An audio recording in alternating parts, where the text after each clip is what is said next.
Daily routine, presenting and reading petitions. I recognize the honourable member for Halifax Citadel Sable Island. Thank you, Madam Speaker.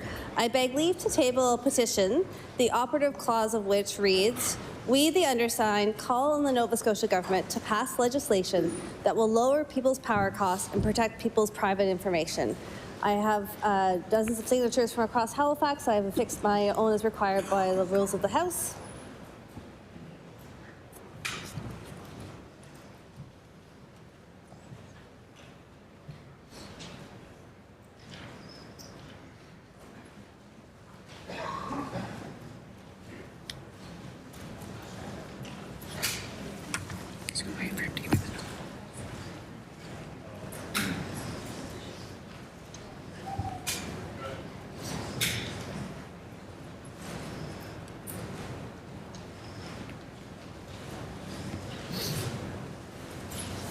The petition is tabled. I recognize the honourable member for Dartmouth North. Thank you very much, Madam Speaker. I beg leave to table a petition, the operative clause of which reads, "We, the undersigned, call on Nova Scotia government to pass legislation that will lower people's power costs and protect people's private information." And this is a petition with several signatures from Dartmouth North, and I've affixed my own as per the rules of the House. Thank you.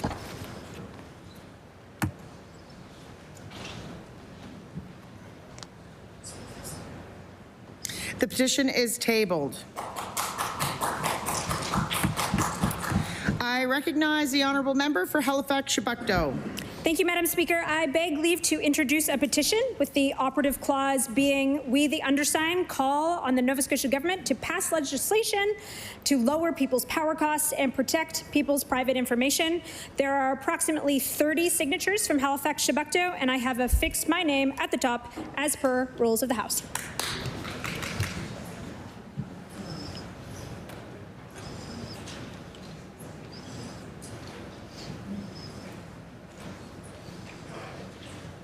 The petition is tabled.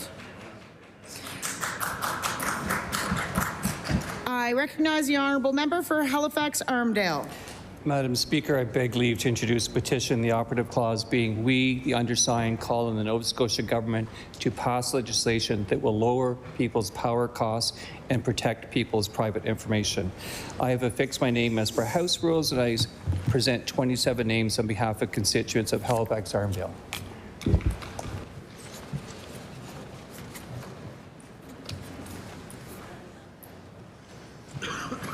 The petition is tabled. I recognize the honourable member for Dartmouth North.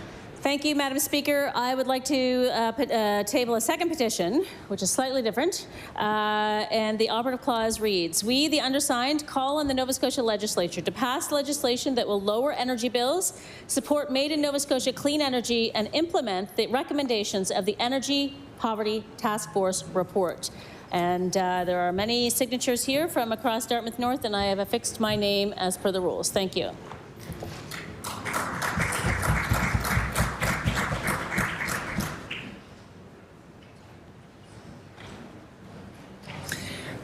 The petition is tabled.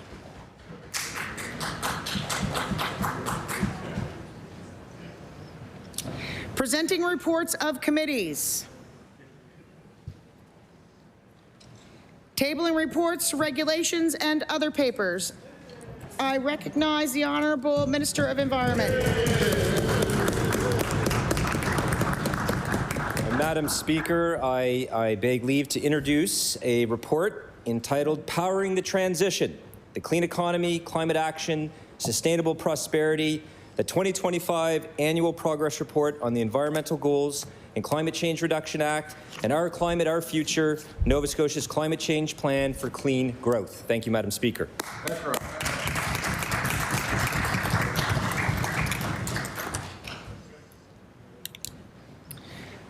The report is tabled. I recognize the honourable member for Cumberland North. Thank you, Madam Speaker. I'd like to table the following documents pertaining to my member statement.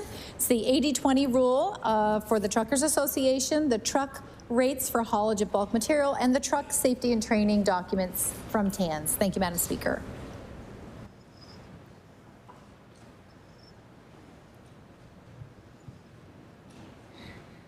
The documents are tabled. I recognize the Honourable Minister of Growth and Development. Thank you very much, Madam Speaker. Madam Speaker, I beg leave to table a report, an update on year 2 of our 5-year Action for Housing Plan. Madam Speaker, we made significant progress. You know, there's a heck of a lot more work to be done, but 167% of our 5-year objective already. Thank you very much.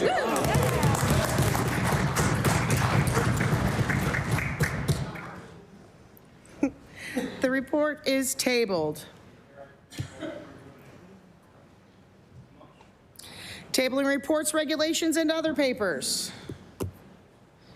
Statements by ministers. Government notice of motions. I recognize the Honourable Premier. Thank you.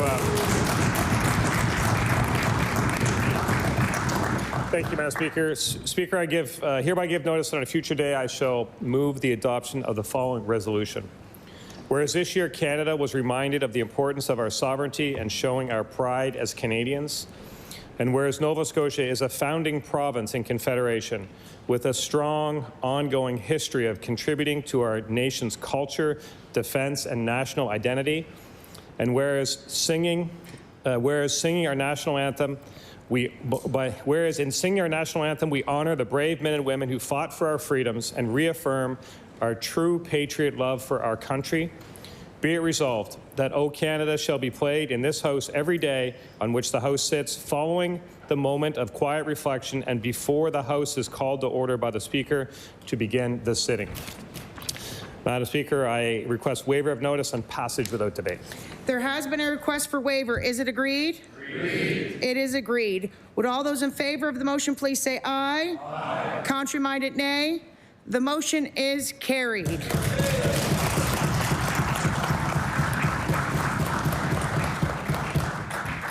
I recognize the Honourable Minister of Fisheries and Aquaculture. Thank you, Madam Speaker. I beg leave to make several introductions. Please do.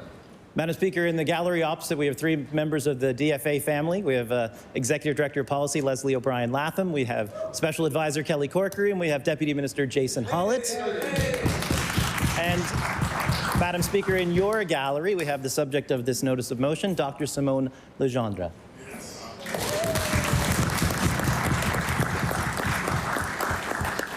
Well, welcome to the House. We hope you enjoy your time here. I recognize the Honourable Minister of Fisheries and Aquaculture. Thank you, Madam Speaker. I hereby give notice that on a future day, I shall move the adoption of the following resolution.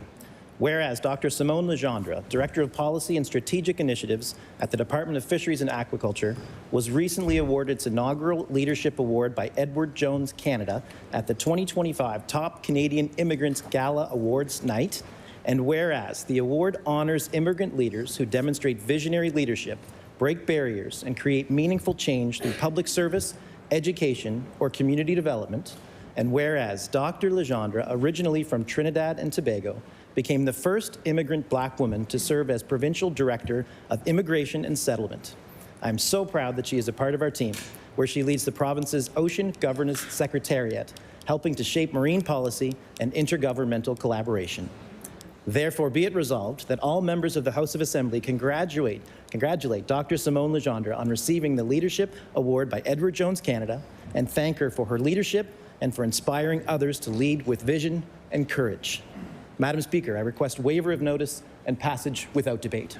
There has been a request for a waiver. Is it agreed? Agreed. It is agreed. Would all those in favor of the motion please say aye? Aye. Contrary-minded, nay. The motion is carried.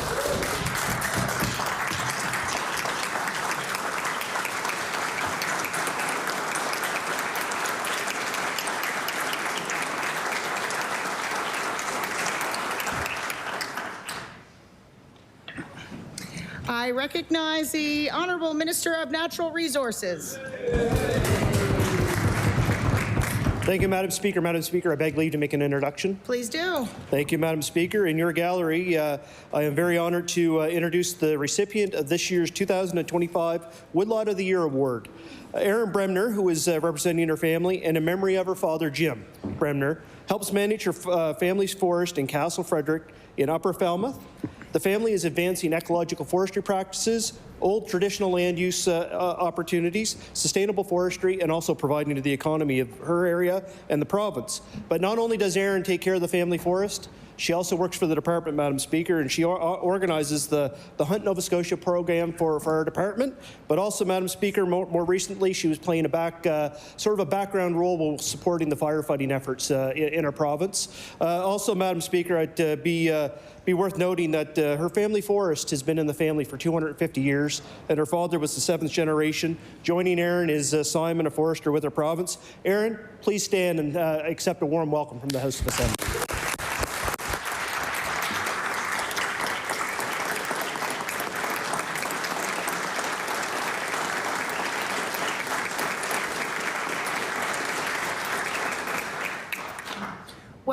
Welcome to the House. We hope you enjoy your time here.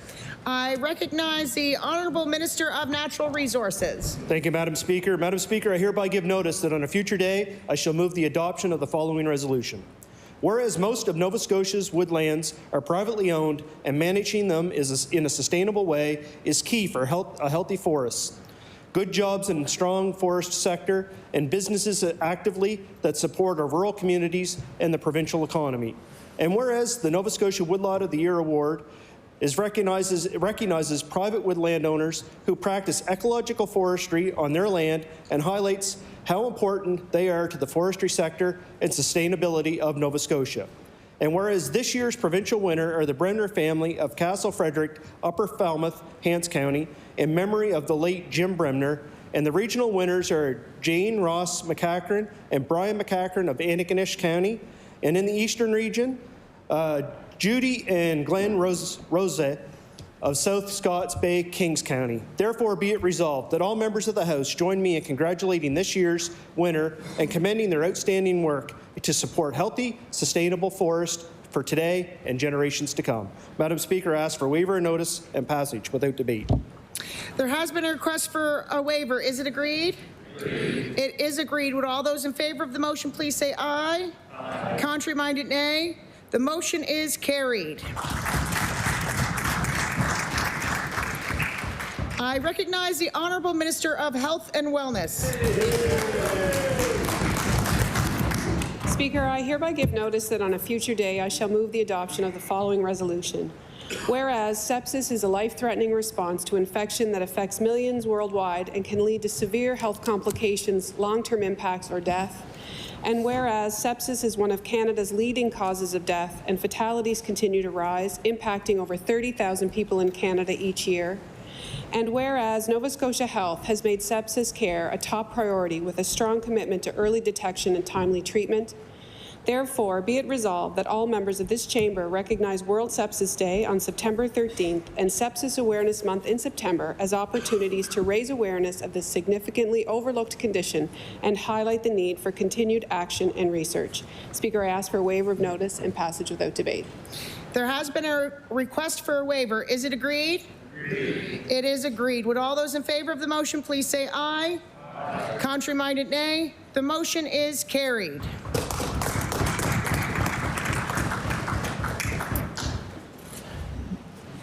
Introduction of bills. I recognize the Honourable Minister of Justice. Thank you, Madam Speaker. I beg leave to introduce a bill entitled An Act Respecting the Administration of Justice.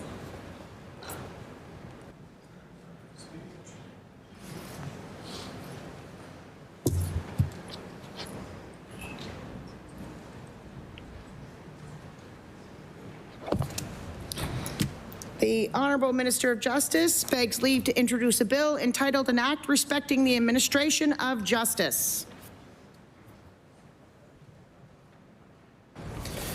Bill 134, an act respecting the administration of justice. Ordered that the bill be read a second time on a future day. I recognize the Honourable Member for Halifax Citadel Sable Island. Thank you, Madam Speaker. I beg leave to table a bill entitled An Act Respecting the Delivery of Safer Mental Health Care to Nova Scotians.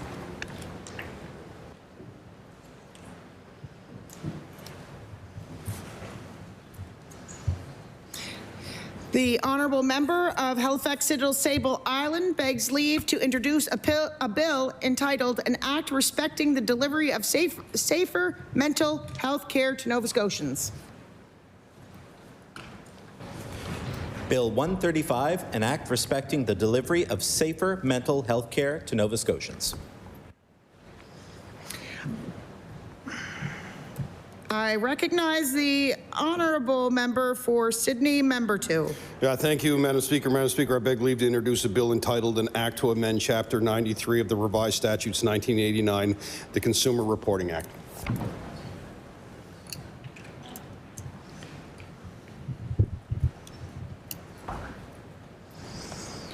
The honourable member for Sydney, member 2, begs leave to introduce a bill entitled An Act to Amend Chapter 93 of the Revised Statutes 1989, the Consumer Reporting Act.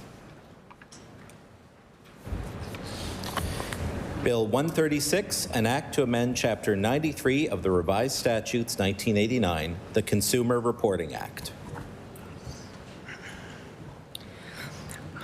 I recognize the Honourable Minister of Service Efficiency. Thank you, Madam Speaker. Madam Speaker, I beg leave to introduce an act respecting regulatory burden reduction and service efficiency to enable economic growth.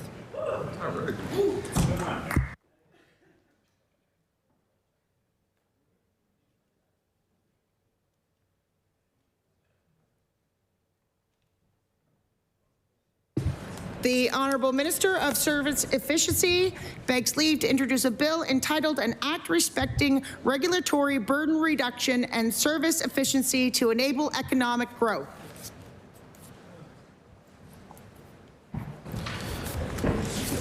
Bill 137, an act respecting regulatory burden reduction and service efficiency to enable economic growth. Ordered that the bill be read a second time on a future day. I recognize the honourable member for Halifax-Chebucto. Thank you, Madam Speaker. I beg leave to make an introduction relative to my colleague's bill introduction. Please do. Thank you very much. Today, I welcome someone whose strength and advocacy has transformed personal tragedy into a powerful push for change. Since the heartbreaking loss of her brother outside a Halifax bar in 1999, she has worked tirelessly for accountability and safety in the province's nightlife spaces. Today, I welcome to your gallery, Madam Speaker, Terry Giffen, a dedicated advocate for safer communities.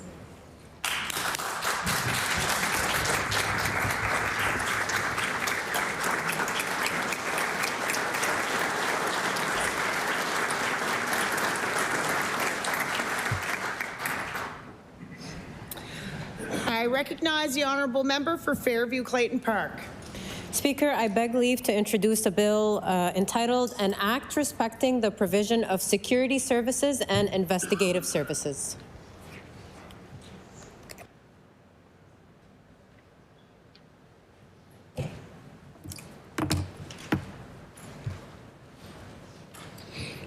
The honourable member for Fairview-Clayton Park begs leave to introduce a bill entitled An Act Respecting the Provision of Security Services and Investigative Services.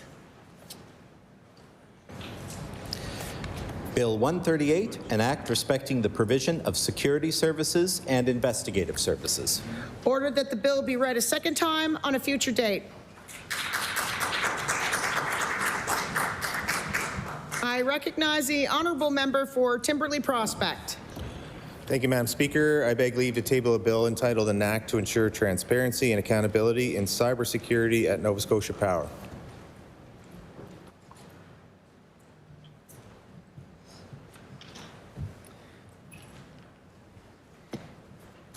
The honourable member for Timberley Prospect begs leave to introduce a bill entitled An Act to Ensure Transparency and Accountability in Cybersecurity at Nova Scotia Power.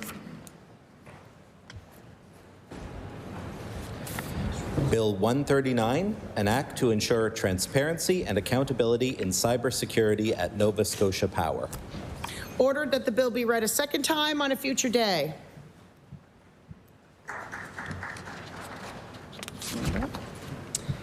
Notices of motion. Oh, didn't see ya. We're going back. I recognize the honourable member for Sydney, member 2. Thank you, Madam Speaker. Madam Speaker, I beg leave to introduce a bill entitled An Act to Protect Private Data.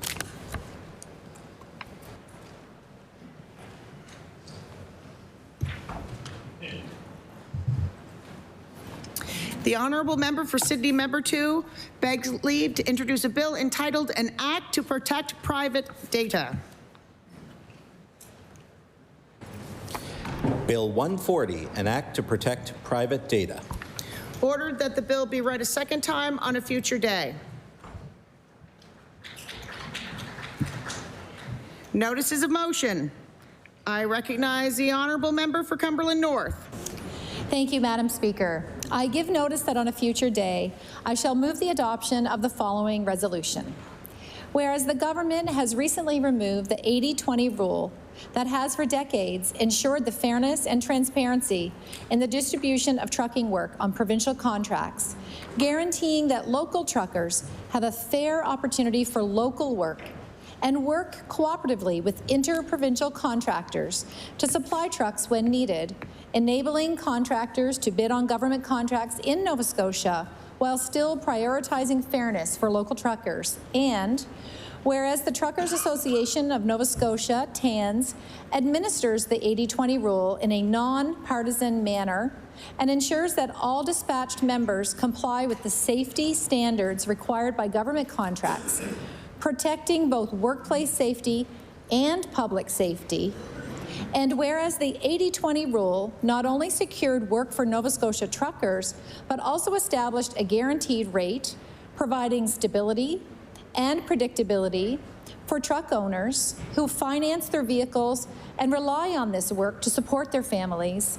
And when the government removed the 80-20 rule recently, it has eliminated both this fairness and the guaranteed rate, creating uncertainty and hardship for the many men and women who have invested in their trucks and who keep our province moving.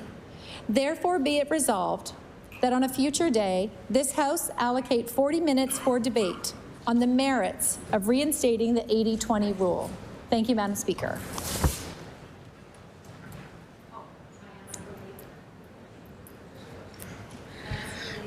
I recognize the honourable member for Cumberland North. I ask for waiver of notice and passage without debate. Thank you, Madam Speaker. There has been a request for waiver. Is it agreed? There are several nays. The notice is tabled.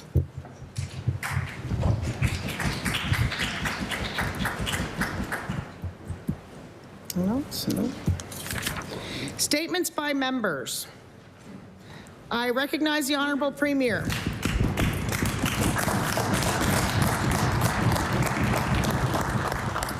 Thank you, Madam Speaker. Madam Speaker, I rise today to honour my friend and former colleague, Alfie MacLeod, who continues his courageous battle.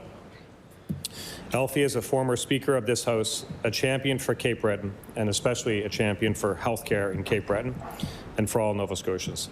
He's also an advocate for veterans of the Canadian Armed Forces and a tireless voice for the residents of the New Boston Road. I want him to know that he and Shirley and his entire family are in my thoughts, and I'm sure in the thoughts of many inside and outside this chamber, I would say the same. Alfie, keep fighting, my friend. Madam Speaker, I'd ask for the members to join me in a round of applause for our friend Alfie MacLeod as we send him good spirits and good wishes along his way. Thank you, Madam Speaker.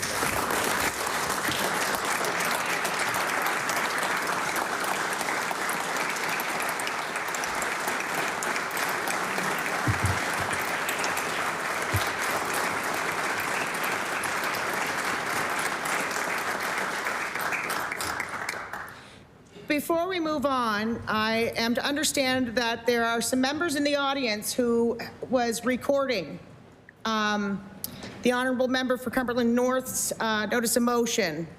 I asked that get removed from your phone. You are not allowed to record in here.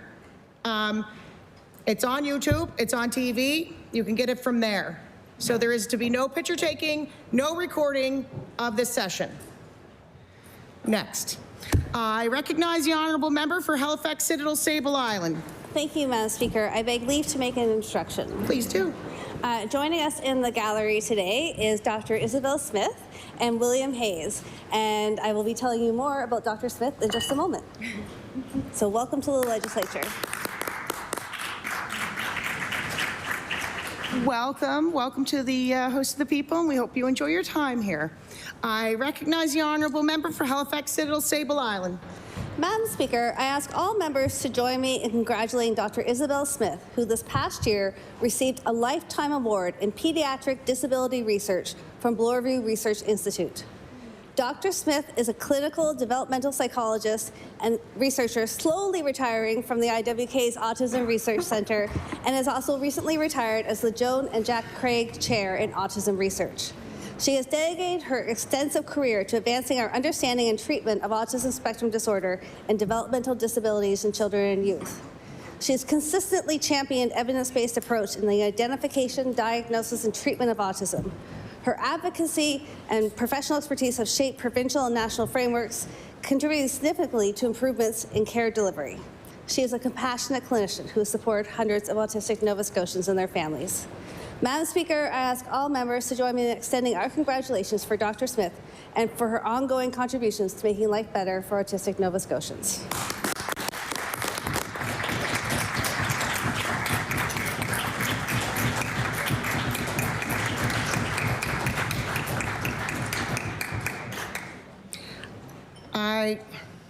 I recognize the honourable member for Sydney, member 2. Thank you, Madam Speaker. Madam Speaker, I also want to rise in my place and say hello to my friend Alfie McLeod at home. Had a chance to spend some time with him last week. Had a great chat about politics and a great chat about family and a great chat about everything in between. I send my love to him. He's the toughest guy I know. Send my love to his family. He will go down as one of the political heavyweights in Cape Breton. You know what I mean? The work that he's done, the work that he continues to do, it's amazing to see the work that Alfie's done to support kids in our community. And just want to rise my place to say hi to my buddy. I was so happy to talk to him. And send my love to Shirley. Thank you, Madam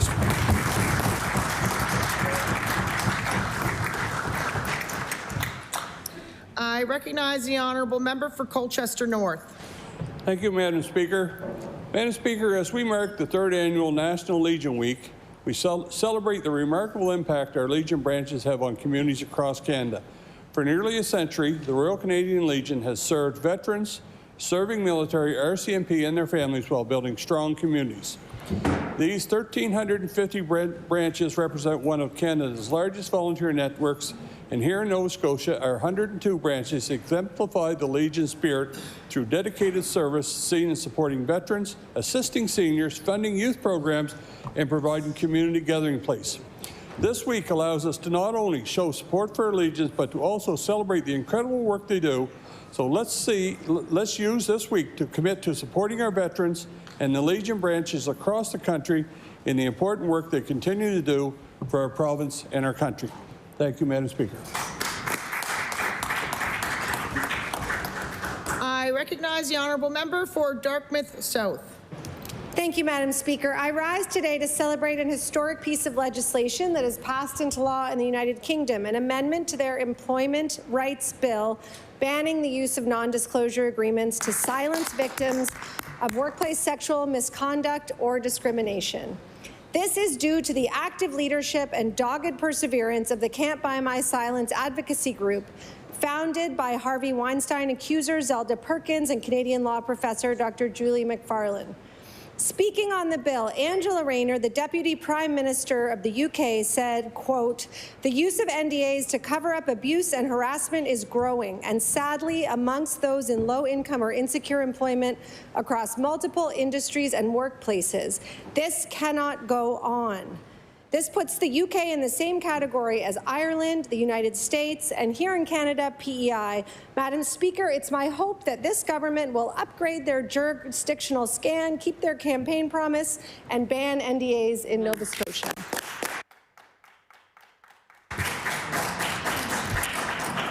I recognize the honourable member for Timberley Prospect. Thank you, Madam Speaker, and I rise today to pay tribute to the late Don Oliver. I know he would be a dear friend to others as well in the House. He was actually a former business partner of mine when I first moved back home. And the legacy of Donald Oliver was a trailblazer, visionary, and steadfast advocate for equality, and he passed away just recently at the age of 86. While he was born in Wolfville, he had connections across the province. He had family connections in Beachville and, of course, in Queens County, where he resided. From an early age, he witnessed both the struggles and resilience of his community, experiences that would inspire his life's work and ignite his tireless commitment to public service, justice, inclusion, and cultural recognition in our country. A proud Nova Scotian, Senator Oliver's path led him to an accomplished legal career. He became a respected lawyer known for his sharp intellect, integrity, and for championing the rights of those whose voices for too often were not heard. In '83, Senator Oliver helped found the Black Cultural Centre for Nova Scotia in Cherrybrook, a milestone that signified far more than the opening of a building. Through his vision and leadership, the centre became a beacon for the preservation, celebration, and education of Black history and culture in our province and our country. In 1990, Senator made history when he was appointed to the Senate of Canada, the first Black man to serve in this esteemed chamber.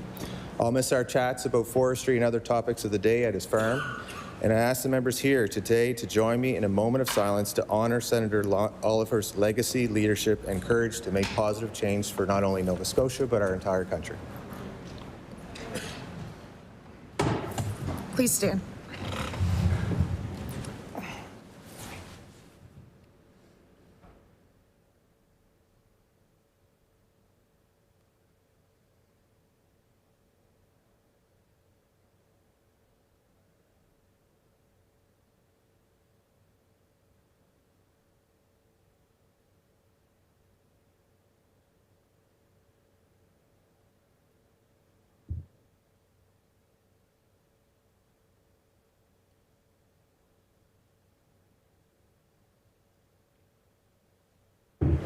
You may be seated. I recognize the honourable member for Halifax Atlantic. Thank you, Madam Speaker. Recently, our community was hit with a tragedy when Terry Fleming Jr. passed away at the young age of 46. Terry was known to a lot of people in our community and was a friend to all. For me, Madam Speaker, a lot of people said a lot of great things about Terry, but to me, Madam Speaker, Terry will always be the definition of a man. A father, a husband, a friend, a protector, and a provider. He had a big, unforgettable smile that made you feel like you'd known him forever. Terry was the guy who would show up for everything. He wouldn't hesitate to help.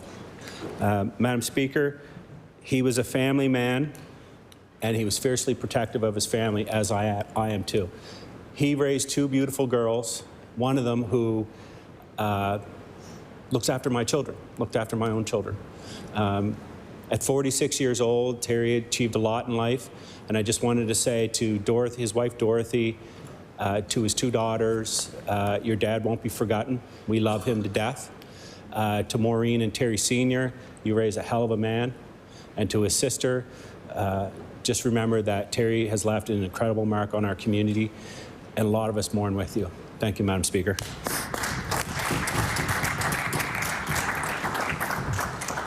I recognize the honourable member for Dartmouth North. Madam Speaker, I rise today to wish my parents, Barbara and Andre LeBlanc, a very happy 65th wedding anniversary. Both from working-class families in Northern Ontario, my parents met in Alberta through mutual friends. They married at St. Mary's Cathedral in Calgary and started their family soon after. 65 years later, they find themselves blessed with 5 children, 10 grandchildren, and their first great-grandchild is due in January. My parents have supported us all in our various endeavors and have loved us unconditionally. Their strong faith and a wonderful community have supported them in good times and bad, in sickness and in health. This anniversary will be the last in their family home in Prospect Bay, where they have lived for 51 years.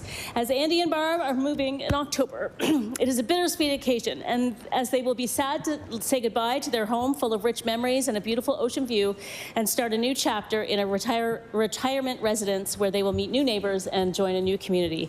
Madam Speaker, I ask the House to join me in congratulating Barb and Andy LeBlanc on the happy occasion of this milestone anniversary, and in wishing them much love, health, and happiness to come.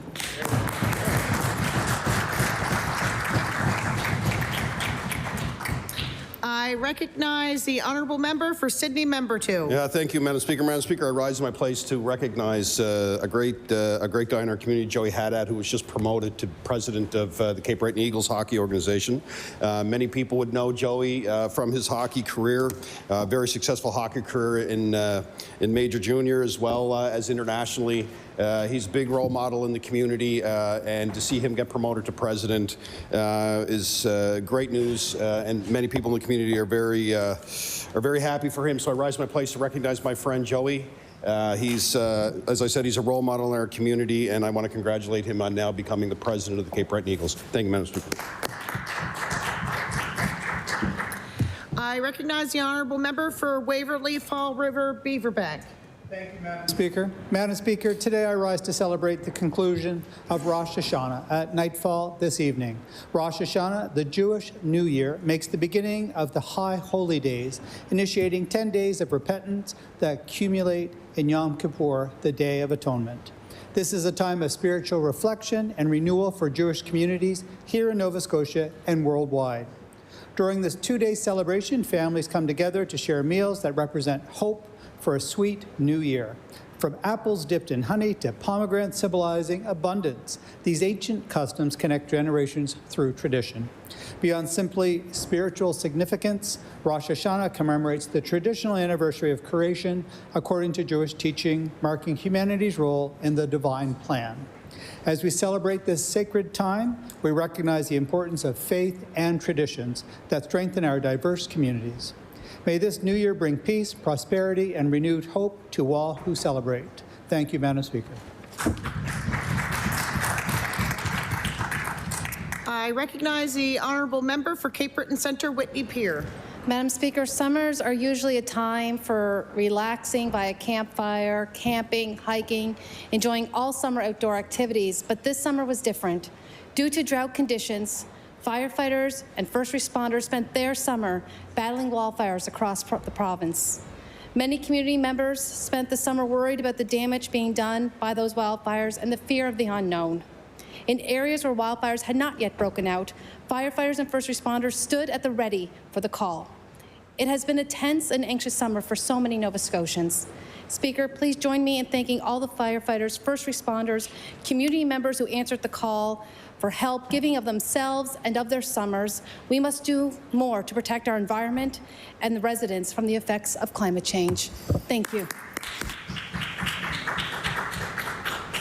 I recognize the honourable member for Timberley Prospect. Thank you, Madam Speaker. I want to congratulate the Honourable Arthur J. LeBlanc on his appointment as Chancellor of University St. Anne. He's an outstanding choice, and his commitment to education, culture, and community will serve the university for years to come. Before becoming Lieutenant Governor, Mr. LeBlanc served as a Justice of the Supreme Court of Nova Scotia, where he earned deep respect for his wisdom and fairness. He was also a close friend of the late Alan J. McEachern, as was my own family. And because of that mutual connection, he gave me a copy of the In Pursuit of the Public Good, Essays in Honor of Alan J. McEachern. That gift has always stayed with me, and it speaks to generosity and thoughtfulness of Monsieur LeBlanc. Félicitations, Monsieur LeBlanc. I want to extend best wishes to you and your wife, Patsy, as you embark on the next chapter of your lives. Thank you, Madam Speaker.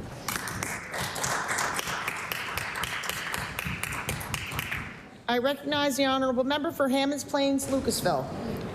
Madam Speaker, I rise today to acknowledge Petty Officer First Class Ashlyn Day and Petty Officer First Class Uziel Aroldas of St. Margaret's Bay Branch of the Navy League of Canada for their accomplishments and awards this year. Petty Officer First Class Ashlyn Day received a National Sea Cadet Scholarship as acting coxswain this past year and was accepted to St. Mary's University, where she began her studies in engineering. Petty Officer First Class Uziel Aroldas was one of 2 cadets in Canada to be awarded the 2025 Beaverbrook Vimy Prize, which permits youth across Canada to tour the battlefields of France and Flanders in an academic setting. These impressive efforts by our youth are 2 great examples of leadership and perseverance through years of rigorous training. I wish both these cadets the brightest future and look forward to the positive impact they will have in our community and the region. Thank you, Madam Speaker. I recognize the honourable member for Halifax Needham. Madam Speaker, I rise today to wish a happy birthday to Miss Silvana Gardin. She's celebrating her 76th birthday. A longtime Italian-Canadian Cultural Center member and tireless volunteer, Silvana Gardin, fondly known as Mama to many, born in Torre de Mosto, Veneto, Italy. The Gardin family has been deeply connected to the ICCA for nearly 50 years, and Silvana's late husband was a past president and contributed many things to the ICCA. Silvana's daughter, Sandra, is the current president, and her daughter, Nadia, serves on the ICCA board. Her niece, Sabrina, is the lead chef in the ICCA kitchen. Silvana Gardin is the queen of the cannoli room, and if you've had her cannoli, you know why. She has given her time and experience at the past 3 Festas Italian weekends, and this is one of the many contributions to the clubs that she has made. The Gardin family always lends a hand at every ICCA event, and we know that their community spirit is amazing. I'd like all members to help me join in a thanking of Silvana Gardin for her tireless service to our community, and I'd like to wish her many more years of blessings and happiness. I recognize the honourable member for Cumberland North. Thank you, Madam Speaker. I rise today in support of the hardworking truckers here in Nova Scotia, the men and women that are the backbone of the economy of our province. For over 30 years, the province has had the 80-20 rule in place for provincial road work. That policy guaranteed that at least 80% of the work went to local trucking companies throughout rural Nova Scotia. It was a fair balance that kept small, family-owned businesses here in Nova Scotia strong, while still allowing for competition. With the rule removed, many truckers are concerned. They've invested heavily financially in their equipment and carry loans that depend on work. Without the safeguard of 80-20, local companies risk being undercut by large firms. By removing the 80-20 rule, it will possibly create a monopoly in the trucking industry, and Nova Scotia does not need another monopoly. Madam Speaker, I call on the government to reinstate the 80-20 rule for truckers in Nova Scotia. So actually, honourable member, I'm glad you brought up this member statement. The people watching you earlier filmed in here. I will ask you to ask them to erase it. I recognize the honourable member for Sackville-Uniacke. Thank you very much, Speaker. Speaker, today I rise to recognize the Mount Uniacke Firefighters Fair, a cherished annual tradition that has been held every year since 1966. Speaker, what began as a fundraiser to help purchase new equipment for the fire department has grown into a beloved community event, one that continues to run the 3rd weekend of June every Friday and Saturday now for more than 45 years. This year, Speaker, I was once again honored to participate in the parade alongside my colleagues and fellow MLAs from Halifax, or from Hants West and Hants East. It was heartwarming to see so many smiling faces and creative floats. The strong sense of community spirit was certainly on display, Speaker. I'd like to take the opportunity to sincerely thank the Mount Uniacke community and all the dedicated volunteers who organized such an incredible event. It was a beautiful day full of joy and pride. What more could one ask for? Thank you, Speaker.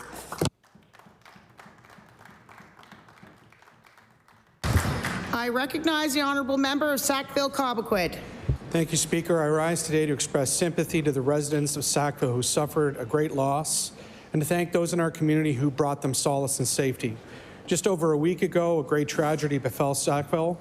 On the evening of Sunday, September 14th, an apartment building on Hanwell Drive was engulfed in flames, which destroyed the homes and belongings of nearly 200 residents. What went unscathed, however, was Sackville's selfless nature. Fueled by the hope that lives could be mended with sympathy and generosity, folks from all around came together to donate food, dollars, clothes, and essentials. Speaker, I ask that the members present join me in thanking those who donated, those who shared their sympathies, and of course, the members of the IAFF Local 268 who fought the blaze head on. Sackville's collective work means that the victims of this unthinkable event have support to rebuild and move forward. Yes. I recognize the honourable member for Richmond. Thank you, Madam Speaker. Madam Speaker, I rise today to recognize Major General Scott Malcolm. Major General Malcolm was recently bestowed Ayrshire Legion Branch 150's first ever honorary life membership, a prestigious honor given in recognition of his distinguished military career. Major General Malcolm grew up in Lower River inhabitants and credits his time in Richmond County with shaping him into the person he is today. He attended Harvard University receiving a biochemistry degree and then attended Dalhousie University where he obtained his Doctor of Medicine degree. Joining the Canadian Armed Forces in 1999, he has dedicated his life to service, becoming a flight surgeon, a diving medical officer, and conducting multiple tours in Afghanistan and with NATO. In 2024, he was appointed as Surgeon General of the Canadian Armed Forces, overseeing the health and well-being of Canadian Armed Force personnel. Please join me in thanking Major General Scott Malcolm for his lifelong dedication to service. Thank you, Madam Speaker.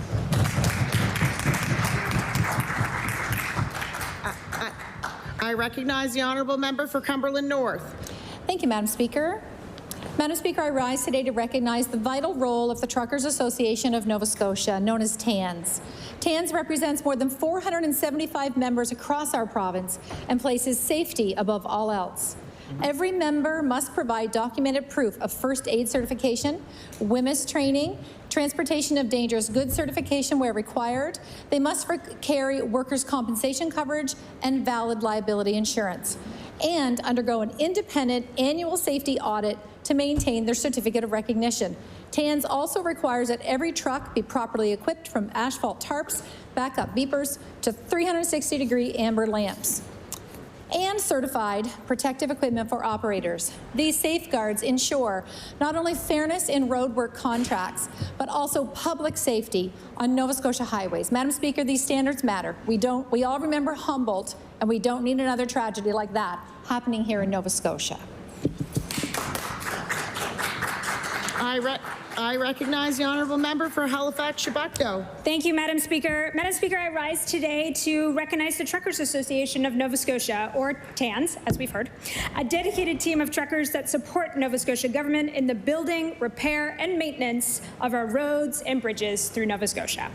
The association was founded over 50 years ago to create a strong, united voice to represent truckers in the province, and now has over 500 members, from independent-owned operators and large fleet owners. TANS is also a faithful supporter of two charitable organizations, the IWK Health Centre and the Nova Scotia Early Childhood Intervention Service. Today, TANS is a not-for-profit association committed to supporting the economic welfare of the trucking industry, advocating for its members' well-being, and maintaining high safety standards in the transport trucking. On behalf of the Legislative Assembly, I would like to thank TANS for everything that they do to contribute to the province of Nova Scotia. Thank you. I recognize the honourable member for Digby-Annapolis. Thank you. Thank you, Madam Speaker. I rise today to recognize the 50th anniversary of Scallop Days, which took place in Digby from August 7th to August 10th of 2025. This milestone festival was filled with community pride, tradition, and celebration. From the Grand Street Parade and scallop shucking competitions to live music, various vendors, and delicious seafood, it was a weekend that truly showcased the heritage of our world-famous scallops and the spirit of Digby.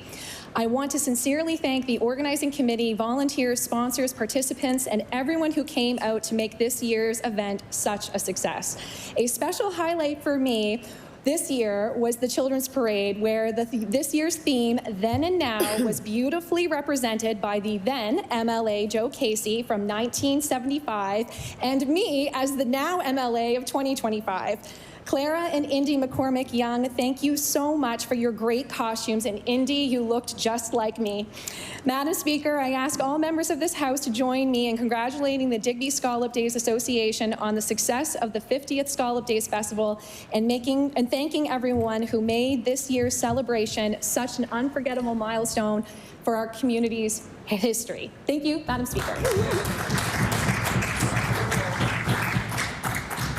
I recognize the honourable member for Fairview Clayton Park.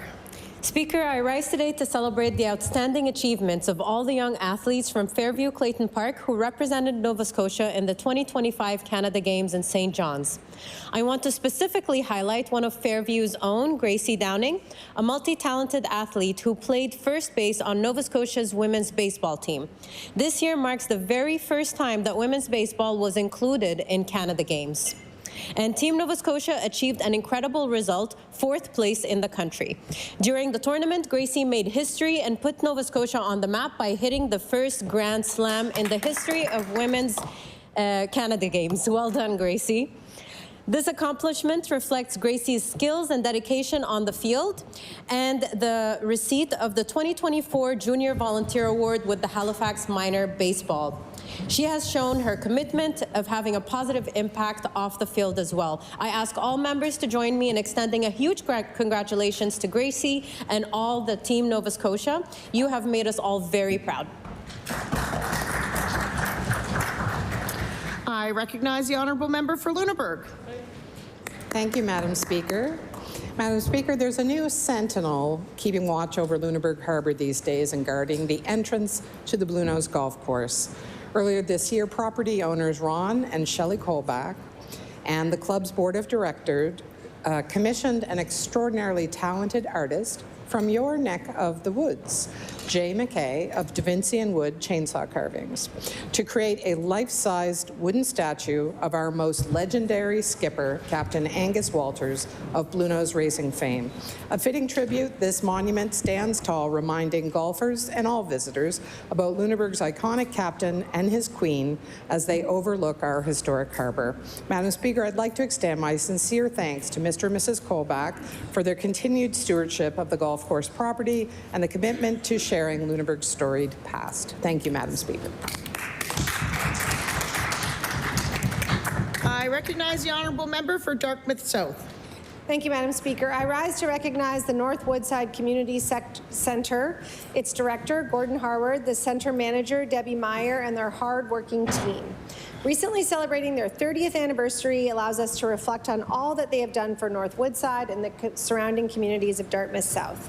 Since 1994, the volunteer-led nonprofit organization has dedicated themselves to ensuring that the energy and skills of citizens be focused on the overall growth of the community.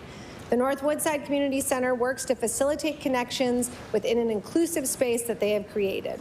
They are a home for boxing, dancing, childcare, crafting, yoga, and more. From their annual Kris Kringle Craft Fair, my favorite, to their community pancake breakfast, they never miss an opportunity to foster fun and togetherness. Thank you for all you do to strengthen communities. I recognize the honourable member for Lunenburg West. Thank you, Madam Speaker. I rise today to recognize Arby's in Bridgewater, the sole location in all of Nova Scotia, making it not just a restaurant, but a legend. The restaurant, owned by Aldine Coster and her family for 30 years, holds a special place in the hearts and stomachs of residents and visitors alike. Whether you're craving curly fries or a classic roast beef sandwich, Bridgewater has become a pilgrimage spot for Arby's fans from across the province. On July 20th, the restaurant sustained significant damage after a vehicle careened into the building, forcing a temporary closure during exhibition week, one of the busiest times of the year. In true small-town spirit, Aldine and her team rose to the challenge. Among those incredible staff is manager Elaine Zwicker-Frank, who's been with the Bridgewater Arby's since it opened in 1987. With swift engineering assessments and rapid response by staff and contractors, Arby's reopened just days later. Their perseverance is a testament to the strength and resilience of small business and the appeal of a good sandwich. I ask all members to join me in applauding the Coster family and their team for ensuring that we still have the meats. Thank you, Madam Speaker.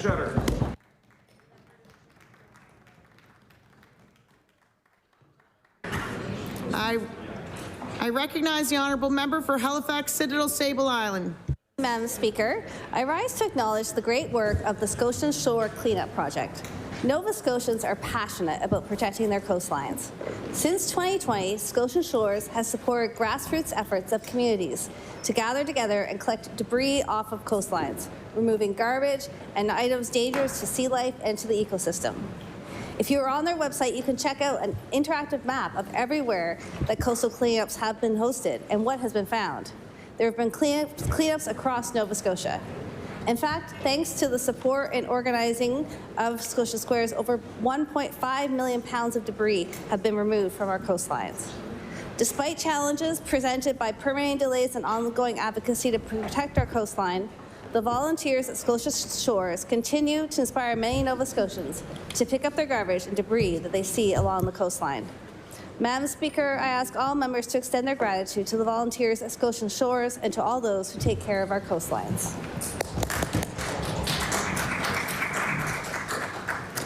I recognize the honourable member for Clayton Park West. Madam Speaker, I rise today to recognize the organizers, vendors, and supporters of the Fairview Farmers Market, held every Thursday until October the 30th. The market has become a vibrant hub where neighbors gather to celebrate creativity, culture, and community. Visitors can enjoy the crafts of Andale designs, the Upper House Studio, the baking of the Celtic cookies, or the Boo Boo's bread, or the specialty foods like the Carlos Place Italian goods. But Madam Speaker, this market is more than a place to shop. It reflects the spirit of the community, families, artisans, and entrepreneurs whose efforts sustain our local economy. Every purchase supports a dream and keeps money circulating right here at home. I ask all members to join me in congratulating the Fairview Farmers Market for its creativity and community spirit. Thank you, Madam Speaker.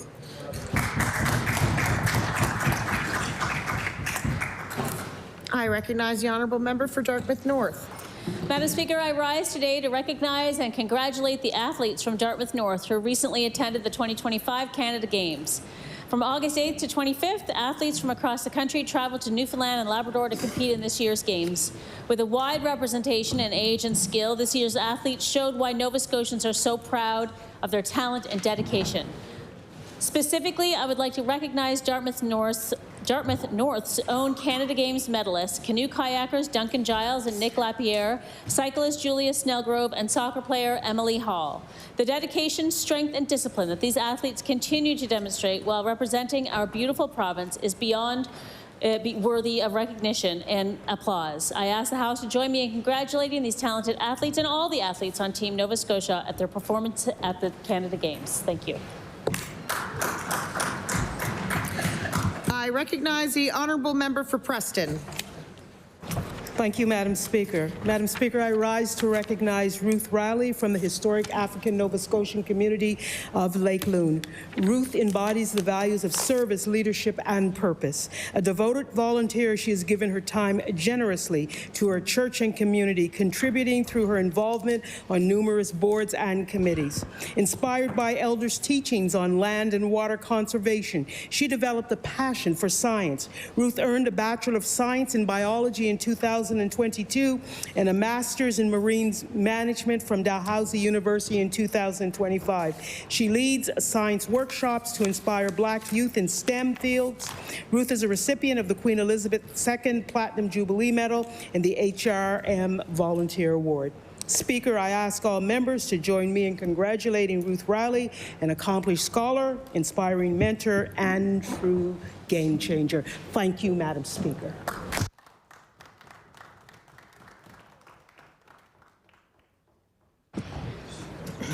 Perfect timing, Minister. Order.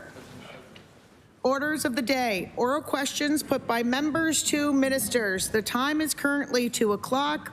We will finish at 2:50. I recognize the Honourable Leader of the Opposition. Thank you, Madam Speaker. Madam Speaker, housing costs are soaring. Power bills have gone up by an average of $400 per family in this province and will soon rise higher. Under this government, the number of Nova Scotians living in poverty has risen by 59%. And our poverty rate is the highest in the country. My question to the Premier is, why won't this government take action to lower people's power bills?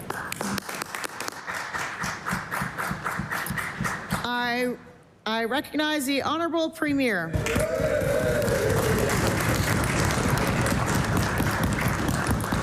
Thank you, Madam Speaker. And the fact of the matter is we've taken a number of steps. If not for the steps that we've taken, power rates would be significantly higher in this province. As we continue to take steps. And as we take steps, the opposition, the NDP in particular, they try to block it. They try to vote against it. They tried to block it when we cut taxes to the tune of $500 million for Nova Scotians. They voted against that, Madam Speaker. They tried to, when we took the tolls off, they voted against that. When parking free at hospitals, they voted against that. School lunch program, Madam Speaker. The list goes on and on. We are working on behalf of Nova Scotians. We know there's work to be done, and we will keep doing it, despite the objections, despite the attempts to block us by the NDP, Madam Speaker. I recognize the Honourable Leader of the Opposition. Thank you, Madam Speaker. I didn't hear an answer, so I'll try a different way. Nova Scotia Power's plan to hike rates again will drive costs higher for Nova Scotians. At a time when everything is more expensive and after a recent data breach that put our personal information at risk, this is the last thing that Nova Scotians need. Power is not a luxury that people can choose to do without, and it's the government's job to make sure that essentials like power are affordable and reliable. With a $1.2 billion deficit, this government has been spending taxpayers' money at record levels.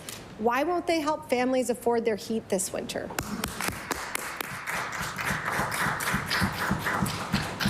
I recognize the Honourable Premier. Thank you. Thank you, Madam Speaker. That $1.2 billion investment is investments in Nova Scotians, that $1.2 billion deficit. Every single, I'm not happy about a deficit for sure, but I am of the knowledge that we need to invest in Nova Scotians, and we will continue to invest in Nova Scotians. We will continue to work to move this province forward. And if the member opposite doesn't like what we're investing in, then the member opposite should just be clear with Nova Scotians about which programs they would like to see cut, which investments they would rather we not make. But, Madam Speaker, we will continue to invest in Nova Scotians. They have a right to expect it, and they will get it from this government.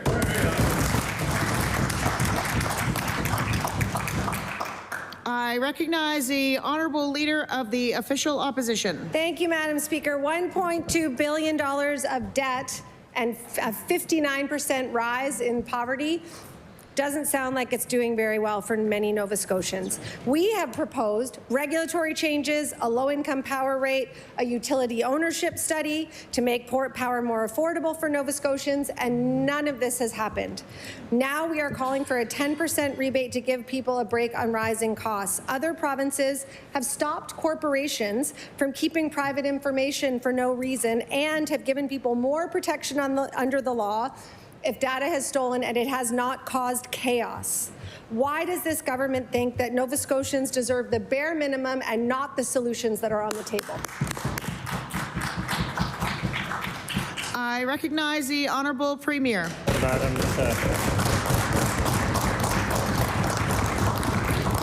Thank you, Madam Speaker. And as the member would know, because the member voted against it, we cut taxes to the tune of $500 million, Madam Speaker. As the member would know, Madam Speaker, there are 334 schools in this province right now where over 104,000 students get provided lunch at school. The member knows, Madam Speaker. The member knows because the member voted against it, Madam Speaker, and I find it extremely laughable to hear that member talk about standing up to Nova Scotia Power. The last time the NDP was in government, they were flying around in Nova Scotia private jets. The only time they stood up for Nova Scotia Power was when the pilot said, "Time to disembark the flight," Madam Speaker.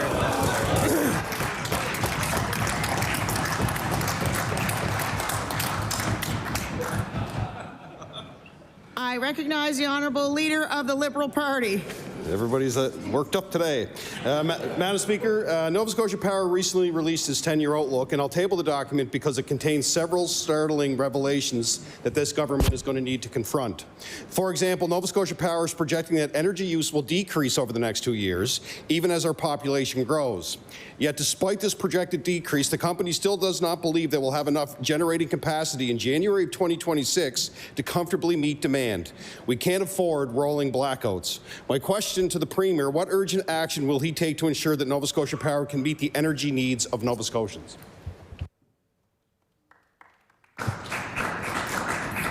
I recognize the Honourable Premier. Thank you. Thank you, Madam Speaker. In this, there's incredible opportunities for this province in the energy space, particularly in the generation space, which I think the member is talking about. Obviously, Wind West is a generational opportunity for our country. Led by Nova Scotia, we can lead that. But we have incredible opportunities in geothermal. We have incredible opportunities to expand wind in other ways. We have incredible opportunities to restart our offshore natural gas. These are all initiatives, Madam Speaker, that we are pushing on. We are here to build Nova Scotia. We are the builders, Madam Speaker. They are the blockers, Madam Speaker, but we will continue to build despite their attempts to block the progress of this province.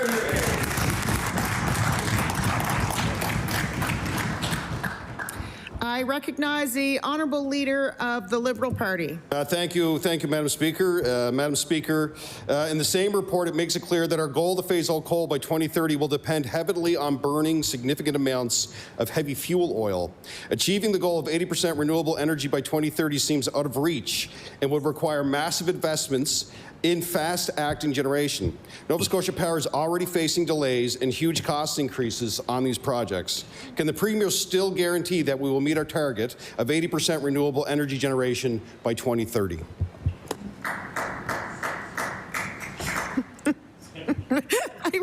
I'm sorry. I recognize the Honourable Premier. Thank you, Madam Speaker. Madam Speaker, I think the minister tabled a report today on the progress we're making towards the goals. We want to green the grid. We wanted to do our part. That's why we're talking about the transition in many ways, Madam Speaker. But we're also focused on affordability. So we won't do anything that jeopardizes unnecessarily jeopardizes the cost of power. We're focused on supporting Nova Scotians, and that's exactly what we'll do. That's always been our focus. It remains to be our focus. Everything we do is to try and make life better for Nova Scotians. We'll continue to do that, Madam Speaker.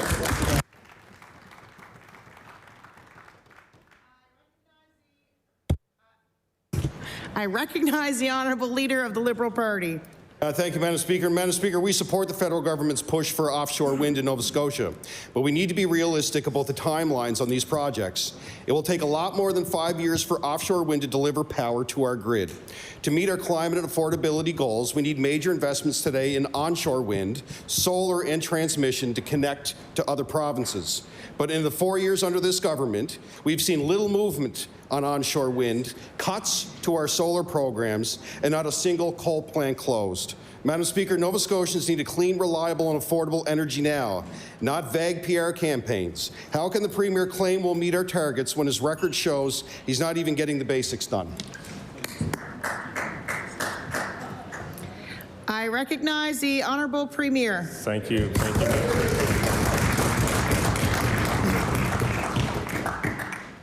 Not accurate, Madam Speaker. Not accurate in any sense. What the member just said, totally inaccurate, Madam Speaker. We have, I think we've approved somewhere in the range of 17 wind farms since we've been in government. That's probably 17 in the last 20 years, Madam Speaker. We are. So for the member to make the statement or the insinuation that there's nothing happening, totally inaccurate, Madam Speaker. It just shows that they're not paying attention to the good work that is being done. Yes, there is work to be done, Madam Speaker. We acknowledge that. It's the reason my hair is gray. We put everything we have into this, Madam Speaker, on behalf of Nova Scotians. We will continue to move forward. We will continue to build up this province. We will build, and we know what they'll try to do. Order. Order.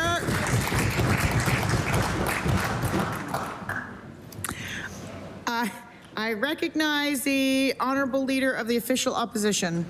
Thank you, Madam Speaker. Madam Speaker, my question is for the Minister of Health. Instead of taking immediate action to give Nova Scotians more options for their health and letting them keep more money in their pockets, this government chose to walk away from federal funding for contraception and do nothing.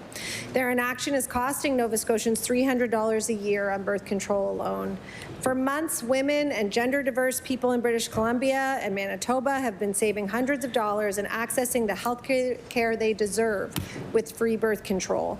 With costs so high in this province, why has this government failed to get free birth control for thousands of Nova Scotians?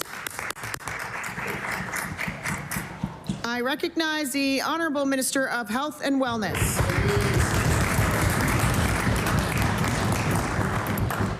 Thank you, Madam Speaker. I thank the member for the question. So the federal pharmacare deal that was offered to us was very prescriptive, and unfortunately we weren't able to separate birth control from the diabetes program. A number of the things in the diabetes program we already cover in Nova Scotia. It actually wasn't a good deal for Nova Scotia. We're very interested in going back under this new Prime Minister, under this new mandate, to understand whether or not there's more flexibility, but we need to make sure that we can afford this program when the federal money sunsets, which it will, and right now that is not on the table.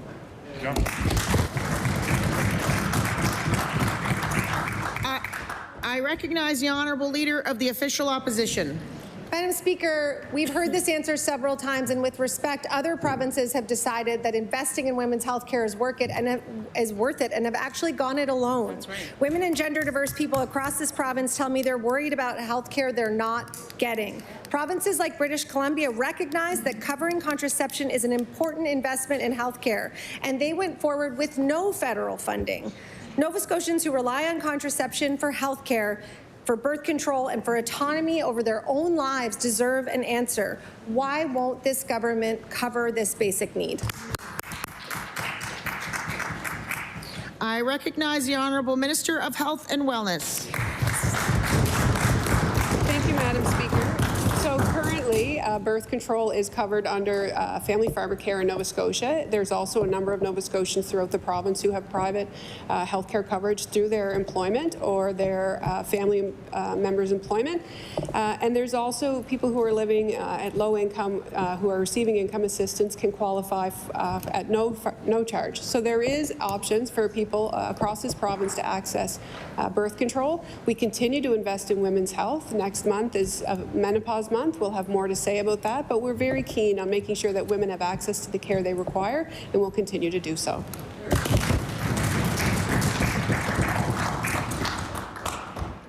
I recognize the honourable member for Halifax-Armdale.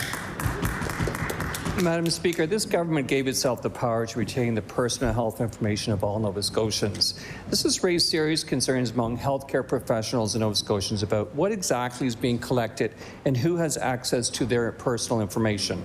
Can the minister tell Nova Scotians what personal information is being retained by the minister's office? Where exactly is this information being stored? And more specifically, what company retains all of our personal health information? I recognize the Honourable Minister of Health and Wellness. Thank you, Madam Speaker. So we've kind of talked about this in the legislature before. So we have, as Nova Scotians, we have to meet all the federal and provincial requirements for personal health information. We have strong regulatory frameworks in our province, and we also have federal regulatory frameworks as well. If information cannot be stored in Nova Scotia, it has to be stored in Canada. All of the tenders that go out make sure that there are very robust rules and expectations that have to be met in order to store data. We take this very, very seriously. We work with CSDS to ensure that people's information is protected, and will continue to do so.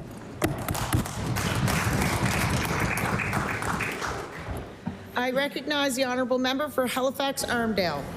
I didn't hear a specific answer to my question, but I'll move on.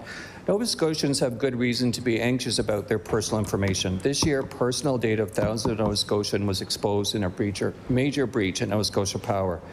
Nova Scotians deserve to know their data is safe and secure. What is the minister doing to ensure Nova Scotians' personal health data remains private and secure wherever it remains?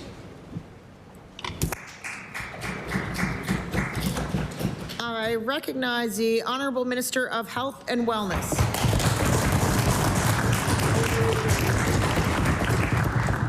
So again, as I mentioned in the first response, we do have strict regulatory frameworks in this province that we have to adhere to. We meet the highest standard for personal health information. We have a number of experts that work in CSDS, Nova Scotia Health, Department of Health and Wellness, to make sure that these standards are met. We continue to monitor. We have great faith in those professionals in order to keep our personal health information safe. We've invested a great deal of money in digital technology, as well as the security that's required. The AG did a report. There were 20 recommendations. We've accepted those. 9 are complete. 11 are in progress. People can feel safe about their personal health information in this province.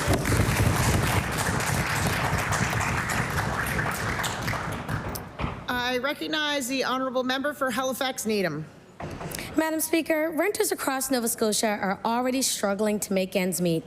But instead of strengthening protections, this government's first move is to take rights away.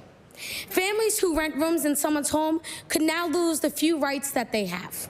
So, Madam Speaker, my question is for the minister responsible for residential tenancies. Why is this government more interested in making it easier to evict people instead of protecting renters? I recognize the Honourable Minister of Service, Nova Scotia.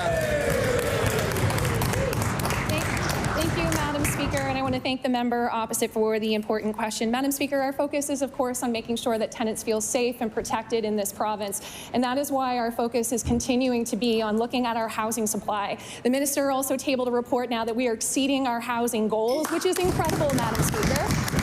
We also know that we have to bring in unique ideas, and so the minister earlier, I think maybe last week or this week, had mentioned about home sharing, Madam Speaker. We want to make sure that Nova Scotians have choice, and so if that means now that a homeowner is going to open up their home to someone, a boarder, Madam Speaker, that's really important for us to be able to look at all options, but our focus is still going to be on growing the province, growing the amount of homes, and making sure that tenants feel safe.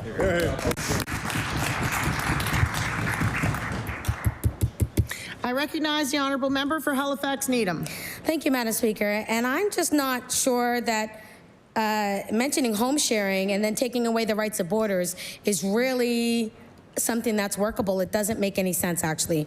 People who rent rooms are being singled out and stripped of their basic rights in this particular legislation that's being put forward. So with no cap on rent and no real protections against eviction, they'll be left completely at the mercy of their landlord.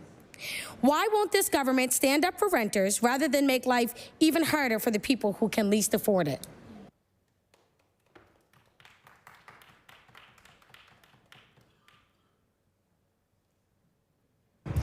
I recognize the Honourable Minister of Service, Nova Scotia.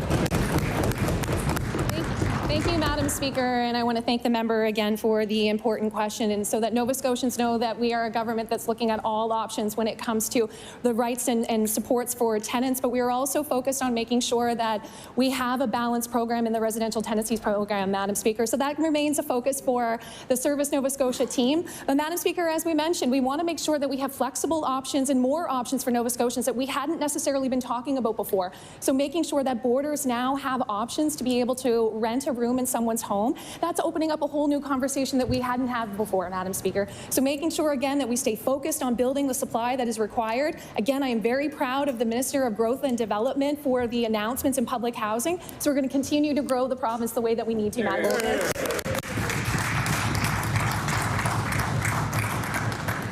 I recognize the Honourable Member for Sydney, Member 2. Yeah, thank you, Madam Speaker. Madam Speaker, for decades, the 80-20 rule has guaranteed that the majority of trucking work on provincial highway projects stayed within Nova Scotia companies, supporting good jobs and investment in our communities. In the minister's letter to the Trucking Association, he justified cancelling the rule because of trade issues. But in the most recent letter, that explanation disappeared. So I'll ask the Premier, what is the real reason this government is scrapping a policy that has supported Nova Scotia workers for generations? I recognize the Honourable Minister of Public Works.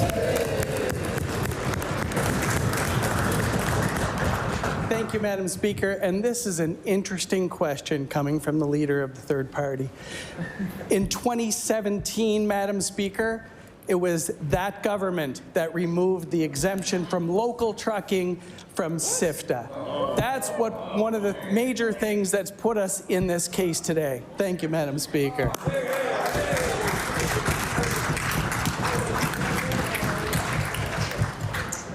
I recognize the Honourable Leader of the Liberal Party. Thank you, Madam Speaker. Madam Speaker, this government slipped this decision out quietly in the middle of the summer, with no consultation and no clear explanation for the small trucking companies that depend on this work. Now 475 businesses are at risk, supporting thousands of jobs across this province. And the minister can't explain why he's putting these jobs at risk. Will the minister pause the decision and commit to standing with Nova Scotian truckers instead of leaving them behind? I recognize the Honourable Minister of Public Works. Madam Speaker, facts matter. That's right. Facts matter. They sure do. So again, in 2017, removal of trucking from SIFTA.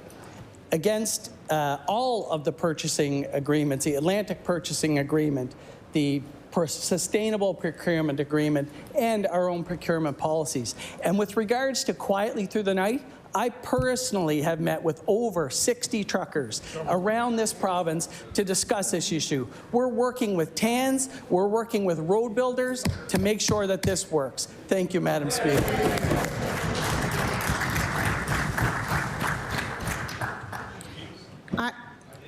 I recognize the honourable member for Halifax Citadel Sable Island. Thank you, Madam Speaker. Last month, renters at the Scotia building in Halifax were without power for more than 2 weeks. Residents of 50 units were unable to store or cook food, charge their devices, use their medical devices, and many were unable to work. I went back day after day to check on residents, like an 85-year-old woman who couldn't safely manage the darkened hallways full of cords and debris. Even after more than a week and a municipal fire violation, the minister wanted to wait for tenants to go through the residential tenancies program. But everyone there was on fixed-term leases, and they were scared of losing their homes if they spoke out about poor living conditions. When will this minister stop passing the buck and protect renters? I recognize the Honourable Minister of Service, Nova Scotia. Thank you. Thank you, Madam Speaker, and I want to thank the member opposite for the important question and for making sure that I was aware of the situation that was happening at the Scotia, Madam Speaker. But this gives me an opportunity to share a little bit more about the residential tenancy program. It is application-based, Madam Speaker, and I think it's really important that tenants know that they can come to the residential tenancy program when they need to, Madam Speaker. But I know that staff also reached out to the tenants of the Scotian to make sure that they knew what their options are. Because, Madam Speaker, nobody should be fearful in the place that they're living, even if they're on a fixed-term lease or a periodic lease. It doesn't matter. They need to know what their rights are, Madam Speaker, and there shouldn't be fear in anyone coming forward for retribution. Madam Speaker, that is also why it's important that they have the right information and they can trust that they can come forward when they need to. I recognize the honourable member for Halifax Citadel Sable Island. The issue is bigger than the Scotian building. Even amongst those 50 tenants, 4 people had reached out and actually been discouraged by residential tenancy from pursuing anything. Renters in Nova Scotia are scared. They face a system where they are constantly at risk of losing their homes. Their only protection is a system that is famously overwhelmed and toothless without an enforcement unit. The government has even ignored expert advice to create an enforcement unit. Why is this government making it easier to evict renters instead of giving them the protections they need?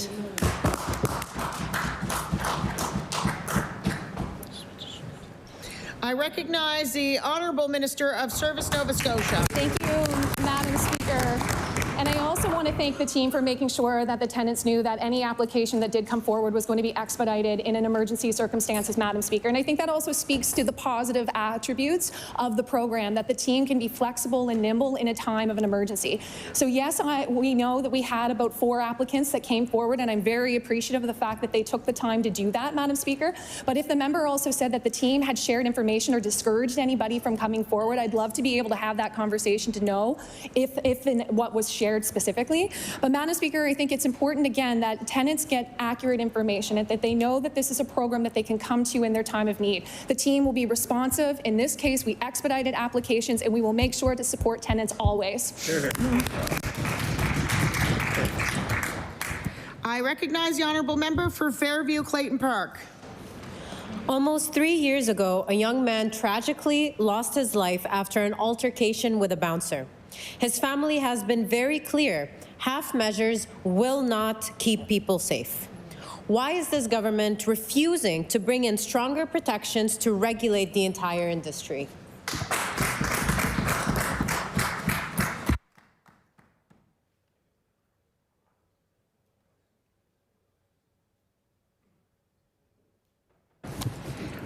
I recognize the Honourable Minister of Justice. Thank you, Madam Speaker.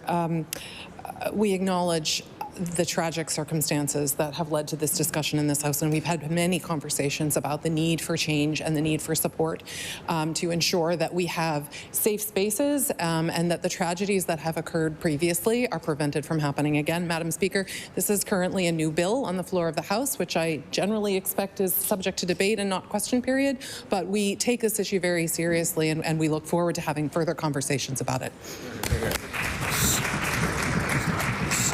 So before we move on, for people asking questions, when you ask a question, you're not allowed to talk about bills that are on the floor.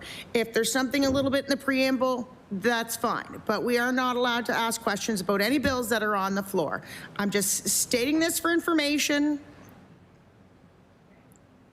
Perfect. All right, I recognize the honourable member for Fairview Clayton Park. This government is continuing to leave dangerous loopholes that let staff with a history of violence bounce from bar to bar without accountability. Families who have lost loved ones want comprehensive oversight of private security to prevent more tragedies. Why is this government ignoring those calls?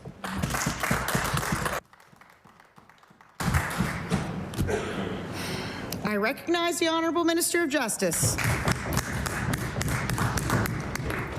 Thank you, Madam Speaker, and I want to be very clear, our government is not ignoring the calls of Nova Scotians to make change in this area and to address this issue. Madam Speaker, this is a bill on the floor of the House, and we look forward to discussing it at the appropriate time when it comes forward for debate. Thank you, Madam Speaker.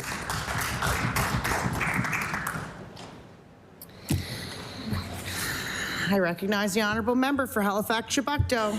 Thank you, Madam Speaker. As we've heard, the province is scrapping the 80-20 rule, which has provided opportunity and fair distribution of public work contracts to local truckers who are entrepreneurs.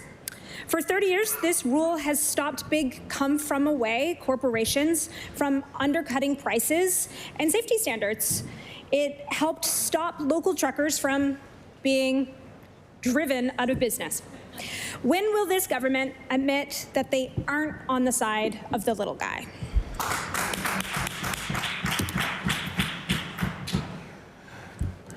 I recognize the Honourable Minister of Public Works. Well, thank you, Madam Speaker. And I would like to address the issue at hand with 80-20.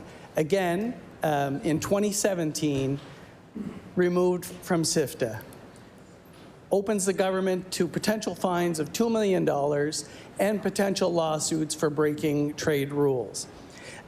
With regards to not meeting with local truckers, we're meeting, Madam Speaker. We have a committee together in place, a transition team that's working with road builders, working with TANs. As a matter of fact, there was a meeting held this morning at the Public Works building, which was very progressive, and we hope to have some good information to share soon.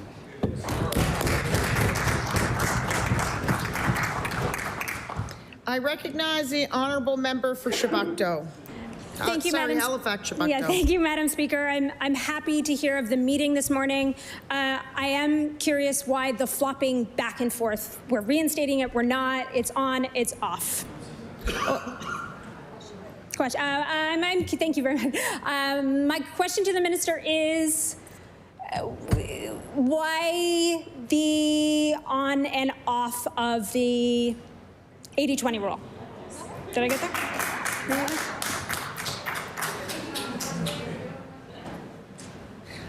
I recognize the Honourable Minister of Public Works. Madam Speaker, there's been no on and off of 80-20. As we've said, we're removing 80-20 effective 2026 contracts. It will be held from all contracts that are previously signed. But Madam Speaker, it's very important that we identify the fact that audits have shown that this contravenes the rules of purchasing and procurement. We've heard from the opposition, you must follow the auditor's rules. You must follow the auditor's rules. Which auditor's rules do they want us to follow? Do they want us to follow them? Do they not want us to follow them? Or only when it makes sense for the opposition? Thank you, Madam Speaker.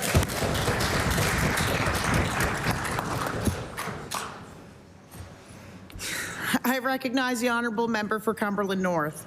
Thank you, Madam Speaker. So this is a really interesting conversation, and I'm so happy to see my colleagues join me in questions and bringing up the issues around the 80-20 rule, because this is affecting 475 local business owners in rural Nova Scotia who really haven't had a voice here in this legislature, and they deserve a voice.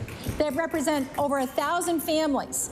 And the reality is this government removed the 80-20 rule that they rely on to pay their bills without any consultation with them. Now they're backtracking, saying that they will provide a guarantee of rates. What is the good of rates if there's no guarantee of work? So my question to the minister is, who came up with this idea, and why did they scrap the 80-20 rule? I recognize the Honourable Minister of Public Works. Thank you, Madam Speaker. And the member opposite is great at creating fear, but not great at identifying facts. What we've done since this decision has been made, and to answer the question, I made the decision, Madam Speaker, for many, many good reasons. A, contravening Canadian Free Trade Agreement, contravening Atlantic procurement, contravening sustainable procurement, contravening the province of Nova Scotia procurement regulations, Madam Speaker.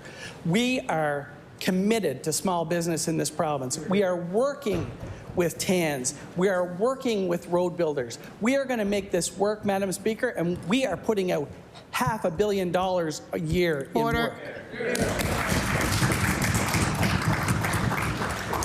I recognize the honourable member for Cumberland North. Thank you, Madam Speaker. My job is to come to this chamber and bring the voices of the people I represent.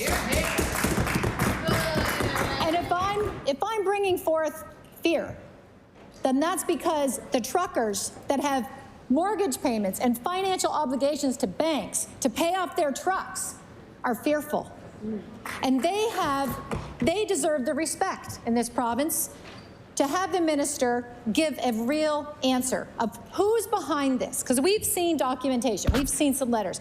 So I'd like the minister to table in this chamber the procurement laws that are currently being broken, because I question that. There have been trucks coming from PEI in New Brunswick for years, despite this. So can the minister table these documents? Order. I recognize the Honourable Minister of Public Works. Thank you, Madam Speaker. When it comes to fear, when we look at the social media posts of the member opposite, Madam Speaker, talking about companies from the United States coming in to take work from locals, that is not going to happen, Madam Speaker.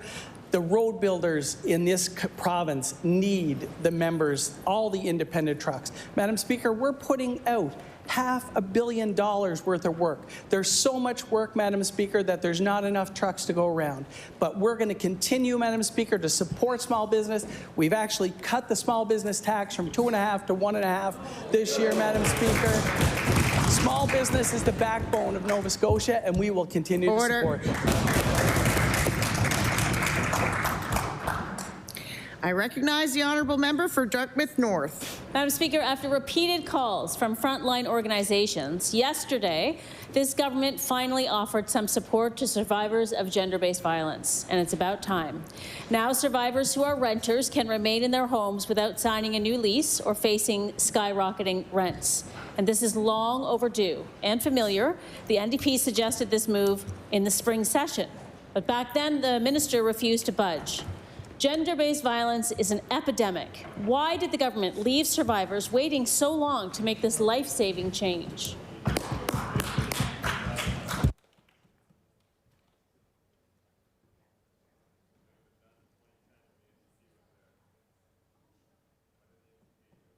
Okay, so that question is out of order.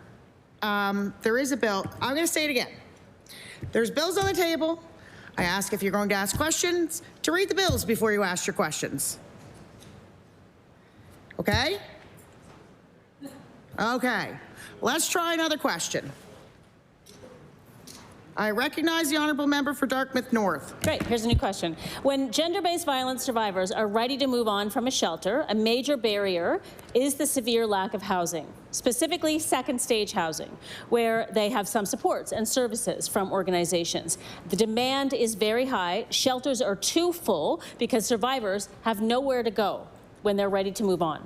When will the minister give transition houses the funding they need to ensure every survivor of gender-based violence has a safe home to move into?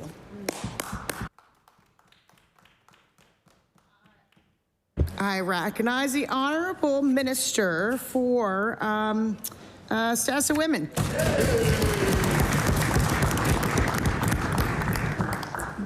Thank you, Madam Speaker, and thank you to the member opposite for the question. And we recognize that there's many challenges that people face when they are leaving domestic violence situations, and we don't believe that housing should be one of them, which is why our government is working so hard to build more housing across the continuum of housing. And I even believe that our housing starts are up an incredible amount. So that is, work is underway. Transition houses and second stage housing are an important part of that combination and an important part of that mix. This is why we do actually currently support Alice House in core funding in the tune of $310,300 each year to support second stage housing, and we continue to have these ongoing conversations with the sector. Thank you.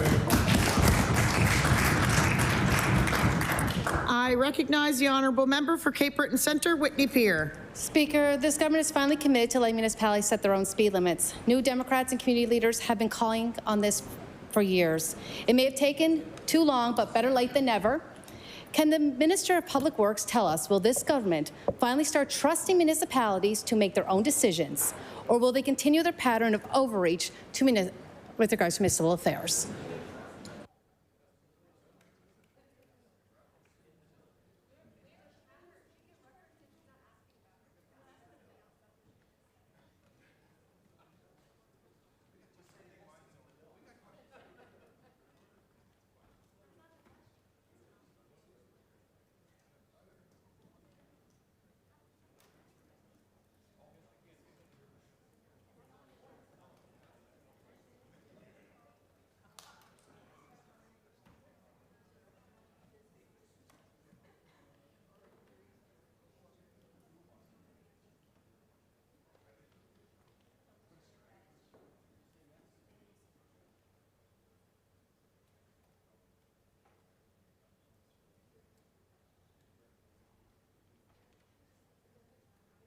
Okay.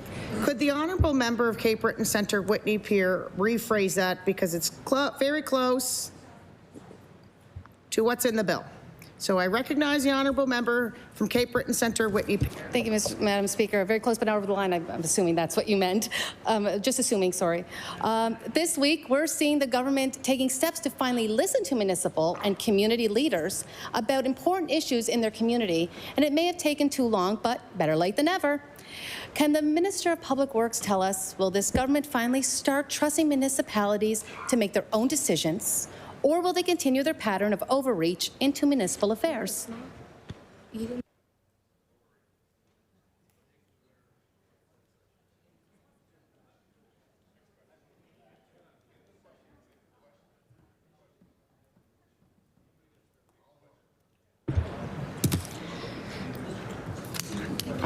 It was vague enough for it to be a question, but obviously that's something that's going to have to be watched very closely in this House during question period. It's day 2. I was trying to be nice. I recognize the Honourable Minister of Public Works.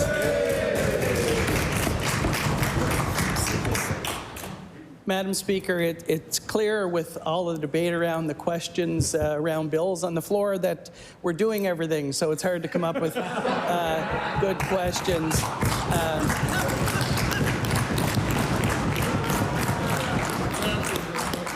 But what I will say, Madam Speaker, is that we work very closely with our municipal partners in the province of Nova Scotia. We've got great relationships. We'll continue to work closely, and we'll continue to have those wonderful relationships. Thank you, Madam Speaker.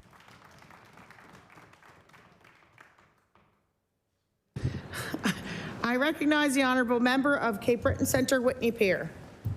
And yet, just in the last few months, This government has pushed changes to override municipal infrastructure decisions while forcing them to cover the cost, threatened municipal councillors over a bike lane, and rejected Halifax Council's regional plan. Can the minister tell us if he wants to work with local governments or just steamroll them? That's not good. I recognize the Honourable Minister of Public Works. Madam Speaker, we will never apologize for doing what's right for Nova Scotia. We will continue to work with our municipal partners as we move forward. As we know, the TSA, not the TSA, the act is the no, my brain is gone because I'm so confused with the questions. Madam Speaker, we're currently doing a street review of HRM in consultation with HRM, believe it or not, Madam Speaker, and we'll continue to hold those relationships and we'll continue to work together for the better part of Nova Scotians. I recognize the Honourable Member for Sackville-Cobequid. Thank you, Speaker. This government isn't telling the whole story on childcare spaces in this province. Parents are being told there are more than Order. Can you please rephrase that? That's pretty close. Like, come on, you. Hey, who's sitting here? If you want to argue with me, I'll recognize you and we can have some fun. But we're not going to. That's frustrating to me. Please, there are certain rules in this House. One is you cannot call an MLA a liar or holding or anything close to that. And that is one thing I will hold clear. We've all worked very hard to get here, and we should not be judging each other's character on this floor. So let's try this again. I recognize the Honourable Member of Sackville-Cobequid. This government's framing of childcare spaces is lacking for many Nova Scotians. There you go. Parents are being told there are more than 7,000 new spaces, but in reality, there are less than half that number. Before and after school programs are helpful to many families, but they are not the same as full-time accessible childcare spaces. Why is this government conflating the options and confusing families struggling to find reliable childcare for their children? Thank you, Member. I recognize the Honourable Minister of Education. Madam Speaker, I want to thank you for the question. We have reduced childcare fees by 50%, Madam Speaker. 50%, Madam Speaker. We just renewed the childcare agreement with the federal government, Madam Speaker. And Madam Speaker, we fixed the childcare agreement that was previously signed, Madam Speaker. What I will say is, I don't know if members read the media, Madam Speaker, but we were just down at Acadia. We announced new childcare spaces at Acadia. Before that, we were at St. FX. We announced new space at St. FX. Madam Speaker, we're working tirelessly to create childcare space for everybody. I recognize the Honourable Member for Sackville-Cobequid. Thank you, Speaker. Childcare Now says before and after school supervision is a patchwork, not a system. This leaves kids without care for 9 weeks every summer and in every school break in between. Parents can't keep their jobs or plan lives around a patchwork system. How can this government pat itself on the back when it's failing to deliver the full-time, reliable childcare that Nova Scotians' families need? I recognize the Honourable Minister of Education. Madam Speaker, I thank you for the question. I would ask that information be tabled. I've yet to read that information from Childcare Now. Madam Speaker, what I do read is the facts. And the facts are, Madam Speaker, that we're building more space than ever before, Madam Speaker. We support our childcare sector, Madam Speaker. We are ahead of where we are any other province when it comes to creating new childcare spaces, Madam Speaker. This government is investing in families from one end of the province to the other, while that party is voting against them. Before I recognize the information has been tabled, I recognize the Honourable Member for Timberley Prospect. Thank you, Madam Speaker. The province finally opened up tenders for the 2020 Green Choice Program in December of 2023. Fast forward another couple years to this year, 6 wind farms were chosen through the procurement process and awarded an opportunity to sign power purchase agreements with Nova Scotia Power. And since then, only 2 of the 6, with a combined total capacity of 260 megawatts, have actually signed agreements. The rest of the projects are now considered withdrawn. With the Green Choice program scaled back, leaving Nova Scotians without clean, reliable power they were promised, will the Minister of Energy quickly tender new onshore wind before costs go up even further as they have over the last few years? Thank you, Madam. I recognize the Honourable Minister of Energy. Thank you. Thank you, Madam Speaker, and thank you to the member opposite for the question. And we were, very disappointed that 4 of the projects didn't move forward in the Green Choice program, but we do have 2 that are there, Madam Speaker, and we've already begun the process of hiring, looking at an administrator to do a new procurement as part of the Green Choice program, Madam Speaker. What we do have, Madam Speaker, is over 900 megawatts of power for onshore wind, Madam Speaker, with PPAs as we speak right now, Madam Speaker, as a province. And we'll continue to do what we can to make sure that we reach those renewable targets. So thank you, Madam. I recognize the Honourable Minister or Honourable Member for Timberley Prospect. Thank you, Madam Speaker. We've heard a lot this summer about the potential of offshore wind in Nova Scotia, and we share that optimism. But with huge government subsidies, it's still more expensive than the onshore wind price right now. This government gave away prime land for green hydrogen projects, which has so far gone nowhere. That land could have been used and competitively tendered for low-cost wind. And now the government has admitted that the Green Choice program has stalled. Why is the government not allowing more competitive wind and handing it over to a billionaire who may or may not produce 1 bit of hydrogen in this province? Thank you, Madam Speaker. I recognize the Honourable Minister of Energy. Thank you. Thank you, Madam Speaker, and thank you to the member opposite for the question. And I think I reiterated our stance that we are very focused on getting to that 80% renewables, and we have a number of initiatives in process to get there. But Madam Speaker, I did try to take a look back and see kind of the history of the Liberal Party's kind of onshore wind progress, Madam Speaker. So I looked at 2021 before we came into power, Madam Speaker, and there was 0 megawatts of power put forward. I looked at 2020, Madam Speaker, and again, 0 megawatts of renewable built here in Nova Scotia. How about in 2019, Madam Speaker? How many built in Nova Scotia renewables? 0, Madam Speaker. 0. I could go on, Madam Speaker, and I will when I have more time. Thank you, Madam Speaker. No, you won't. Order. I recognize the Honourable Member for Halifax Needham. Thank you, Madam Speaker. Students across Nova Scotia returned to their schools this month, but not at St. Joseph's A. McKay, which has been closed for years. This government has been promising for years that their school will reopen, and parents were told the last delay would be the final one, and that was not the final one. My question to the Minister of Education is, why has this government once again failed to keep its promise to families at SJAM, and when will the minister finally give parents a straight answer on when the SJAM will open? I recognize the Honourable Minister of Education. I want to thank the member for the question and for the daily texts and updates from her on SJAM. As she knows, there's people there around the clock working. She texted me the other day to tell me there was painters in there. Madam Speaker, the school is progressing. This is a massive investment in the north end of Halifax, and we are proud to support it. And I can't wait for the school to be open. We know that any time there's delays, Madam Speaker, it impacts. And what I will tell the people of the north end of Halifax and surrounding areas is that this government's here for you. We're investing in your children, and we're investing in your future.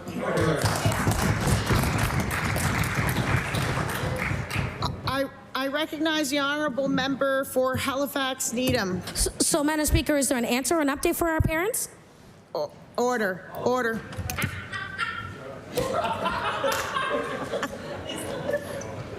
Order, please. The time allotted for oral questions to ministers has expired. She's up first. I recognize the Honourable Member for Cumberland North. Madam Speaker, I'd like to rise in a point of order. Yeah. The member opposite during question period referred to my Facebook post as creating fear. I'm wondering if the member should be tabling those since he's referring to those during question period.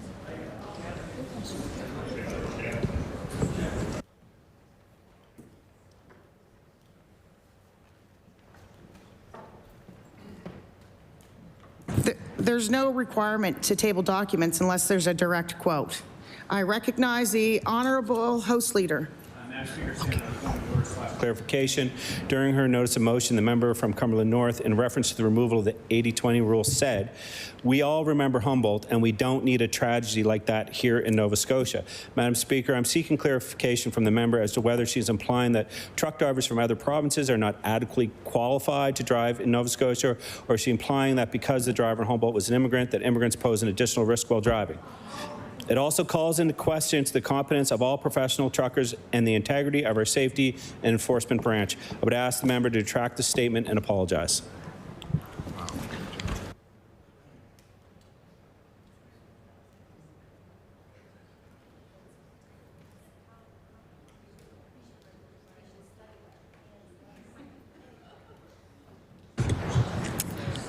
That is not a point of order. That's a clarification. There is, if it comes up in a debate, this can be debated. I recognize the honourable member for Cumberland North. Thank you, Madam Speaker. I'd like to rise in a point of privilege. During my question period, the minister gave a response that the member opposite is great at identifying fear. I submit that that is restricting my privilege. Madam Speaker, as a woman in this chamber, I should be able to speak on behalf of my constituents and other members and not be and try to be intimidated and harassed that I'm creating fear in this chamber from a man.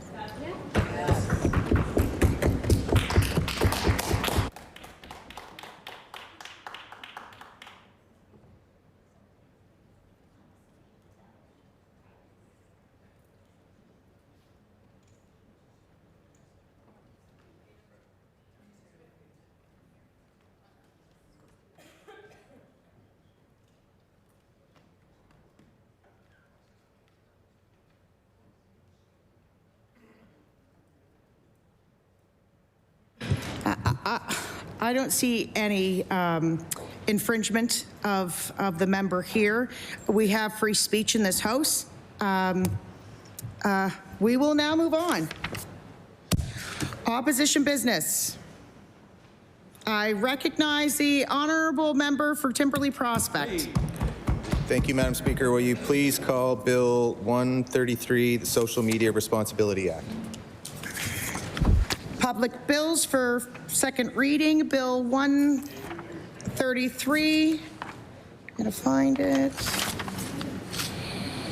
Social Media Responsibility Act. I recognize the honourable member for Timberley Prospect. Thank you, Madam Speaker. And may I make an introduction first before I start? Please do. In the gallery opposite, we have with us a number of outstanding advocates related to the issue we'll debate here shortly, and we have, I'll call the names if they could rise. We have first a few folks from Unplugged Canada. We have Jenna Post, Robin Keane, and Bethany Lund, and then also Marcy Martin from Phone Free Schools. If you could rise up and get the applause of the House, please. Welcome to the House. We hope you enjoy your time here. I recognize the honourable member for Timberley Prospect. Thank you, Madam Speaker. And I wanted to kick off the debate today, which is a very important topic, by thanking the government for putting out a release today highlighting the issue and make sure that they're paying attention. It's important that Nova Scotians know that opposition members are putting forward ideas worth debating. I think that most members agree in this House that there is a simple truth and that our youth are not okay. If you talk to teachers, counselors, parents, they'll tell you the same story, that kids are more anxious, more depressed, and more withdrawn than at any other time in recent memory. I would also submit that we are losing entire generations to this rush for likes and less of an ability to cope in the world. We're witnessing a profound shift in the nature of childhood itself, and it's no coincidence that it began at the same time of the rise of smartphones and social media.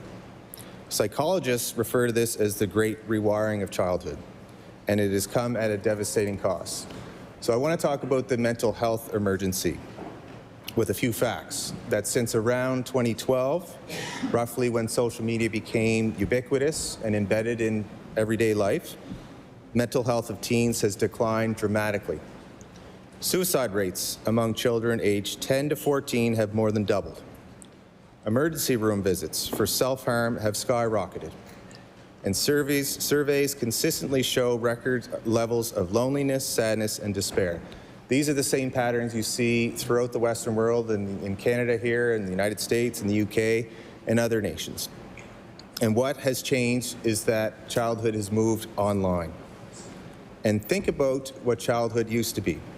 You learn resilience by facing challenges, navigating playground politics, handling rejection, bouncing back from awkward moments, and these experiences built what psychologists call a psychological immune system. But now, instead of learning to cope in the real world, kids are exposed to daily, algorithmically curated feeds that amplify comparison, ridicule, and exclusion. Their immune system against stress never has a chance to develop. And the result? Teens are more fragile, more anxious, and less able to handle the normal ups and downs of just growing up. And the thing about this is it's not by chance. These multi-billion-dollar companies actually admit it. It is addiction by design. Every like, every notification, every endless scroll, which I see members doing as I speak, are not neutral features. They're carefully designed to exploit brain's dopamine systems, the same system that gets hijacked by drugs and gambling. The brains are rewiring from dopamine desensitization. A 13-year-old doesn't stand a chance against trillion-dollar algorithms fine-tuned to keep them hooked. And it works. Studies show teens spend an average of nearly 5 hours a day on social media. 5 hours that could be spent sleeping, studying, playing, sports, or simply being friends face-to-face. Their brains need more and more, and they feel less and less. We would never hand a pack of cigarettes to a middle schooler. We'd never give them vodka. We wouldn't let them loose in a casino. Yet social media combines elements of all three: addiction, risk, and exploitation. And we're handing this to kids. It's not limiting choice. I've heard that argument before. This is about giving kids back their choice. And the harm is not spread evenly. Girls are actually especially hit hard, according to the data. Dates of depression among teenage girls have surged since the arrival of Instagram and Snapchat, specifically. Black youth and 2SLGBTQ+ teens, already more vulnerable to discrimination and socialization, are disproportionately harmed. Higher rates of cyberbullying, online harassment, and exposure to harmful content. This isn't just a generational crisis, it's an equity crisis. And social media is amplifying vulnerabilities and widening gaps in mental health outcomes. And I want to focus on what's being lost. Beyond the undisputed statistics, we need to talk about what they're missing out on. Sleep, number one, destroyed. 1 in 3 teens now get less than the recommended amount of rest, largely because of late night scrolling and fear of missing out. In-person friendships are declining. Kids hang out less, date less, and spend less time outside. They are trading real human connection for curated versions of on-screen. Even basic milestones like getting a driver's license or applying for a first job are now delayed. When life is lived online, the urgency of independence fades. And parents know this, they see it happening in their homes every night, and they also feel helpless. Because if they try to control access to their child, then other children have it and their child doesn't, and they get further stigmatized, further isolated. And that's why this can't be solved at the household level alone. It demands collective action. That's what government's here for. So a few points. Number one, this is why we need to take this action. Because the adolescent brain is uniquely vulnerable. The prefrontal cortex, the part that manages the impulses and the decision-making, don't fully mature until late adolescence. That's why we chose the age, along with precedent with the other jurisdictions taking action. This means kids are neurologically defenseless against addictive pull of social media. Second point, because harm is measurable and urgent. We're not talking about vague concerns or moral panic. We're talking about hard data, rising depression, rising anxiety, and rising suicide. And I would go to bet that since school started just a few days ago, that members like myself are already receiving emails related to online bullying. I know that because I see emails coming through with children already being bullied online. Even though phones are banned in some schools for some grades, it's a half measure, it's a step in the right direction, but we still have the issue of needing to have it in place for pre-primary to 6, for all grades. Third point, because precedent exists. And I note that the government did write a release that it's difficult to look at this issue from a provincial or state level, as we'd say globally. That's a fair comment. However, it has to start somewhere, and that's actually how it started literally everywhere else in the world, from the state level. We already restrict things that are harmful. I mentioned them. You can't buy alcohol, you can't buy cigarettes under the age of 18, 19, because society recognizes that some industries exploit immaturity for profit, and social media should be treated the same way. Several U.S. states have taken this action, talking about the state level. Blue and red, by the way. This shouldn't be a political issue about left or right. And you'll see that when I name the states that are already passing laws restricting minors' access to social media. Florida may have been once a swing state, definitely more on the Republican side, more on the conservative side. Utah and California and New York all moved in this direction.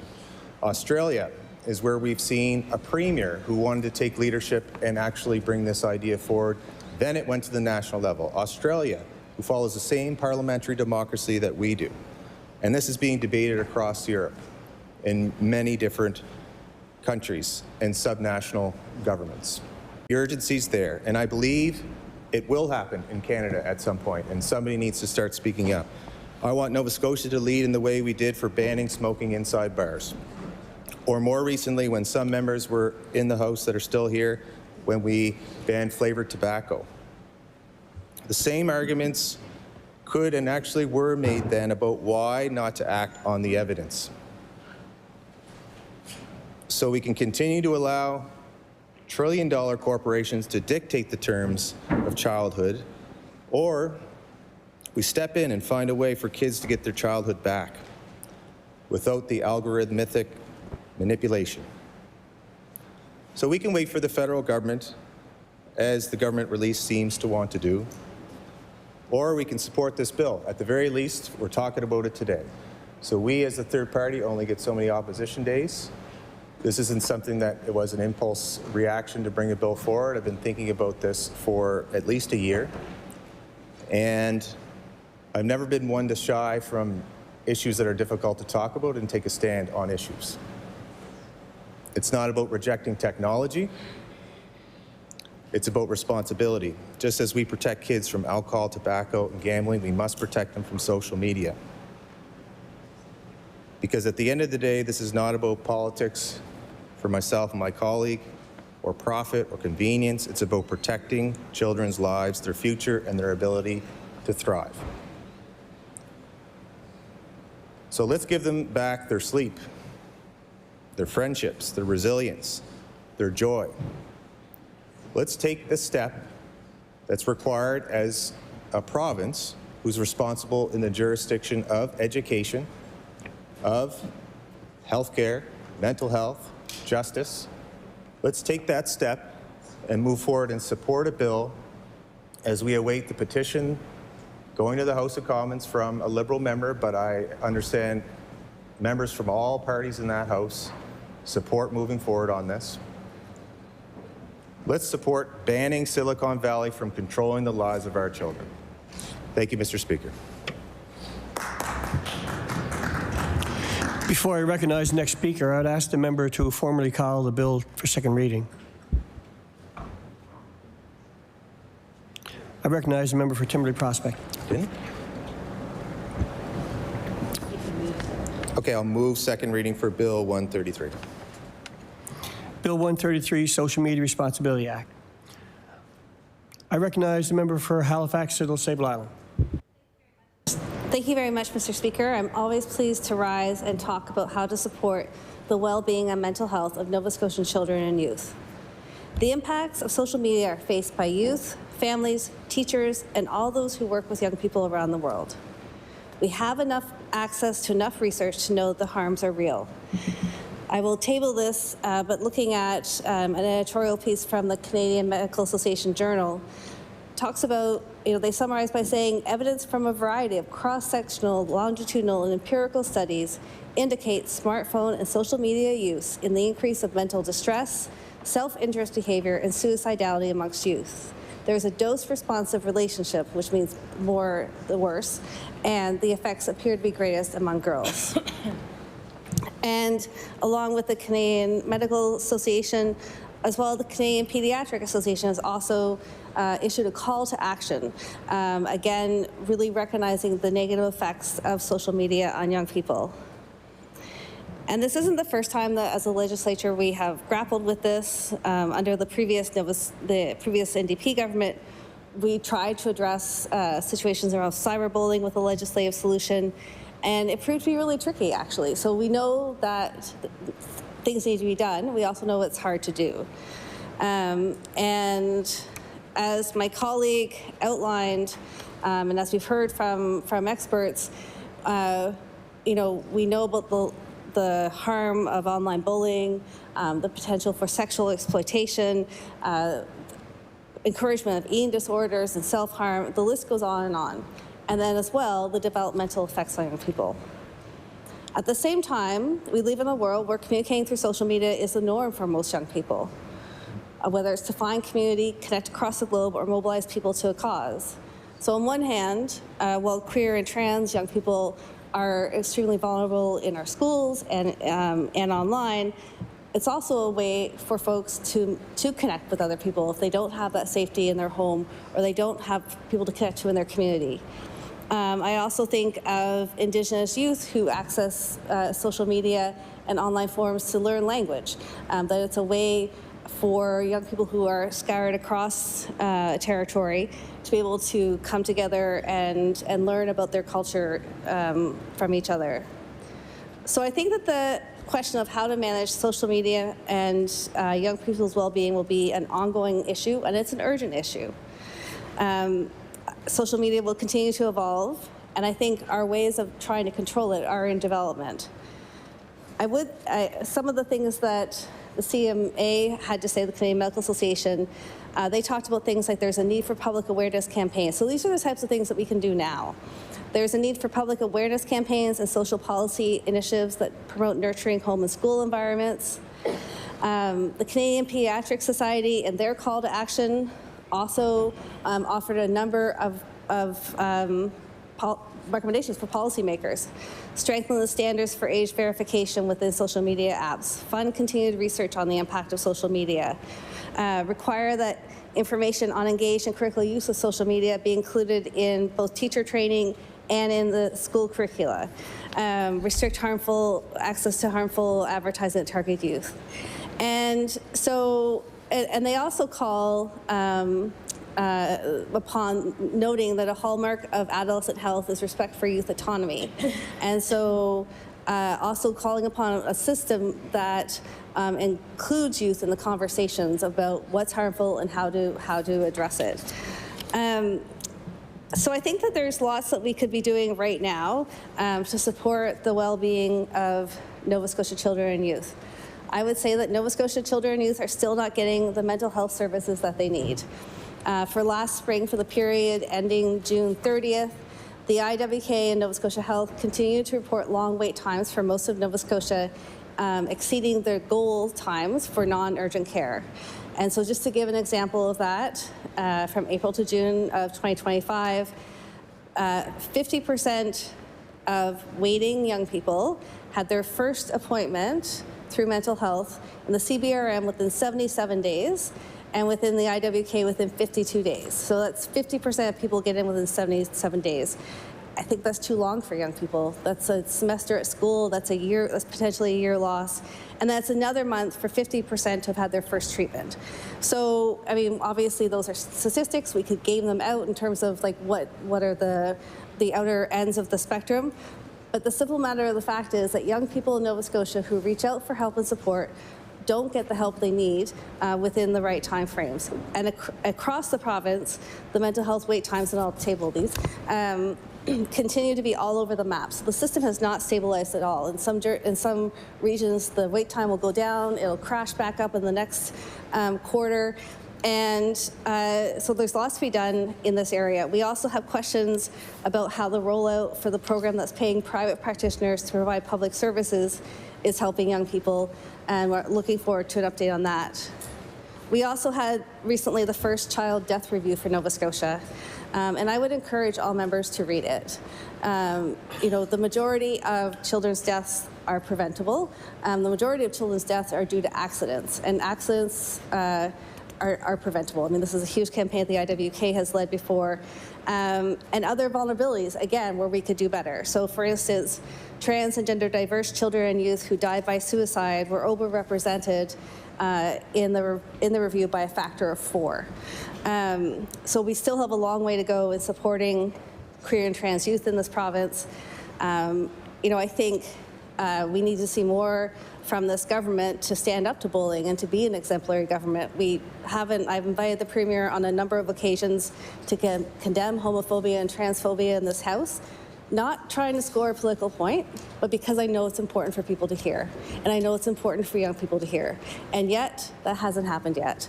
You know, we had guidelines revised with young people to support trans and gender diverse students that have been apparently abandoned, and we're still waiting for a 2S LGBTQIA action plan. And I want to tell you that that all matters to young people. When young people write me, or we meet, or you know, young people are concerned. Queer and trans young people are concerned about how they are going to be able to grow up and thrive in this province. And I think at this point, there's been some good words from this government, but there's been no action. And people are starting to realize that, and young people are feeling abandoned by that lack of action. I also think we need to think about young people and housing. So we can do a lot better in supporting our young people. Lots of young people, most young people begin life as renters, so facing fixed-term leases, the lack of an enforcement unit, the lack of real rent control. We just had the release of the 2024 HRM point-in-time count survey, which is a review of homelessness. And the percentage age of first homelessness episodes are the most is within the age range of 13 to 19 years old. And then the second is 20 to 29. So essentially, the majority of folks who experience homelessness experience it for the first time as a young person. And also of the reporting folks, 23%, just trying to find that, 23% were former youth in care. So I think every time I look at that, I know that we're failing young people in this province, that we can do a whole lot better. And so I think that social media is an urgent concern. I think it's where, you know, a lot of the concerns of the most vulnerable young people in our communities can be exploited. I think government has a role to step in and protect young people from that. I think it should be done in consultation with young people. I think this would be a great issue, for instance. The other thing the government has promised, this government has promised, and I think you're on your 4th minister, they're on their 4th minister at this point, but maybe 4th time's the charm in community services / opportunities and social development. There's been a promise for a child and youth advocate. And the government has undertaken consultation with young people. The government has undertaken consultation with folks who work with young people across the province, and yet we still don't have a child and youth advocate. Like I said, all previous ministers under this government have declared their full intention and support, so we'll wait and see. But, you know, this is really I feel like our young people are really struggling in Nova Scotia. When I look at the results in the student success survey, when I look at the results of wait times for mental health services, when I look at housing, and a child and youth advocate would be a great place for the research and the advocacy and young people's voices to come together and look at the critical issues facing young people and bring forward solutions. And with that, I will take my seat.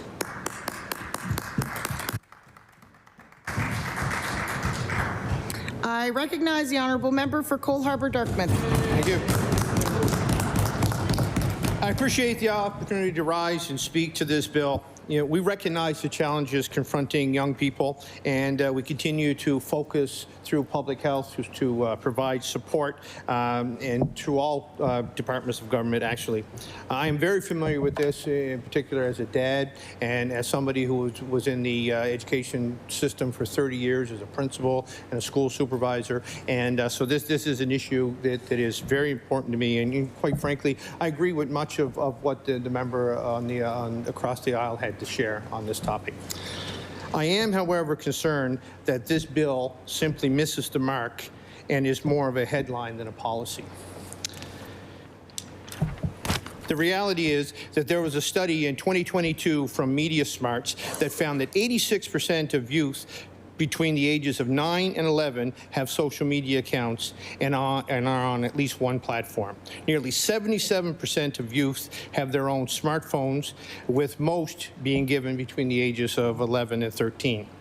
So we currently have a reality where most kids are on social media accounts and most are given cell phones by their parents to be able to access them.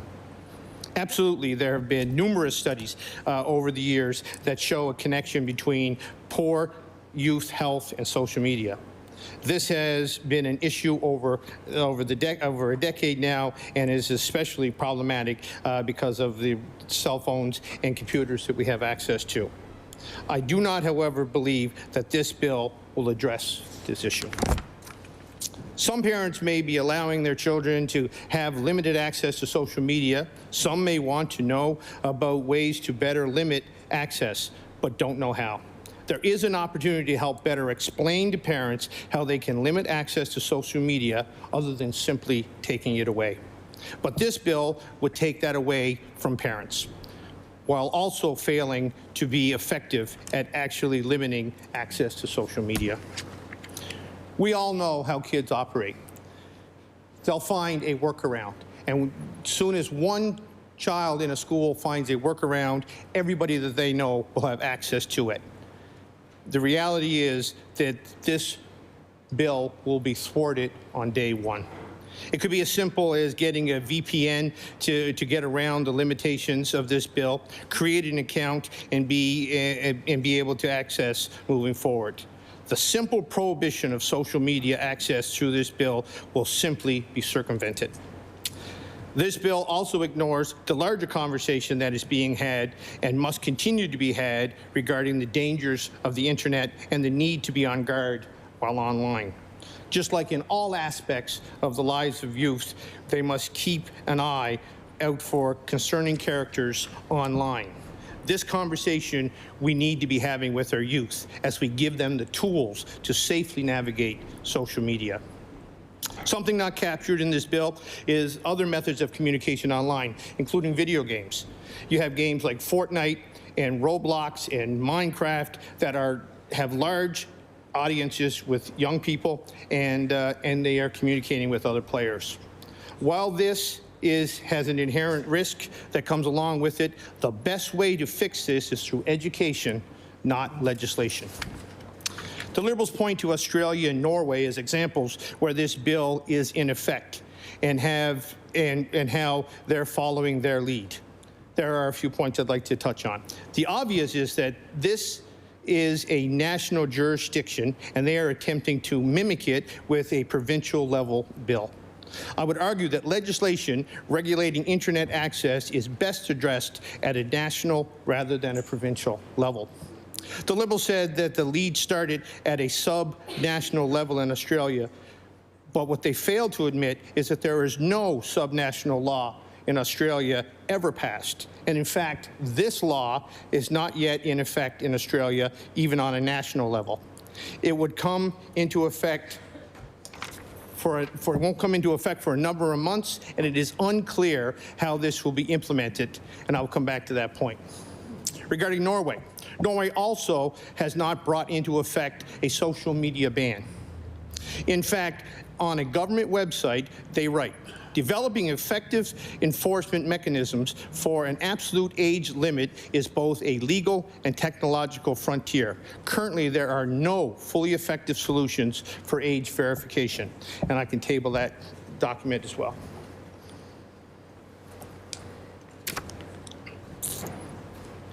So, neither of the two countries that the Liberal Party point to actually have laws currently in effect with methods for verifying age. And that's because the only plausible way to ensure no one under the age of 16 uses social media is through ID verification. The information technology website, The White Hatter, and I can table that as well, has an article that touches on the proposed Liberal bill. And they write, a major concern we have with the 16-plus age verification legislation to enforce it, platforms need photo ID, biometric scans, or use third-party services from all users, not just youth and teens, but from adults as well. While marketed as secure, we guarantee these age verification companies create tempting targets for hackers and even hostile state actors. So, this bill, if implemented, effectively will require users to upload their ID to servers controlled by Mark Zuckerberg, Elon Musk, and other media giants where it is unclear how that information will be stored or managed. There is a headline from The Guardian just earlier this month regarding Australia. Not just under 16s, all Australians' social media users will need to provide their age. It could be complicated and time-consuming, and I can table that as well. I don't believe legislating that Nova Scotians provide these media giants with their ID is a solution or a correct path to limiting access for young people to social media. Facial age scans may also be part of what Australia implements, requiring social media sites to scan faces of new accounts to verify age of already existing accounts. And another Guardian article in July writes, measures to deploy by online services could include looking at your account history or using facial age assurances and bank card checks, identify checks using IDs such as driver's license to keep children under 16 off social media will also be logged into accounts and search engines. When the Liberals had their press conference about this bill, they mentioned Florida as moving ahead with a media ban for children. Signed into law by Republican Governor Ron DeSantis. What they ignored is that that law is not in effect and is being blocked by a federal judge. The same goes in 2023, signed by a Republican governor in Utah, which was blocked. A similar bill signed by a Republican governor in Arkansas was also blocked by a federal judge, and I can table cites of those as well. I raise examples of the United States simply for the purpose of highlighting how limited examples of implementation there are. The Liberals' own bill does not prescribe a way to verify if a user is under the age of 16. They point to no examples on how to implement this because the easiest way for social media companies to implement this is to simply require uploading a personal ID to social media giants, which raise significant privacy concerns. As I already said, without examples of how this would be implemented, this legislation is more of a headline than it is an actual policy. In conclusion, I want to assure families across Nova Scotia that our government is a partner in keeping children safe from social media harms. We've acted in schools where we've implemented a comprehensive cell phone directive to restrict access to phones in classrooms, whereby limiting access to social media throughout the school day.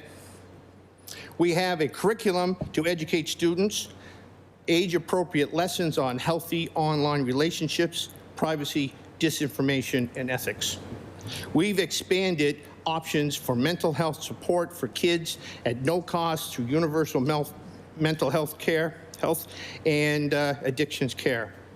We will continue to work for opportunities to support youth across Nova Scotia.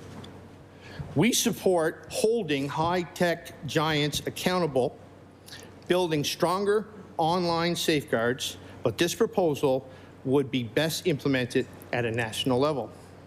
And even then, deep discussions should be had about how this would actually be implemented to protect kids, while also protecting the privacy of all Canadians. The Liberals failed to point to a method where this legislation has been successfully implemented to do either of these things. I appreciate the discussion on this. We are happy to keep the conversation going with a focus on practical steps to keep youth in Nova Scotia supported and safe. Thank you.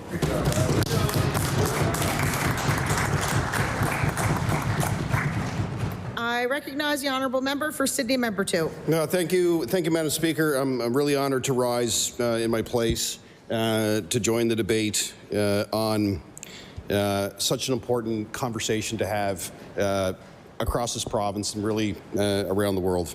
I do want to recognize the gallery, the folks in the gallery today for their leadership, for their compassion, and for their love of supporting our kids.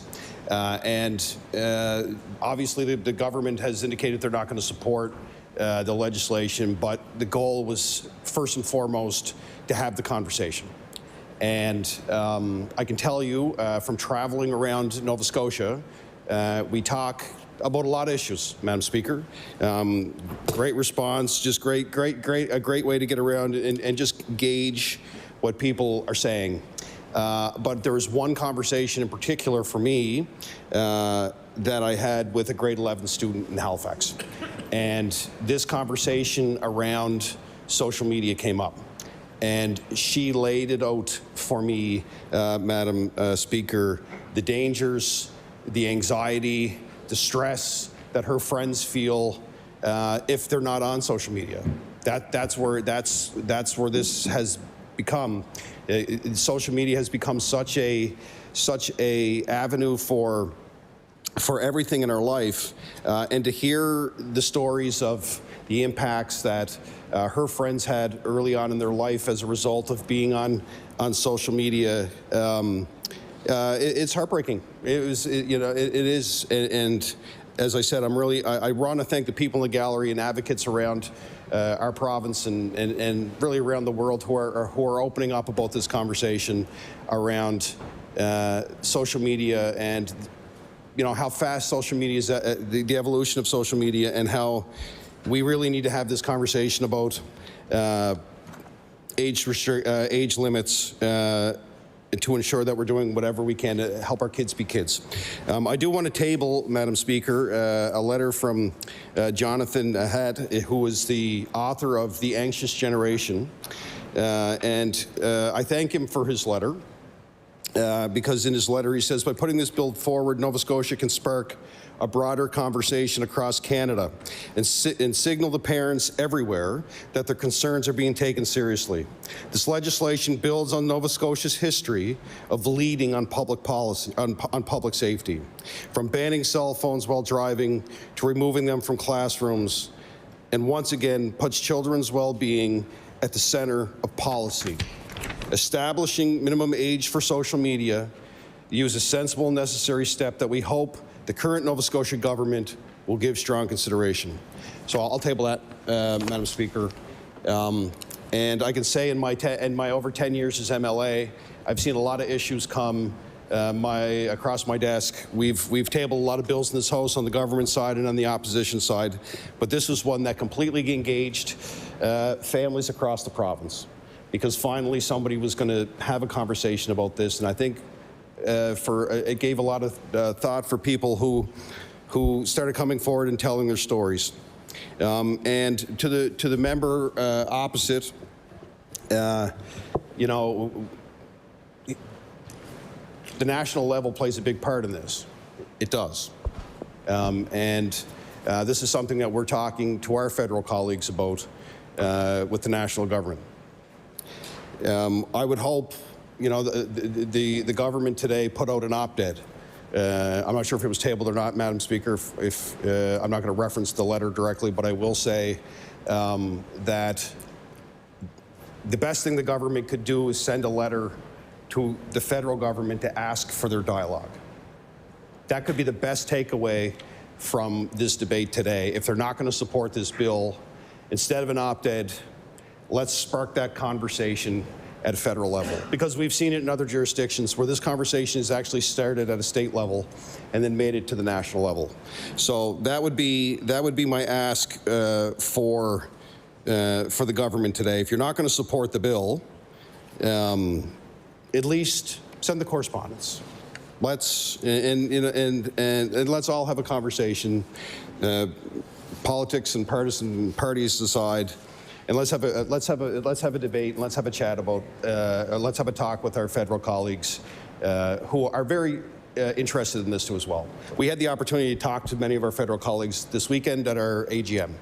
It was a great opportunity for the member and I from Timberlea Prospect to talk to them about the importance of why we are bringing this forward, which they also see. They see this too as well, and I'm sure that the journey may take some time to get there, but they know we're debating this today. They're well aware of it. We know they're paying attention to this. And as I said, if the government is not going to support the bill that we've tabled here today, what the government can do is work with us, to work with our national colleagues, also with the NDP caucus too as well, to talk about this conversation and send a unified letter to the federal government to say this is something that's important in Nova Scotia. We want to continue to have this conversation, but ultimately the decisions and some of the legislation will be made at a national level.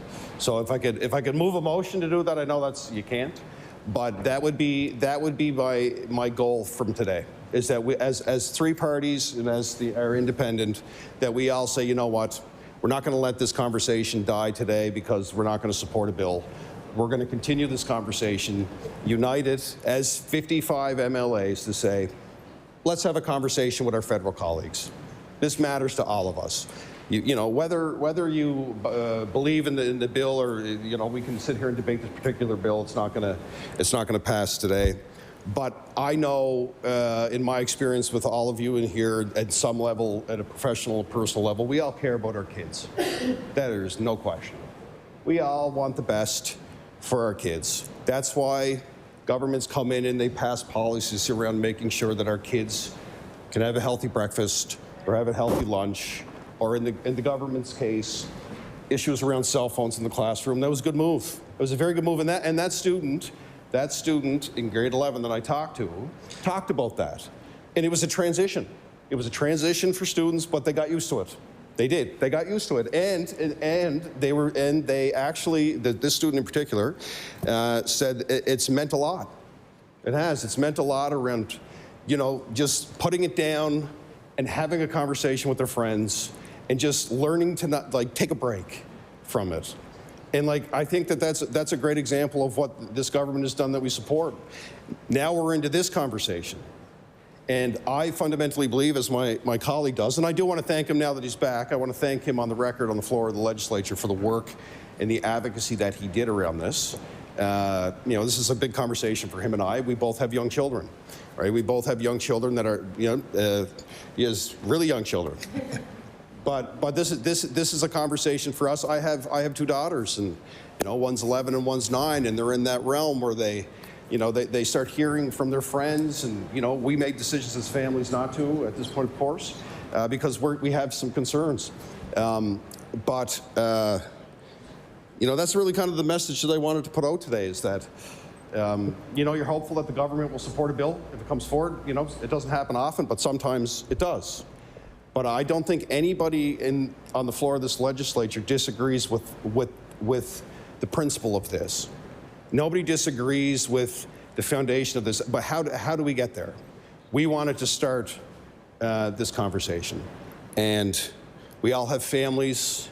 You know, many of us are raising families here in the legislature, and I have no doubt that you have the similar conversations that we've had with many Nova Scotians about bringing this bill to the floor. So.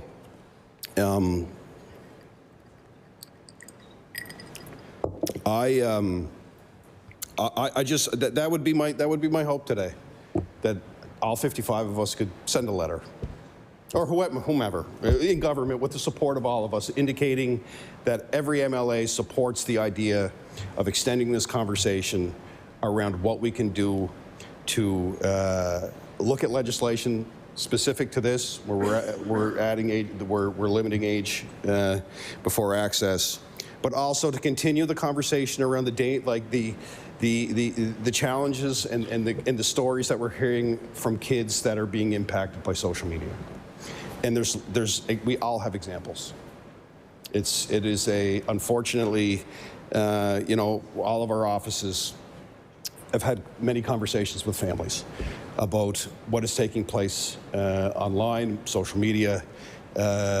It's really heartbreaking, and I think that we can't just let this go today. Like, I think we need to continue to have the conversation.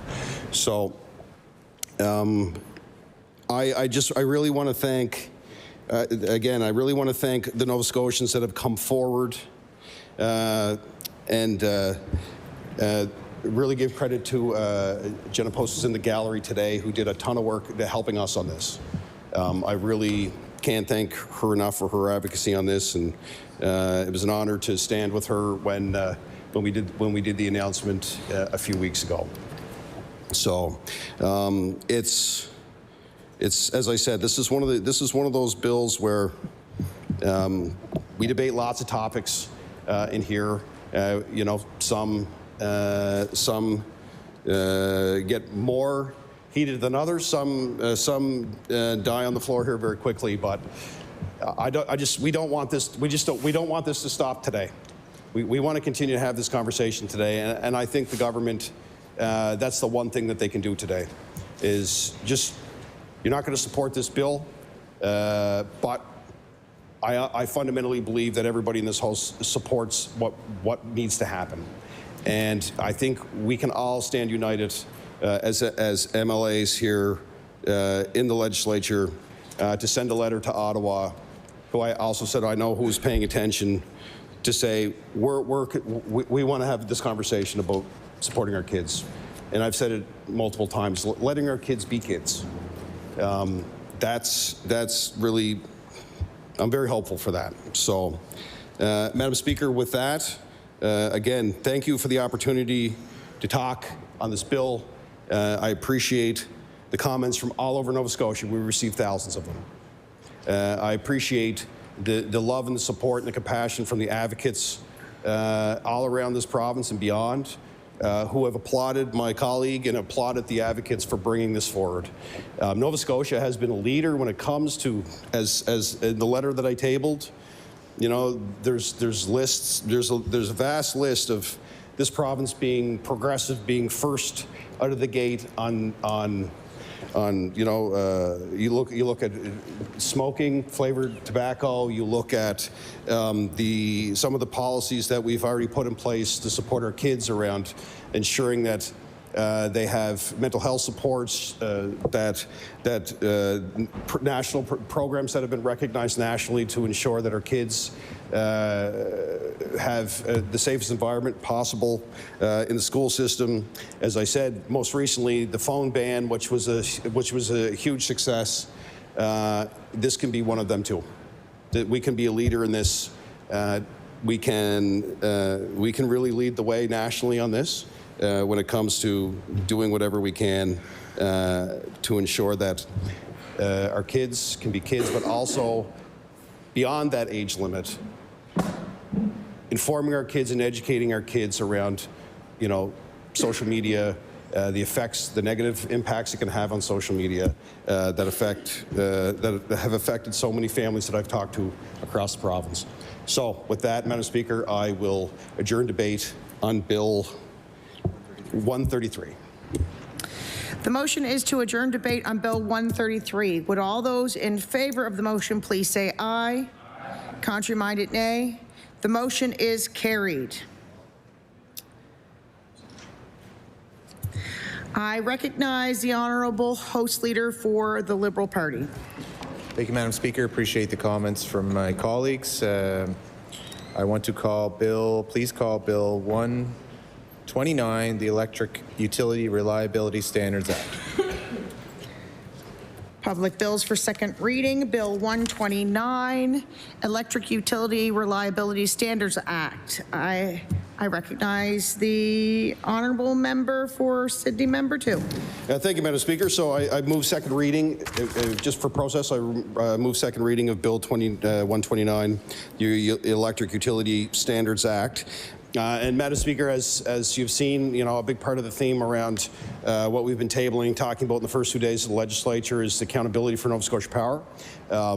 We've had, as we all know very well, we've seen a situation where the cyber breach has really brought to light, what oversights can we put in place to ensure that people's information is protected, we've seen a breach of hundreds of thousands of people.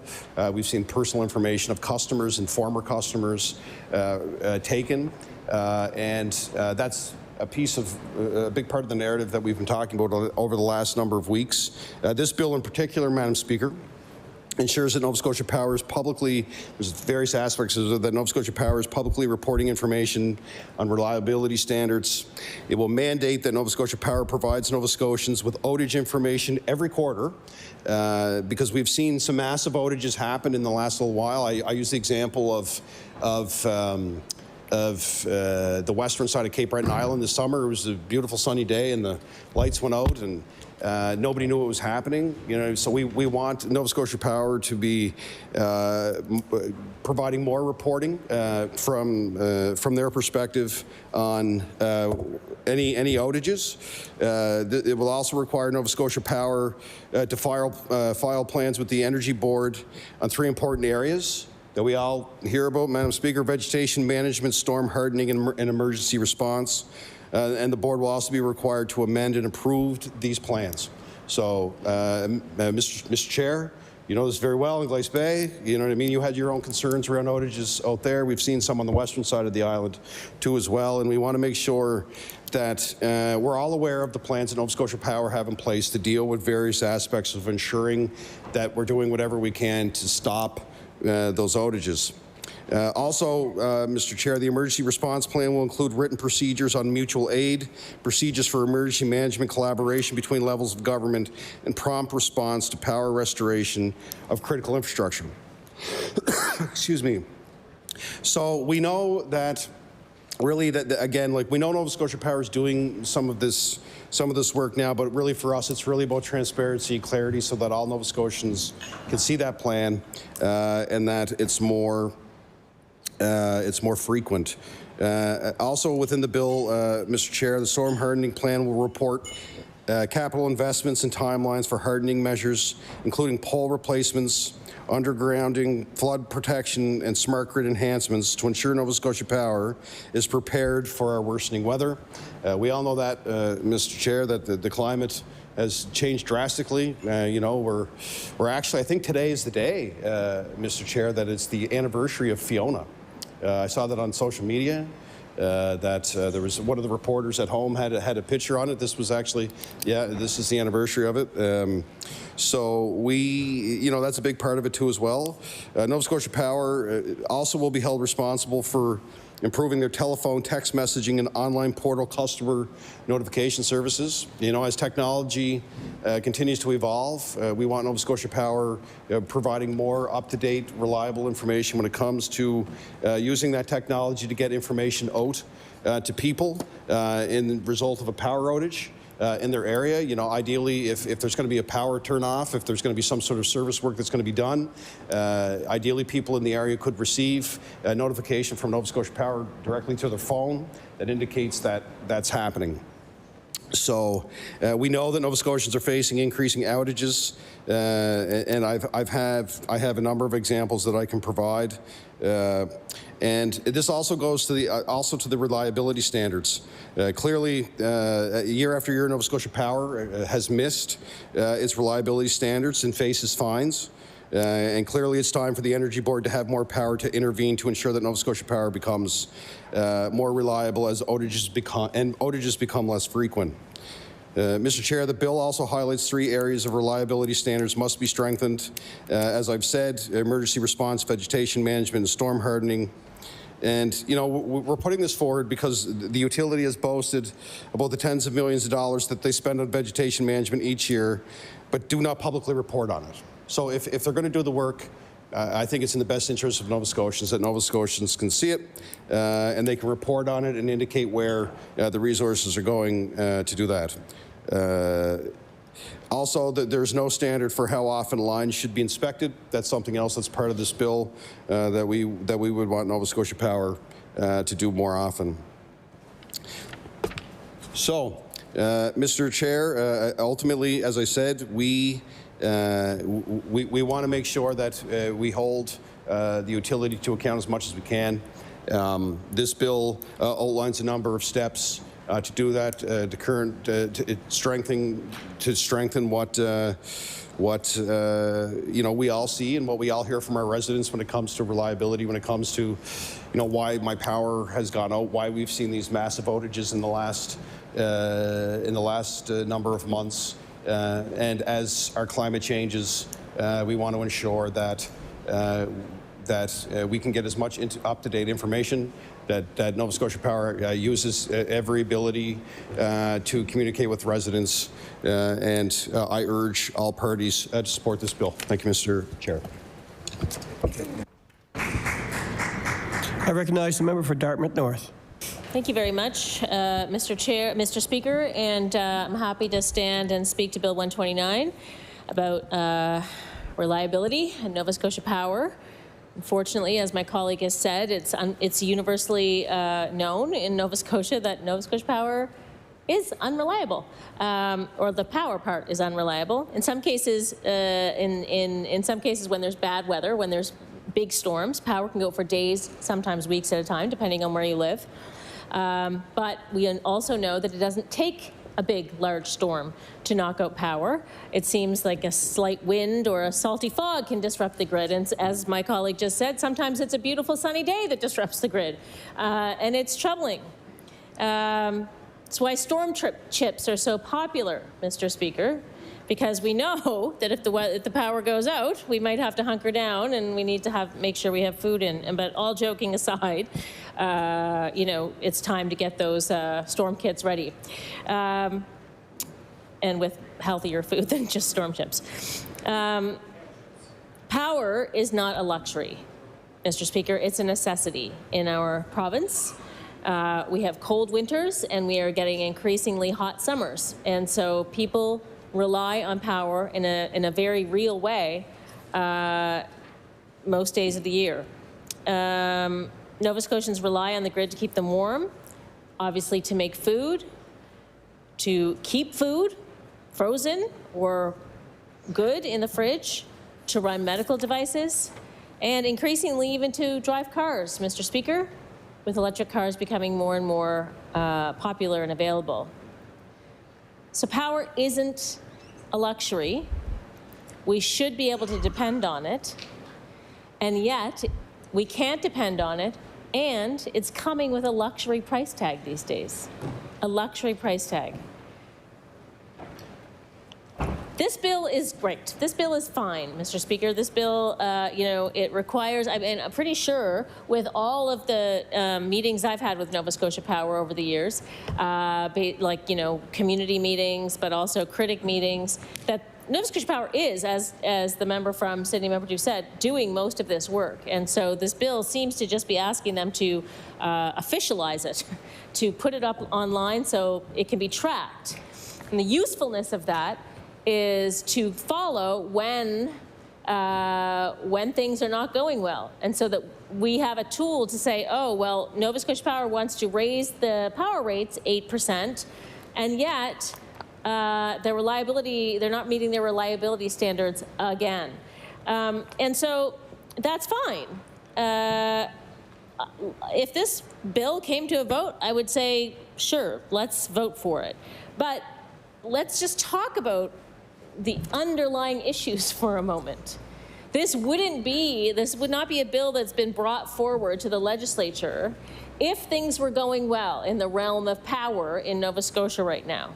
Okay, let's talk about how much, for instance, I can imagine a situation where this bill passes and then Nova Scotia Power says, okay, well, if we're going to do that, we're going to need to hire a team to run that website and report all those things, and that means your power rates are going to go up by this much, or we're going to have to ask for an increase at the UARB or whatever the new the power regulator is to cover those costs. Because it seems like every time something happens, the costs are being passed on to ratepayers, which has to stop. There needs to be a way to ask or compel Nova Scotia Power to be responsible to their customers without asking them to bear the brunt of the cost of that responsibility. And that leads me, Mr. Speaker, to talk about power bills. Because again, if power rates were sky high, that's a problem. I mean, they are sky high, and that's a problem because our bills are high. What would happen if we took real measures to make our bills lower? This is the question at hand. This is why it's a problem that power rates are so high and that there's been another request for another increase. It's universally known that in Nova Scotia, power just keeps going up. And that includes on this government's watch. Since 2021, the year that this government took power, the average family's bill has gone up $400 a year. $400. That's a huge amount. That's a couple of carts of groceries. Well, depends on where you shop, I guess. The Costco, that's one cart of groceries. It's best to think about this. It's best to think about this in the way that, because of the fact that the fact of the matter is that the groceries are very expensive too. Housing is very expensive. Food, power, everything is going up. Nova Scotians cannot afford skyrocketing costs, and we cannot afford another rate hike. The Premier says that the rate hike disappoints him, and that disappoints me, Mr. Speaker. As the Premier, he can step in to make a difference on people's monthly power bills, as can the Minister of Energy. It's disappointing that we haven't heard from the Premier or the Minister of Energy any creative ideas of how to do so. But I've got one, I've got many, which I will outline, but the first one I will say is give people a break. Give people a break. Make Nova Scotia Power responsible for reporting their reliability standards and their vegetation plans and all of that stuff, but also give people a break on their power bills. A 10% rebate off monthly bills could come about quickly. It could make a difference to families around the province, a real difference. It's not a perfect solution, but it's something that we need right now. The idea that power rates, if bills have gone up on average $400 in the last 4 years, and then we add another 8% increase, where are we going to be? It's just like we cannot continue this growth. The other thing, and the minister alluded to it yesterday in question period, Mr. Speaker, but honestly, we are playing around the edges here when it comes to energy efficiency. Energy efficiency is the cheapest form of power that we have, Mr. Speaker. We could ensure that all homes have access to good insulation, properly sealed windows and doors. That makes an impact on one's monthly bill. We can do this for houses, we can do it for renters, we can do it with anyone who has a drafty window or a loosely sealed door. All of that stuff pushes monthly bills up. But we do not have universal access to these types of programs. We have the home warming program. It's amazing. It helps a lot of people in Dartmouth North. But if someone makes $1 over the income threshold, they don't qualify for the program, and yet they cannot afford to do the work on their homes, even with the rebate programs. We need to take a look at this. We need to train people who can come in a massive way and do energy assessments.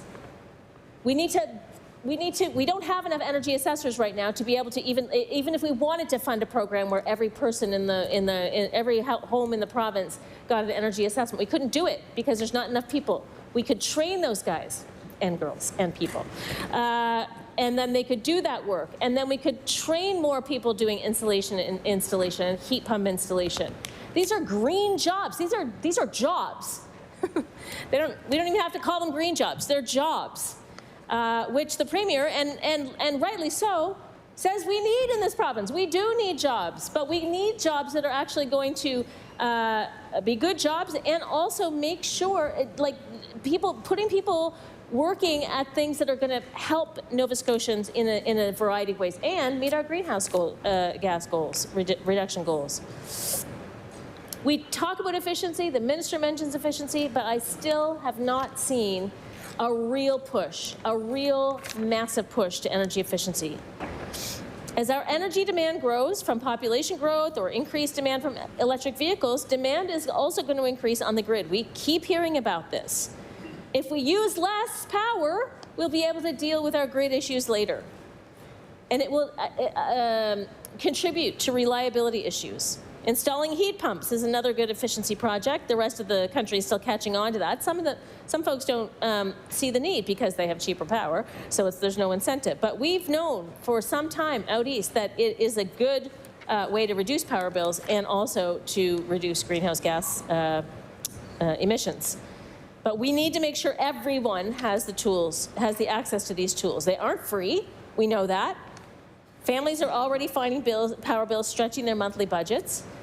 Cost should not be a barrier for the tools that can ultimately save everybody money and green the environment. Another option that we need to see more of, Madam Speaker, is solar power. Solar power is a great option. By having their own solar panels, Nova Scotians can make their own power. That helps with monthly bills. By pairing solar panels with battery storage, Nova Scotians could have access to power when the power goes out. We could use our electric cars, for those of us who have them. I do not have one.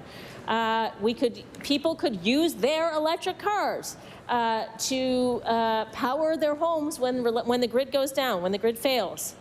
Then they could sell their power back to the grid. This new technology, along with smart thermostats and smart hot water tanks, it all holds promise to help manage power needs in the future. But we need to make sure that people have access to these things. These options could help many Nova Scotians. The bill that the Liberals have put forward proposes to set some targets for reliability. The real problem, though, is that Nova Scotia Power isn't hitting the reliability targets that they already have. For the last 8 consecutive years, Nova Scotia Power has missed their targets. The power was off for too much of the time, which is unfortunately no surprise to Nova Scotians. In 2024, Middlefield, in southwest Nova Scotia, there were more than 31 outages through the year. A CBC investigation found that there were 47,000 outages across the province that same year. So that means, Madam Speaker, there was only one day in Nova Scotia without an unplanned power outage somewhere in the province. That's unacceptable. There aren't enough storm chips in the world to keep up with that. People are frustrated. I mean, it's a joke. The storm chips part, we know, is a joke, obviously. But people are feeling ripped off every month when they get their power bills. They're always higher, and the service doesn't match up. Not only that, but the company has proven that they can't be trusted with our data, with our personal information. Nova Scotia Power's data breach this year has affected thousands of Nova Scotians. Critical private information was stolen. This has significant ramifications for those affected. And a little bit of credit monitoring, 2 years, now possibly they've changed it to 5, it's not enough. The government should take action and provide credit freezes at no cost so that Nova Scotians can protect themselves. So, To conclude, Madam Speaker, the bill is fine, but fine doesn't cut it. What? I'd give it a C+. I mean, it's fine. It's average. It's not that great. I mean, it's fine, but the problems are so much bigger. So let's talk about the big problems. Let's introduce legislation in this sitting that fixes the actual problems that Nova Scotians are facing when it comes to high power bills and Nova Scotia Power's unreliability. Thank you very much. Here, here.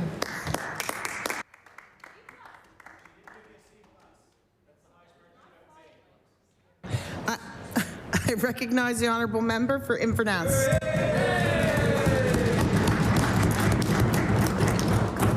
Thank you, Madam Speaker. I would also agree the bill is not enough, and I had the experience of living through that summer power outage, and I did not have my storm chips, and that was made it a little more difficult. In all seriousness, we know that bold change is required to meet the needs of ratepayers and provide affordable, reliable power. That's why our government has been making numerous amendments to legislation these past few years to create more opportunities for clean energy, to improve reliability, to increase transparency, accountability, and competition. Most of all, to make sure ratepayers always get the lowest cost option. We engaged the Clean Energy Solutions Task Force in 2023 and passed legislation in 2024 to implement the first and largest of their recommendations. The Nova Scotia Energy Board, this has been implemented. I can think of numerous conversations I had with Nova Scotians on the doorstep this past election about Nova Scotia Power. Absolutely, our constituents have concerns about reliability of service, and they're right. They deserve better service from their utility. A 24-hour outage on a beautiful summer day is not something that we expect, but when it happens, we're not surprised. It affects our personal lives and makes the day difficult. Most stores close, and community events are canceled or delayed. This summer, it happened in Inverness County. It happened on the weekend of one of our largest festivals, the Inverness Gathering. Some areas of Western Cape Breton were affected for about 24 hours, some were less. Communication from Nova Scotia Power was not enough to keep our residents informed so that they could make decisions about their events. With the help of the Minister of Energy, we were able to communicate directly with affected organizers, and they were able to make better decisions for their events based on better information. In particular, the Broad Cove Concert, which is a very large concert, famous in Inverness County and further, they were able to continue as normal because of the information that we were able to have in their hands. The harness races at the Inverness Raceway were able to work around a planned power interruption. Other events had to be canceled. In this bill, there's a focus on reporting. And I can tell you that the residents of Inverness County already knew that the power was out. They didn't need more reporting. They needed more reliable power. The Nova Scotia Energy Board must agree with these concerns because just 2 weeks ago, on September 10th, they made the decision to fine Nova Scotia Power $1 million for failure to meet their own performance standards. Events like the one in Western Cape Breton cost Nova Scotia Power $1 million in fines. I want to note for the record that the cost of this fine cannot be passed on to ratepayers.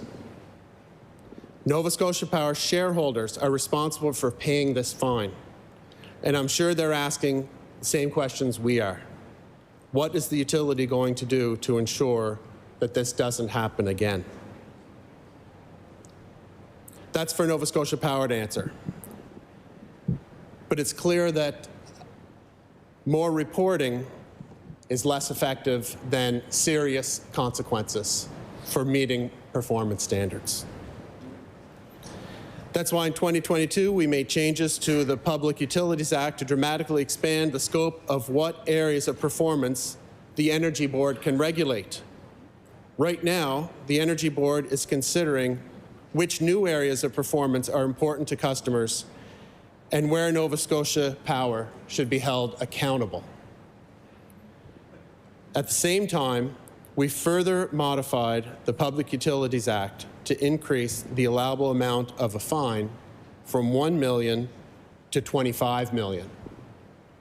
These are real consequences for Nova Scotia Power. This is something that the ratepayer should know, that these fines do not go on their rates, that they are not paying the fines of Nova Scotia Power for the failure to miss their standards. This gets passed on to their shareholders. And these reports don't drive change. Fines will. And the Nova Scotia Energy Board has signaled to Nova Scotia Power that its decision on fines will continue until performance improves.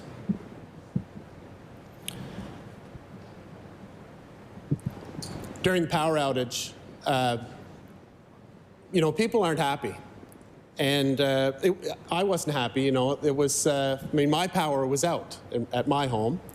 I had the task of communicating with no internet, which of course means the cell phone network is overburdened at that time because the fiber is not functioning with no power.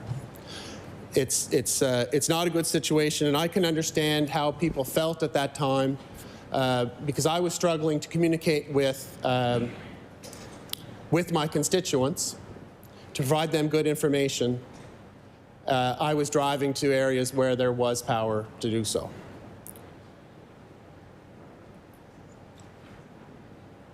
The whole time, people are asking me, how do you hold Nova Scotia Power to account? And this $1 million fine certainly is a way to encourage change and more reliability, more accountability. And I think people can take comfort in that. I'd like to point out a few things that this government has done outside this chamber to ensure this province has a future with reliable, affordable energy. First, Madam Speaker, we are putting wind to work.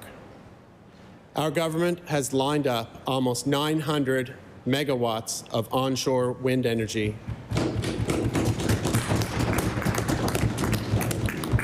to reach commercial operation before 2030. By the way, 900 megawatts is almost a terawatt. Since onshore wind is the most affordable kind of energy available, this project list will ensure that power rates are stable and predictable. No more unpleasant surprises from a fluctuating coal market. Our clean power also includes a diverse mix of energy sources to make sure that the lights stay on even when the wind isn't blowing. Second, we are investing in energy efficiency measures to the tune of $250 million.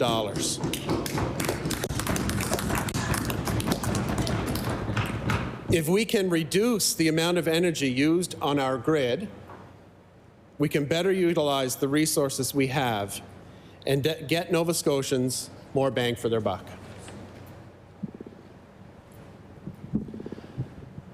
Third, we are building regional ties that can support our reliability efforts. This year, our government announced the Nova Scotia-New Brunswick Intertie project.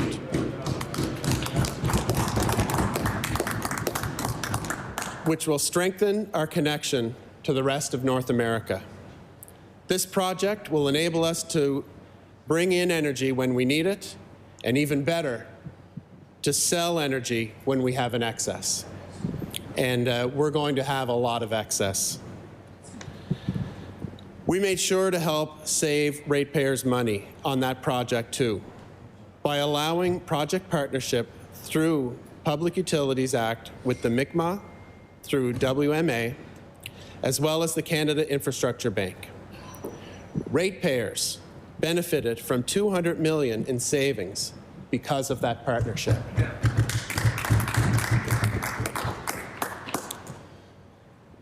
Madam Speaker, I could go on at length about all the ways that Nova Scotia Power needs to clean up their act. That's not news to anyone in this chamber. I want to close by reiterating that this government is committed to transforming our energy system and charting a new path.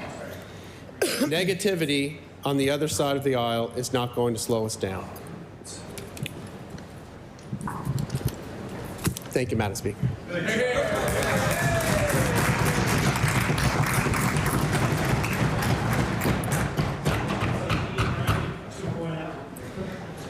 Hold on.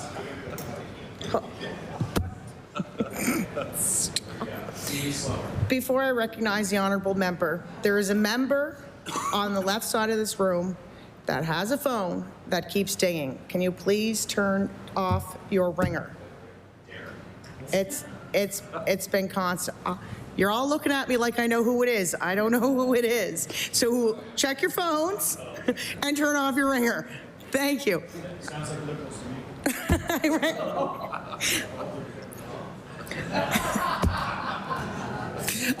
I recognize the honourable member for Timberley Prospect.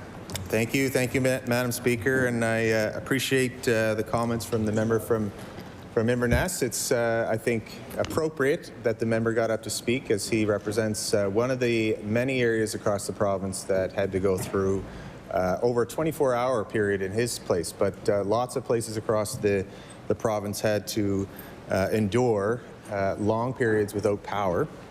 And this Bill 129 speaks to the ways that we can actually strengthen reliability standards. So forgive me for being negative against Nova Scotia Power and their record on reliability when you have successive years of not delivering on the standards that we have in place today, with limited ways that the Public Utilities Act can actually enforce those standards. We have to come up with solutions in this House to try to make things better. And the government wants to rely on a $1 million fine. Well, a lot of Nova Scotians see that when they see the profits and the bonuses paid to executives as a cost of doing business for that multi-million-dollar company. The way that this bill looks at supporting those families and businesses and institutions that lose their power on and on again for increased prolonged times is looking at ensuring that we address the preventable failures in the grid. Poor vegetation management, aging infrastructure, or lack of timely communication from the utility. And it is cold comfort when you allow people to know that their power will be out for 24 hours when some of those businesses in that member's riding and around it don't have generators to keep the food at restaurants. The Red Shoe was closed, a seasonal business that is only open in the summertime in a peak period where they rely on that because they close in the winter. Grocery stores. So we need to build a framework for prevention and enforcement. Right now, the Public Utilities Act regulates Nova Scotia Power, but there are very few enforceable standards, especially tied to reliability. The Board of Commissioners of Public Utilities can look at service levels, but only in the context of rate data when there's a rate application. But there's no standalone obligation for the utility to file detailed, reliable data on each quarter. There's no statutory requirement for a vegetarian management plan, and there's no systemic approach to storm hardening. So we've had this topic on the House floor a number of times, trying to advocate for greater accountability. Legislation has been reduced to cap executive bonuses when reliability targets weren't met, but those proposals didn't become law. So the government has announced occasionally reviews or working groups after major storms, but Nova Scotians know that studies without enforcement won't keep the power on. What we have today is a bit of a patchwork. Voluntary commitments, ad hoc directives, and general oversight. But we need some clear obligations and penalties when those obligations aren't met. So this bill addresses 6 main areas: reporting, which is an accountability metric, vegetation management, emergency response, storm hardening, customer notification, and enforcement. So with the reliability reports, this bill would mandate Nova Scotia Power being required to file a service reliability report to the board within 30 days of each quarter, which would include outage frequency and duration by customer class, cause analysis, compliance, and corrective actions. And most importantly, these reports will be published online, accessible to all Nova Scotians. Vegetation management, which we know is a major cause with trees falling on lines, and this bill requires utilities to have a board-approved vegetation management plan. It would set inspection cycles not exceeding 3 years, mandates record keeping, provides independent audits. And if you compare this to what's happening now, vegetation management is often deferred to save costs with predictable results when the next hurricane comes or the next ice storm comes, which is becoming more frequent. Thirdly, this is a big one, emergency response planning. We need to have a more consistent approach with emergencies in general. We're seeing, if it's not fires, 2 major fire seasons in the last 3 years, hurricanes. Most major events disrupt power, yet we have to wait for a response and the Premier leading a press conference. This would mandate having a response plan, staffing levels, mutual aid arrangements, coordination with municipal and provincial emergency management agencies, and prioritizing restoration of critical infrastructures like hospitals and water systems, shelters. The board would be empowered to order exercise or simulations so that the plan isn't just a binder sitting on a shelf. With respect to storm hardening, utilities would be required to file a storm hardening investment plan every 3 years, which would look at the vulnerabilities and setting out capital investments for resilience. And that could mean stronger poles, selective undergrounding, flood protection, smart grid enhancements, and crucially, that each plan must include a cost-benefit analysis so that ratepayers know their dollars are going to the measures that pay off in the best way for reliability. Customer notification, which would require utilities to implement a customer notification system that provides timely outage information, estimated restoration times, updated at least every 2 hours, and multiple channels of communication. And then 6th, this bill would make non-compliance an offense under the Public Utilities Act. Administrative penalties would be up to $25,000 per day and can be imposed for failure to comply. Right now, there are no direct daily penalties for failing to maintain reliability standards. So other jurisdictions in Canada and the US have long recognized the need for this. Ontario, for example, requires detailed reliability reporting and has performance-based regulation that directly ties outcomes to utility incentives. In the US, the North American Electric Reliability Corporation sets binding standards that apply to transmission operators. And here in Nova Scotia, the opposition has put forward ideas in the past, some focusing on limiting rate hikes and others on accountability for executive pay when reliability slips. Those efforts were well-intentioned, but they often are reactive or partial. This bill is more comprehensive, and it doesn't just punish with a $1 million fine after. It sets out preventable standards that reduce the chance of failure happening in the first place. Power outages aren't just a matter of inconvenience. They shut down businesses, interrupt medical care, and disrupt learning.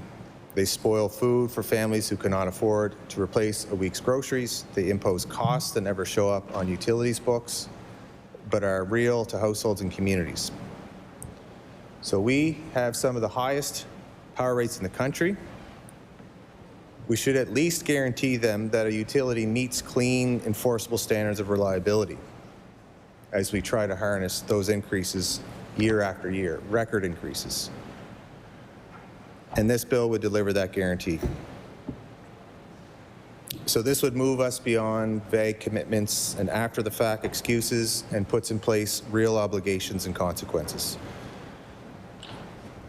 My colleague's bill will build on good ideas raised by opposition members primarily in the House, and it would align Nova Scotia with best practices in other jurisdictions in North America. But I think probably most importantly, it responds to Nova Scotians that themselves they are seeing that they need a utility that is reliable, transparent, and accountable. So I'm happy to support my friend's bill, and I'll ask for adjournment of debate.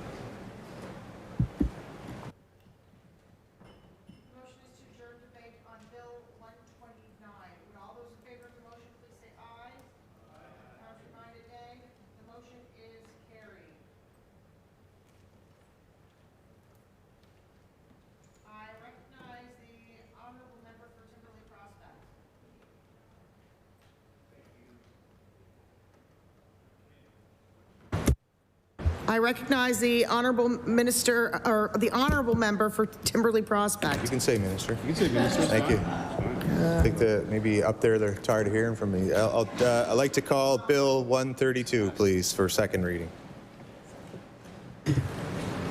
Bill 132, Electric Utility Capital Accountability and Transmission Competition Act. Recognize the honourable member for Timberley Prospect. Thank you, Madam Speaker. And so for our final bill today, we are again looking at trying to reform the regulatory framework and how we embark on a transition in our energy grid. So the Act respecting electric utility capital accountability and transmission competition speaks to the need to look at when we build transmission that it is done so in a competitive way, but also that it makes sure that it's fair and affordable and urgent. So this is about protecting ratepayers in the long run and limiting the funding that's going into capital from profits. The transmission that we will be building over the next number of decades will be massive in the multi-billion-dollar range. It's not just a commodity, it's the backbone of our economy. And the reality is that we're facing a deadline in front of us. By 2030, just 5 years from now, we legally must be off of coal. That's not an optional target. This government, before negotiating any federal funds to build the transmission that we require, made it provincial law. We need that transmission. We need to connect into base load sources through to Quebec and Labrador. And without that transmission, we cannot integrate new variable wind projects here at home, whether it be onshore wind or offshore wind. The members spoke a little bit about the 900 megawatts of onshore wind that's being developed today. The reality is the vast majority of that wind was under development before they took office. They can speak to the 350 megawatts that was tendered under my time, under my 6 months as being Premier. I think that's a lot of megawatts for six months being approved, with my colleague announcing that at CBU. We can speak to the 150 megawatt wind farm at Mersey River that was a result of the renewable to retail legislation that was passed in this House in 2015, which has had delays, is my understanding, in the bureaucracy of the provincial government to get moving on Crown land there, which will make rates more affordable in the long run, has customers like HRM that's promised to buy a lot of that power. We could talk about the green choice that was launched under my colleague when he was energy minister in 2020, and the hundreds of megawatts of energy coming from that. Or we can talk about some of the prescribed regulations that gives full authority for a potential hydrogen project to get free access to land where we actually could have competitive tenders on. Heard a lot about hydrogen as the economic savior in term one. Don't hear that much about that anymore. But without transmission, we cannot build a modern, reliable grid that has been talked about for decades, way before this idea of sending offshore wind westward. So you can call it Wind West if you like to put your stamp on it, your PR campaign, or Atlanta Loop, or Energy East Partnership. There were other names that go back to Dexter's time when that was at the Premier's table and there were issues with New Brunswick trying to get the grid aligned up through New Brunswick to Quebec. But the reality is we should be much further ahead. Anyone that's in this space knows that. In June of 2023, the federal government, that this government did not like to get along with, was offering $4.5 billion in support for the Atlantic Loop, with financing through the Canada Infrastructure Bank that extended repayment all the way to 2075. This is the public information. There was a lot more being offered that I know of. This is what has been publicly reported. They were ready to sign agreements, restructure risk, and start building. And the people that work in the federal government were telling the province to try to get them to accept the money that these lines would be bi-directional. That when offshore ready and when offshore wind, at the time, a very nascent industry, was ready to be built up, that those lines could help export energy out. The urgency was certainly there for the feds for years. The urgency was even there for Nova Scotia Power. They were clear that for a chance to get off coal by 2030, that we needed to get this underway in 2021. I think the Premier himself knew that we needed to get started when he convened the meeting within weeks of being elected, with the partners engaged. All we needed at that time in the last few years for this government to put the boxing gloves down and accept the money and step up to be a partner. So we have lost years when we could be building and protecting the long-term interests of ratepayers. And of course, delay makes transition harder and more expensive. If you look at the delay and collapse of some of the onshore wind projects with the Green Choice program, you look at the delays in getting permits for the Mersey Wind project.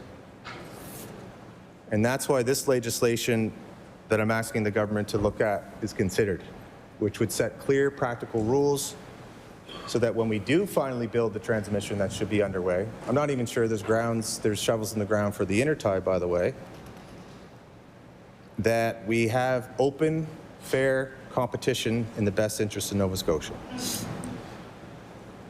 The bill holds utilities accountable for how they finance projects in the first part of the bill. So right now, Nova Scotia Power can pass along costs to ratepayers with little regard to risk. But when the utility finances a project with more equity than its approved ratio, it faces less financial risk. Yet ratepayers are still expected to pay the full higher return. So we believe, our party believes that's unfair. This bill would require Nova Scotia Energy Board to adjust the return on equity based on the actual risk of each project. So if the utility puts in more equity, its guaranteed return must come down. This is a fair approach. It ensures the financial rewards match financial risk. Right now, Nova Scotia Power can finance projects with high equity ratios. That lowers their risk, and they earn the same high return. Less risk, same reward, and guess who pays the difference? Ratepayers. This bill also makes sure that all of this is transparent, where utilities must disclose the financing structure of every major project. This is about long-term affordability by aligning returns with real risk, so we can predict more long-term stable rates. And then again, on the second part, that's where we talk about the competition piece. We don't have any major requirement for competition right now. There will be no more sole source development and contracts. I know this government likes to sole source contracts, and that's why this is urgent for us. Nova Scotia Power should not automatically receive exclusive rights to build. It should be the best proposal, whether that comes from the incumbent utility or from new players, so we can drive down costs and encourage innovation. Of course, there would have to be exceptions accommodated for projects that need to be immediately built to keep lights on, or if there is some kind of technical integration that makes it impossible for anyone except Nova Scotia Power. But the baseline, I think the assumption should be that big projects and all decisions have to be disclosed publicly, and within 60 days, Nova Scotians know exactly why a decision was made. So I think the first part of the journey and how we started to move away from Nova Scotia Power and the regulated monopoly goes back to 2015. Members would remember then when the Renewables to Retail Act was passed, which created a pathway for large renewable projects to sell directly to customers, bypassing the structure of Nova Scotia Power. Now, at the time, I remember this because members thought the other parties in the House did not agree with that approach. Why? Because wind was higher at the time, higher cost. But we envisioned that wind would come down in cost. Wind project under the NDP ComFit program did have an impact and have high power costs, which is why when members talk about how we didn't build all kinds of wind in 2013, 14, 15, it's because we had to find a way to bring it on in a more cost-effective way. And we saw Alberta, Saskatchewan looking at the tendering process to bring on lower-cost wind. But we wanted to set up a way also that new major companies could sell directly to customers, similar to how we have with certain municipalities that have the good fortune of having their own energy sources and have lots of revenue coming in, like the area company. And that gave us space for competition. We saw innovation catching up. We saw economies of scale happen, and then we drove down the lowest cost of wind energy in the province. Then most recently, the government came up with the creation of the Nova Scotia Independent Energy System Operator. We supported that legislation because it is another step towards more independence, more transparency in how our systems manage. So I credit the government for that because it will be a space where we can have competitive procurement of new generation storage and related services. So the federal government has been clear for 5 years that it is prepared to invest billions in transmission. The question is, will Nova Scotia finally be ready to maximize the benefits? This bill ensures that. It says to investors, bring your ideas and they will be considered fairly. And it says to Nova Scotians, your government is putting your interests first, making sure transmission is built quickly and that your rates are protected. We cannot afford more delays. We cannot afford 4 years plus of missed opportunities and rising costs. The Electric Utility Capital Accountability and Transmission Competition Act is a practical, balanced way to ensure that our province gets on with the work building the grid as we need. This is about protecting families from unpredictable bills. It's about giving businesses confidence the power will be affordable and reliable. And it's about, as I said way back in 2021, seizing the economic opportunity of a lifetime while we still have the chance. Madam Speaker, I suggest all members in the House to support this bill and send a clear message that Nova Scotia is ready to build. Thank you, Madam Speaker. I recognize the honourable member for Dartmouth North. Thank you very much, Madam Speaker. Thank you to my colleague for introducing this bill, the Electric Utility Capital Accountability and Transmission Competition Act. One thing we know for sure is that people are really frustrated with Nova Scotia Power and really frustrated with high power bills. I've been going through Dartmouth North for the last several months with a petition when I go door to door. And the petition's about energy poverty because lots of people in Nova Scotia, 43%, live in energy poverty, or with energy poverty, I should say. And when I take this petition to the door and I say, I want to talk about energy poverty when I get into the legislature this fall, people are like, give me that petition. They grab it out of my hand to sign it. People are mad, frustrated, and somewhat despondent about the state of power in this province right now. And my colleague from Inverness alluded to negative comments. I'm not being negative, Madam Speaker. I mean, maybe he wasn't referring to me, but I am telling it as it is. Every time I knock on a door and ask people about power rates or power bills, they want to sign the petition that says we've got to do something. And then they often will talk about it. And the comments will range from, you know, the government has to do something to lower the bills, to we've got to break the monopoly on Nova Scotia Power, to we've got to take back ownership of Nova Scotia Power, to we've got to take back take ownership of the grid. Like the people have lots of different ideas about what we should do, but the fact is that the issue is we cannot afford the power, or people cannot afford the power bills that they are paying, and they certainly can't afford another rate increase. Now, it seems like from my colleague from Timberley Prospects comments that a lot of this bill is about breaking up a monopoly, allowing other companies, other proponents to get in on the power action. I think that's a great idea. We need, and the wind power that is being talked about in this House is really exciting. It's clean, and there's a lot of it being produced, and it's great. As long as we make sure that every Nova Scotian has access to that clean power before we start shipping it westward. We need to make sure that we green Nova Scotia and make sure that we power Nova Scotia first. But I will just say a quick Google search. In this moment, I Googled the words Stephen McNeil, Nova Scotia Power Monopoly. And the first hit that came up was a CBC article from 2013. And it reads like this. The leader of the Nova Scotia Liberal Party says if he's elected, he would introduce legislation that would allow private power producers to sell directly to consumers. In one of his first promises of the provincial election campaign, Steve McNeil said he would make rates more affordable. Nova Scotians are now being forced to pay the highest electricity rates in the country, and that has had a day-to-day impact on everyone who lives there, he said. 2013, Madam Speaker. He wasn't wrong. He wasn't wrong. Yeah, well, actually, Daryl Dexter's quoted in this article, too.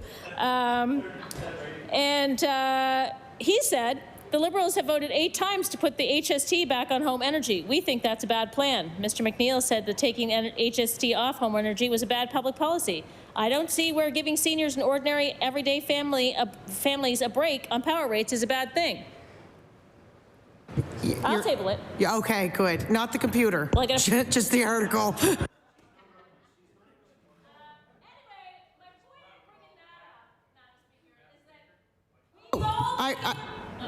Doesn't matter how. I recognize. We could hear you, but I recognize the honourable member for Dartmouth North. That's a voice trained with thousands of dollars of university tuition right there. But the point in bringing all of that up is we've all been here before. It's great that the current Liberal Party wants to introduce legislation that will break up a monopoly.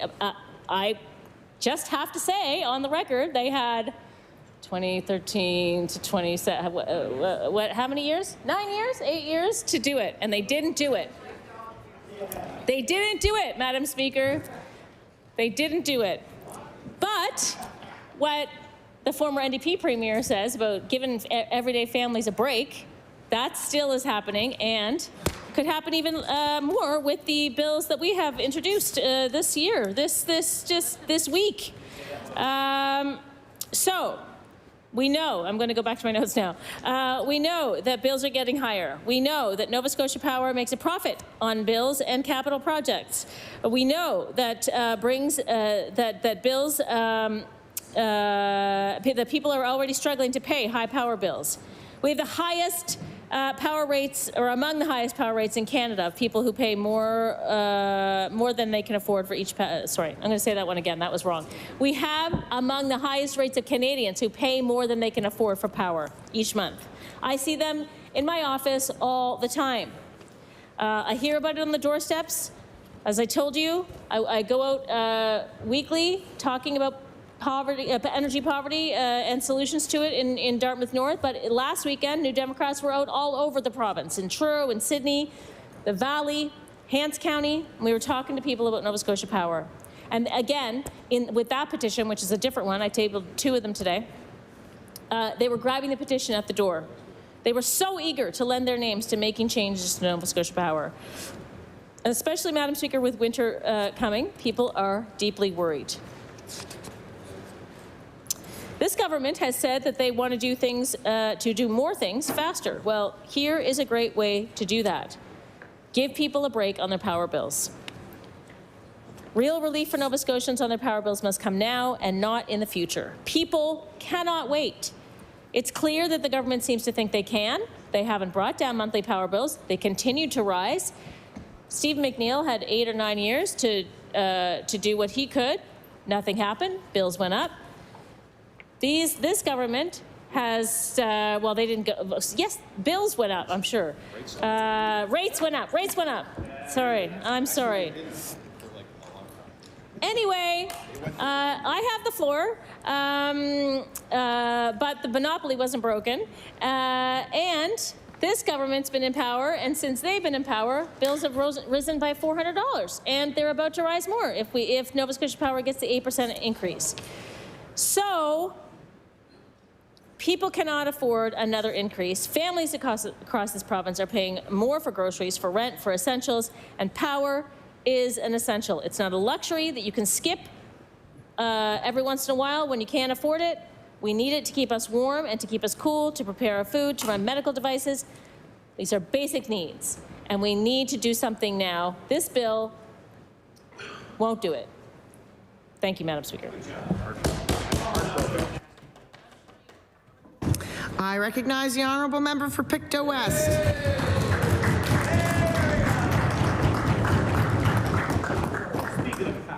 Thank you, Madam Speaker. Madam Speaker, we were all on doorsteps last fall, and we heard the concerns about affordability, including power rates.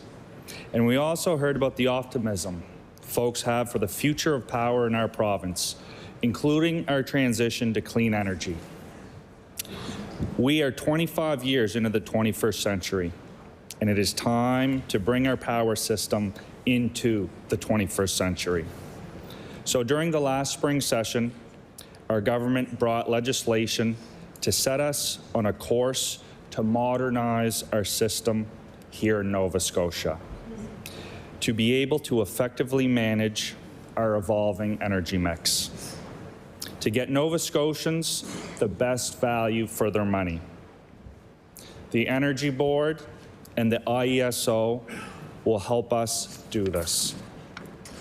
Traditionally, energy utilities fell under the UARB, which also included water utilities and auto insurance.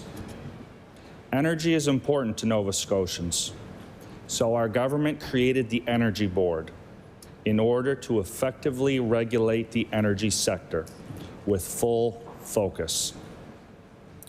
The board plays a key role in balancing the needs of consumers and energy providers while considering the province's environmental goals, while considering our clean power plan.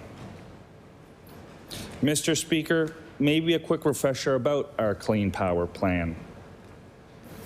So by 2030, the plan will add nearly 2,000 megawatts of wind, solar, and battery storage.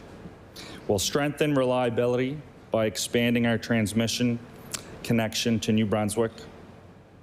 and end coal use and convert existing fossil fuel facilities to keep costs down and cut greenhouse gas emissions by 90% from 2005 levels by 2035. The plan is designed to be flexible, allowing for investments in local and innovative solutions like advanced battery storage and vehicle-to-grid pilots, demand energy respond pilots, and other made in Nova Scotia solutions. It's designed to be achievable. Legislation and investment are underway, with clean electricity sources rising to 50% by the end of 2026, and another 1,000 megawatts of wind in development. And it's designed to be affordable, making sure Nova Scotians are not burdened with excessive risks or uncontrolled costs while transitioning to clean energy. Investing in local energy also gives the province more control over our own supply. We will be less dependent on imported power, more protected from global price uncertainty, and better able to keep the cost of electricity stable. Actions in the Clean Power Plan include phasing out coal by 2030. Moving away from coal-powered plants is essential to cutting emissions. Investments in clean energy sources will replace coal while ensuring a stable power supply. By 2035, reducing greenhouse gas emissions from electricity by more than 90% from 2005 levels. The plan includes expanding clean electricity sources. More wind and solar projects will be developed across the province. It means strengthening partnerships with local communities and Mi'kmaq organizations to support clean energy development. With some of the best wind resources in the world, Nova Scotia plans to significantly expand its wind power capacity. Actions include improving energy storage and grid reliability. Advancing battery storage technology will help store clean energy for when it's needed most. Modernizing the electricity grid will improve efficiency and resilience against extreme weather events. And investments in fast-acting backup generation and smarter grid management tools will help manage load demand and ensure stability. Reducing costs, so keeping electricity rates affordable while making long-term investments in clean energy. Programs to help Nova Scotians improve energy efficiency in their homes and businesses. Avoiding reliance on expensive fuel imports by leveraging local resources like wind and solar. Building green jobs, growing the economy, so investing in clean energy, it creates good-paying jobs in engineering, construction, and the technology sector. Supporting training programs will help workers transition to new opportunities in the green economy. And beyond 2030, offshore wind will present massive future opportunities for Nova Scotia's economy.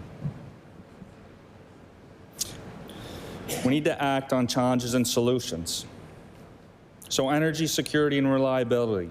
This plan includes measures to manage increased electricity demand from heat pumps, electric vehicles, and industry growth.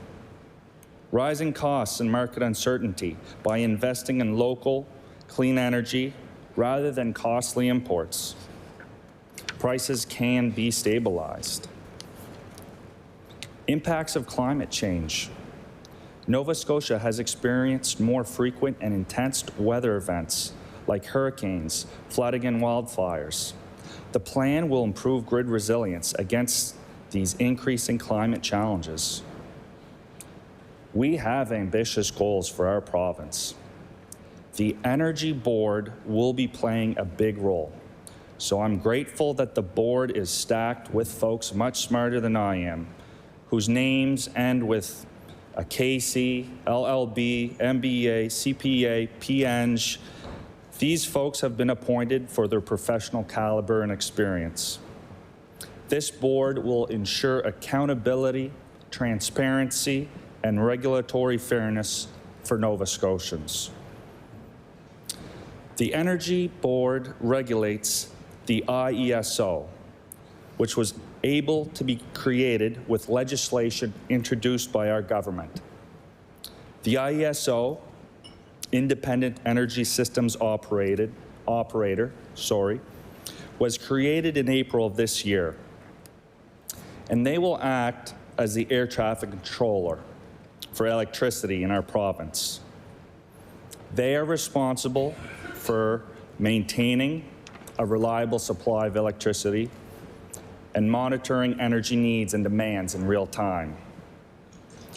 From power plants and wind farms to the customer, their job is to ensure the grid is protected.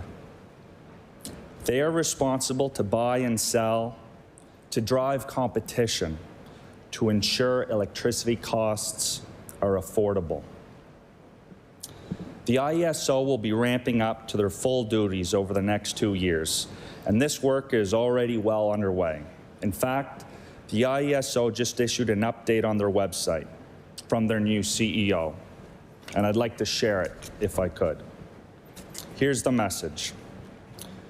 I'm excited to share this first update since becoming President and CEO of the new Independent Energy Systems Operator, IESO Nova Scotia. It has been a busy few weeks getting set up and meeting with Nova Scotians about the province's energy future. Although I have worked in and around system operators my entire career, I am also keen to listen and learn about Nova Scotia. While in many ways we're just getting started at IESO Nova Scotia, we also have a lot to do. This includes standing up a new organization, meeting our regulatory obligations with the Nova Scotia Energy Board, working with Nova Scotia Power to transfer functions and staff over to IESO Nova Scotia, and doing our part to support the delivery of Nova Scotia's Clean Power Plan. Nova Scotia's electricity system is changing in big ways. Demand for power is rising, not only here in Nova Scotia, but throughout North America. At the same time, achieving Nova Scotia's Clean Power Plan has us shifting off coal to other forms of energy. At IESO Nova Scotia, our job is to make sure this transition happens smoothly. That means adding more renewable energy, but also ensuring we have a reliable system at all times, even when the sun isn't shining or the wind isn't blowing.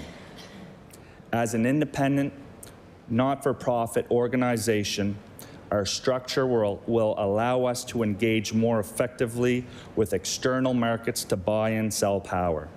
Our focus is simple: doing what's best for Nova Scotians by balancing reliability, sustainability, and affordability.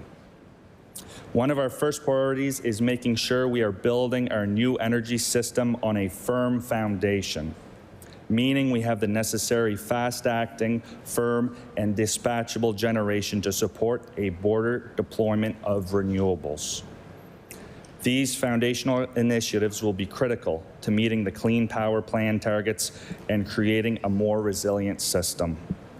This is important work, and we're committed to keeping you updated along the way. We have a temporary website that is now live. I invite anyone to go visit it. It is www.ieso-ns.ca, with a more comprehensive version coming later in the fall. I look forward to working together toward a cleaner, stronger energy future for Nova Scotia, and I will table that. The goal of the IESO is to stand up an energy system that meets the needs of ratepayers in an open, transparent way that enables competition in our market. What I'm hearing from Bill 132 from the opposite side of the floor is an attempt to politicize an issue that belongs in front of the regulator and the system operator, not in the hands of politicians or staffers. We've given clear direction to the IESO and the Nova Scotia Energy Board to act in the best interest of the ratepayers. They set the terms for cost recovery. The other party is still living in the old world, where they allowed Nova Scotia Power to make decisions about our grid based on their own bottom line. Mr. Speaker, those days are over. We pulled the system operator function out of Nova Scotia Power and we made it independent. That protects ratepayers. We are embracing a new vision for the future as an economic superpower, a clean energy powerhouse, and this government, through the IESO, is creating the framework for a grid that can handle that opportunity. Under this government, just this year, more Nova Scotia-built wind power will come onto our grid than with any previous government since 2015, and we are not slowing down. More wind projects are set to come online year after year as we implement our clean power plan. We are on track to achieve our goal of 80% renewables by 2030. Wind West also presents a new opportunity to move our electricity and supply a quarter of our entire country's electricity needs. And I'm not on Twitter. That's one of my personal rules, but I'm sure the hashtag Wind West is trending. Transmission is at the heart of the Wind West project, and it's going to involve open, competitive procurement. Believe me, there are a lot of interested parties. If there's an opportunity to open up transmission to other players for Nova Scotia's grid, then let's let the energy system operator explore how to do that. It's what we put them there to do. Now, our energy usage is a big part of how the IESO manages our grid as well. That's one of the reasons this government invested over $250 million in energy efficiency measures. That decision made life more affordable for Nova Scotians, but it also helped manage the needs of our energy system and saves ratepayers money on both transmission and generation. We've also stepped up time and time again to protect ratepayers from large rate hikes. This is what it's all about, creating energy that is affordable and reliable, providing for the needs of Nova Scotians today and planning for the energy needs of Nova Scotia's tomorrow. Madam Speaker, we are politicians. We enjoy getting our pictures taken while we look like we're doing something important. And we can't walk by an open microphone without speaking into us. But energy accountability and transmission is bigger than us. It is bigger than politics. There is no need for politicians to make new rules regarding competitive procurement for transmission projects or for frameworks for risk-adjusted return on equity. These decisions need to be made by folks of high caliber and experience in the sector, folks involved in the IESOs. I encourage members opposite to move on from methods of the past and to embrace the new energy framework in our province, the IESO. Thank you, Madam Speaker.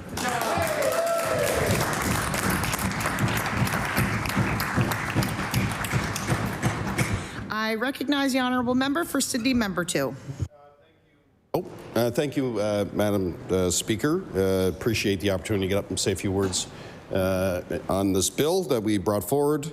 I appreciate the comments from my colleagues on all sides. A lot to unpack. A lot of history, too. That's the one thing about myself and the member from Timberley Prospect is that we've been around this conversation in various capacities over the years. You know, I remember when the Liberals formed government in 2013. I wasn't here in 2013, but you know, at that point, there was the work around releasing 148.5 megawatts of clean energy. I remember the time where we built up a lot of the efficiency programs. Like I heard the member opposite talk about solar and capturing that. I would encourage the government to have a conversation with the solar community right now because they're getting flattened because there's no more incentive. And actually, a lot of companies are really struggling right now. So that would be a conversation that I hope the government has because it's actually not in a very good place right now. It's difficult. Their company's still doing well, but that incentive was the best in the country. And if you want to grow the economy, that's one thing that I would encourage the members opposite to look at. That's where I think that's something we got to keep an eye on ourselves. But like I go back to the bill. Madam Speaker, and I want to provide a bit of history too, because we're talking a lot about, you know, the future of what the energy mix could be here across for Nova Scotia, not only here at home, but as an exporter of energy to other parts of the country and beyond. And we do want to open it up to competition. We do want the ability for other companies to actually potentially own this, depending on what the final outcome is, and talking about partnering, which we're seeing on the intertie, partnering with not only private companies, but First Nations communities across Nova Scotia. What does that energy mix look like? In regards to Wind West, Madam Speaker, because it's come up a number of times, is that there's a lot of history around it. Wind West has been called a vast array of different things over the years. This government tries to pretend like this is a new idea. It's not a new idea. The idea of offshore wind has been around for well over a decade. The challenge becomes is ultimately the market, the private sector plays a big role in this, because ultimately they're going to be people who they're going to be companies, and they're going to be similar to Nova Scotia Power, that are going to invest in these projects, and that's ultimately how, whatever you want to call it, whether you want to call it Wind West or Energy East or whatever, this is just the new marketing campaign from the government. They just changed the name. My colleague got into it before. None of this matters unless you can move energy. So the transmission is key. And as my colleague said, this conversation didn't start with what the government calls now Wind West. This started with the Atlantic Loop. This was a conversation 2 years ago that talked about the infrastructure to flow energy to and from Nova Scotia. And the government walked away from the negotiation. They walked away, and now there's a new prime minister. I don't know why at the time government would have done that. You're into a heavy negotiation. There's billions of dollars on the table, and the infrastructure, Madam Chair, could be under construction right now while you're putting out bids. But now you're putting out bids looking for companies and people to invest in the offshore, and you don't have a commitment on the transmission line, when you could have had the transmission line under construction. So this is why we're talking about this and tabling bills like this, because this is going to be a big part of the conversation moving forward. We could be talking about the rate of return that Nova Scotia Power should be receiving if they're a player in the transmission line, what those partnerships look like with First Nations communities, what those partnerships look like with the private sector. But the government, for whatever reason, walked away from the table 2 years ago when the name was different. It was called the Atlantic Loop, but the government needed a new strategy, so we're going to call it Wind West. And we're going to come up with our own marketing, and we're going to come up with everything that makes it seem like this hasn't been talked about for years. It's been talked about for years. The challenge became investment. It was cheaper to do onshore wind than it is to do offshore wind, and that is still the case. This is why these are very important conversations that we need to be having in this chamber, because we're seeing challenges within the market now. We're seeing with some of the Green Choice program, we've seen that 4 projects have been halted. We're going out to bid on the offshore, and we don't have a guaranteed investment, regardless of who's in government, regardless of whether it's Liberal or Tory or Liberal or whatever. Why would you go out to bid if you don't have a guarantee on how the energy is going to flow to and from this province? In my opinion, whether you agree or disagree with me or not, you're not maximizing your opportunity for a company to say, I'm going to invest in that project because we got the guarantee on the transmission. So, now that I got that off of my chest, Madam Speaker, this whole thing has been backwards for me, and I'm not trying to be, this is a huge opportunity for this province, but the government has to stop playing marketing and actually sit down at the table and not walk away like they did 2 years ago and hammer out a deal with the federal government that was committed to do it 2 years ago with the former Prime Minister, and is still committed today to do it with the current Prime Minister. So that's a lot to unpack. But whether we want to call it Wind West or the Atlantic Loop or Energy East or whatever you want to call it, the important thing is that if we build the infrastructure for this, what does the makeup look like? What does a company like Nova Scotia Power, who will partner with other people, as my colleague said, are taking on less risk, why should they continue to receive the same rate of return? It's a good question, right? Who else is going to be part of it? Government. What role is government going to play? Is there a royalty? What's the royalty structure look like? What does all of this look like? This is a huge conversation. A huge conversation, which would be more clear, Madam Speaker, if the government, again, didn't walk away from the table 2 years ago with what they're going to be asking for now is the same thing. What's the mix going to look like? Is it loans? Is it whatever it looks like? What investment does the province have to make? What investment is the feds going to come into? What investment is the private sector going to make? All of this was happening long before the government said, let's call it Wind West. It doesn't make sense to me. But anyway, here we are with a great opportunity, and I want to congratulate my federal colleagues who see the importance of offshore wind. I refer to it as offshore wind because it has been called multiple things. Wind West is just this government's marketing reiteration of it all. Similar to what we're seeing with the energy mix when it comes to offshore oil and gas. The government talks about, oh, we're going to put out bids in the offshore. I was the last one to put out bids in the offshore. My colleague was too as premier. Right? So we're like, again, we have a lot of history when it comes to this stuff. The solar, member's absolutely right. Solar is huge. It's huge from a commercial perspective. Battery storage is massive. Whoever figured that battery storage is going to be key to really the transition when you're able to store that energy.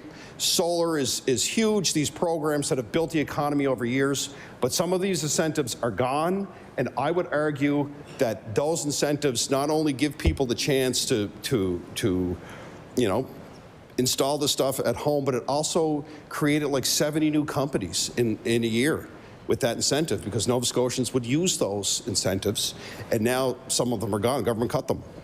I don't understand why. Like they just left, right? It was a financial decision, but they're gone. So, in this case, as we said, we want companies competing. We want multiple companies competing for what is going to be a huge transition in energy and a potential massive export in this province. But what I argue is that the government needs to stop focusing on just the marketing side of it, because eventually it's going to catch up to you. 2030 is not far away. None of the coal-fired plants are shut down. The construction of the transmission needed for what you like to call Wind West, which I like to call the Atlantic Loop, which some people like to call Energy East and everything else in between, could have been under construction years ago.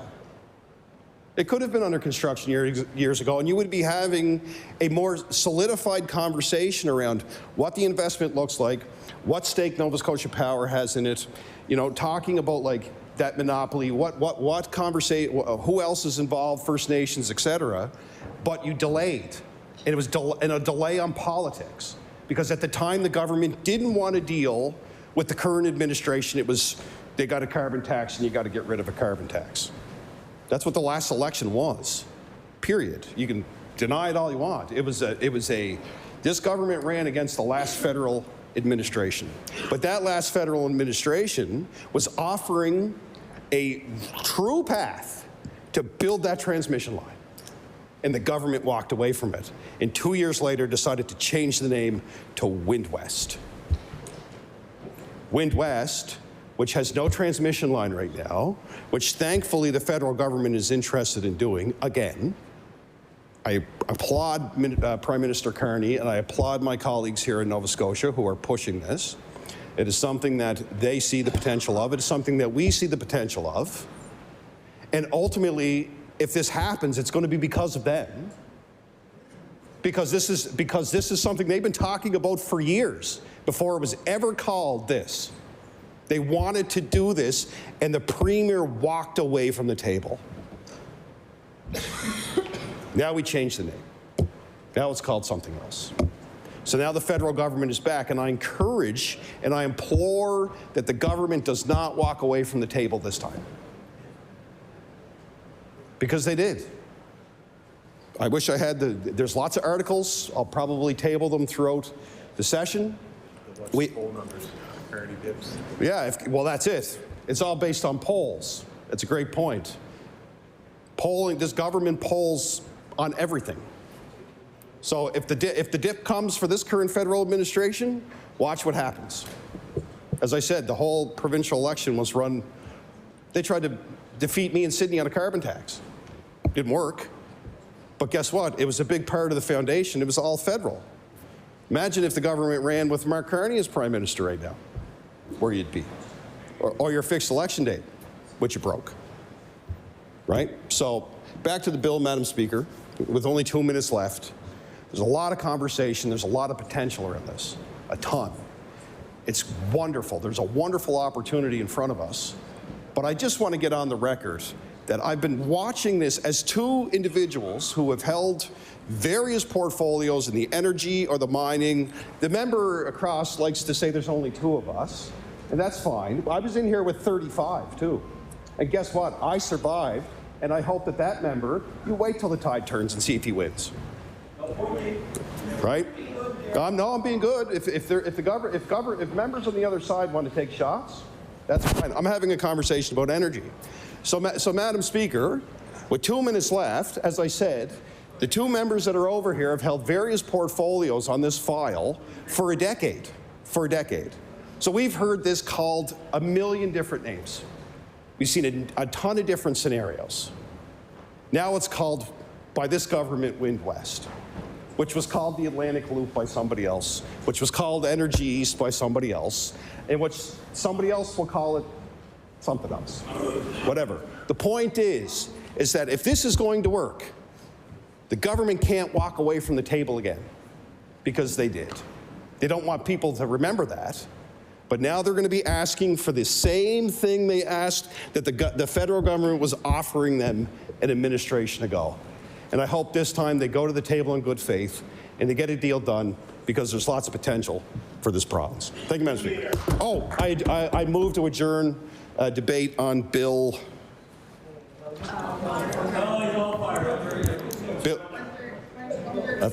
What? 132. Sorry, I adjourn debate on Bill 132. Thank you. The motion is to adjourn debate on Bill 132. Would all those in favor of the motion please say aye? Aye. Contrary-minded, nay. The motion is carried. I ask the honourable member for Sydney member 2 if that is the end of their business, or I ask the member of Timberley Prospect, is that the end of opposition business?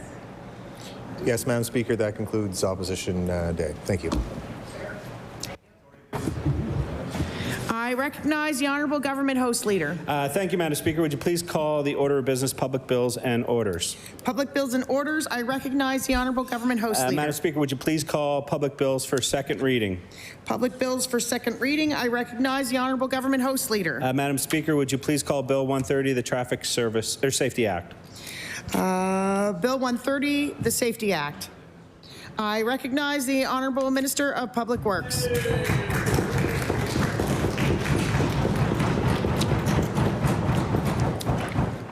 Thank you, Madam Speaker, and I move second reading of Bill 130, the Traffic Safety Act.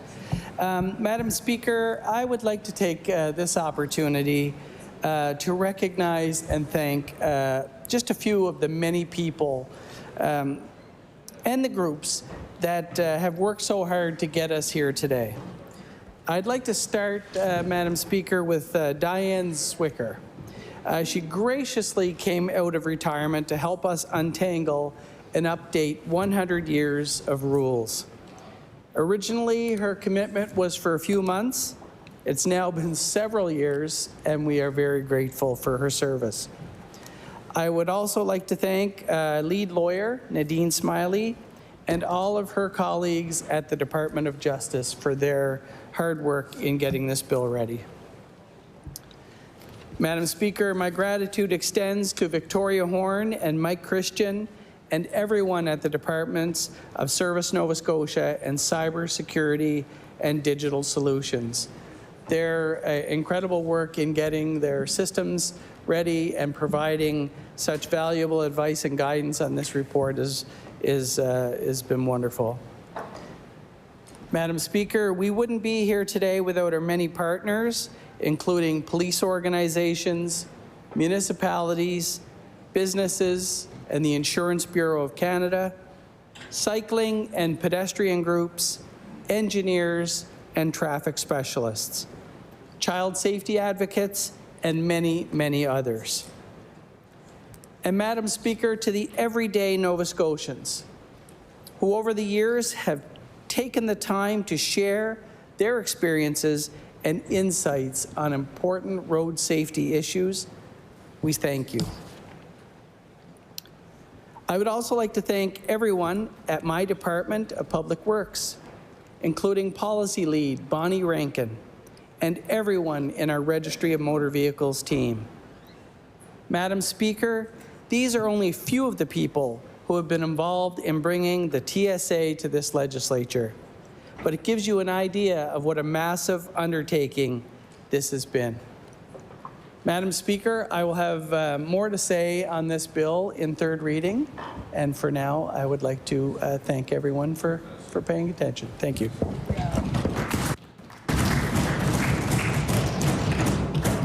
I recognize the honourable member for Cape Breton Centre, Whitney Pier. Thank you, Speaker. I'm pleased to rise and speak today about the updated Traffic Safety Act.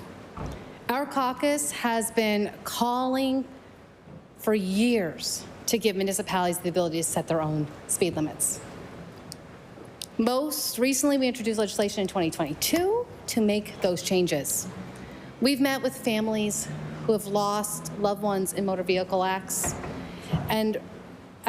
and residents who are scared to walk or drive safely in their own neighborhoods. I hear this a lot in my community, especially on our local provincial roads, where many of us have the former counties. Community leaders across the province have been crystal clear about the need for safer streets. They also want to make their own decisions about the issues that affect them because they know their communities best. This bill is a victory for those communities and for the people who never stopped fighting for safer roads. Madam Speaker, this bill isn't perfect. It fails to clearly define who a vulnerable road user is. That means this bill doesn't fully reflect the reality of pedestrians, cyclists, and others who need stronger protections on our roads, especially in places where sidewalks are non-existent. If this government is serious about road safety, it needs to get this right. This bill also highlights the contradictions in the government's approach to municipal affairs. On one hand, they finally give municipalities a say on their speed limits. But on the other hand, we've seen them override municipal infrastructure decisions, reject Halifax planning processes, and even threaten a municipal council over a bike lane. I find that kind of funny, Madam Speaker, if it wasn't so serious when it comes to interfering in municipal affairs. If this government is finally trusting communities to set their own speed limits, they should also trust them to make their own decisions about the other issues that impact them directly. New Democrats, Madam Speaker, will always support measures to make our community safer. But there are lots of gaps in this legislation, and we have questions about why it wasn't implemented sooner. Last year, this government said it was working on its information technology system so they could implement the original act from 2018. But just yesterday, the minister said the decision to abandon the act was made in 2022. So which is it? Why not let Nova Scotians in on this decision sooner? We look forward to hearing directly from Nova Scotians about this at the Public Bills Committee and to hopefully get some clarity. We hope this government will fill some of the gaps and change their approach of meddling in municipal affairs. And with that, Madam Speaker, I take my seat. Thank you. I recognize the honourable member for Timberley Prospect. Thank you, Madam Speaker, and I'll be very brief. I understand this is intended to replace Bill 80, which was passed in 2018. I think that was the late Minister Lloyd Hines that would have passed the bill. And I think it is long overdue to finally allow municipalities to make local decisions on speed limits, and it's something that should have been brought forward earlier, I think, in this government's mandate.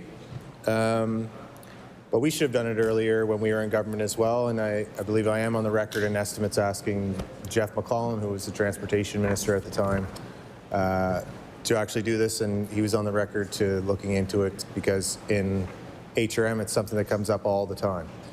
And we certainly do get lots of inquiries about changing speed limits, and a lot of them have changed over the years.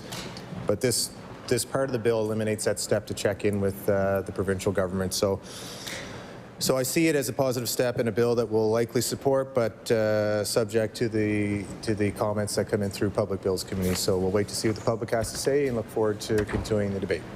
Thank you, Madam Speaker.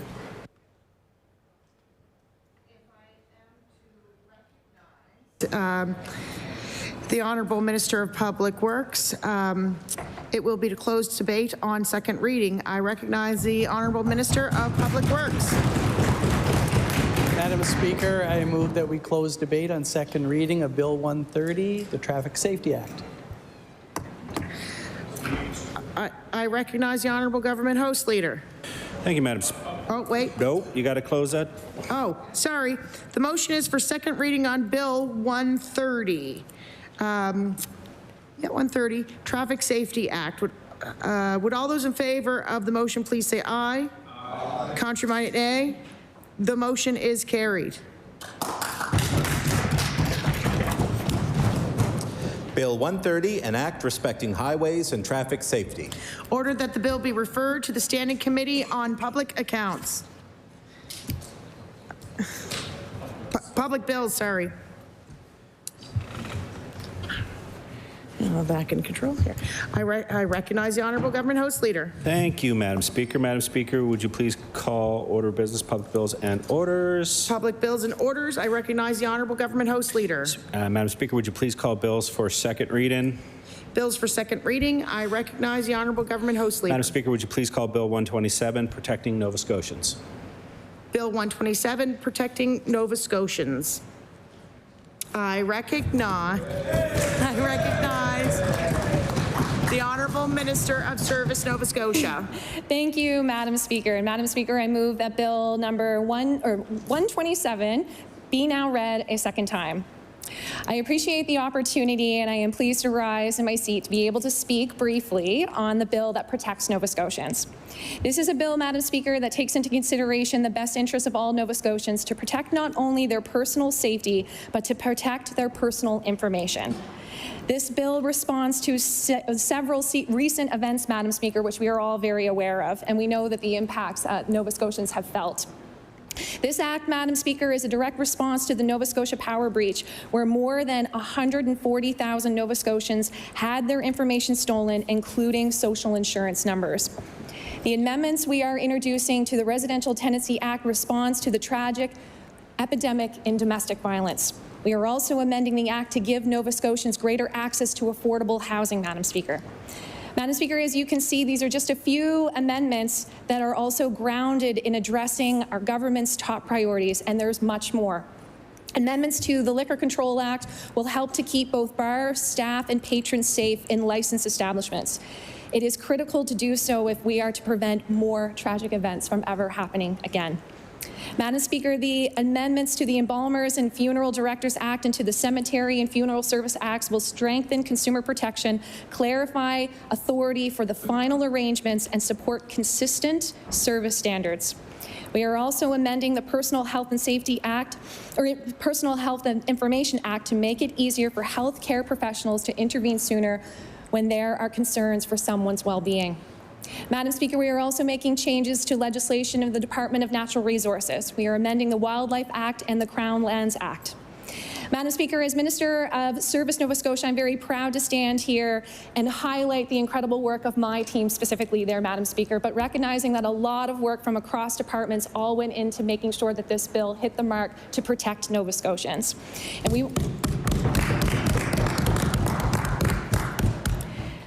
As mentioned, Madam Speaker, staff have been working incredibly hard to ensure that, again, this protects Nova Scotians and does what it needs to do.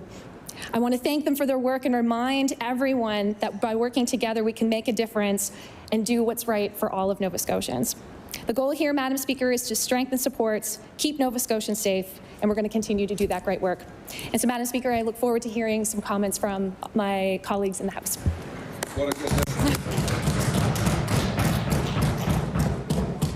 I recognize the honourable member for Halifax Citadel Sable Island. Thank you, Madam Speaker. I'm pleased to rise today and offer some initial reactions to this bill.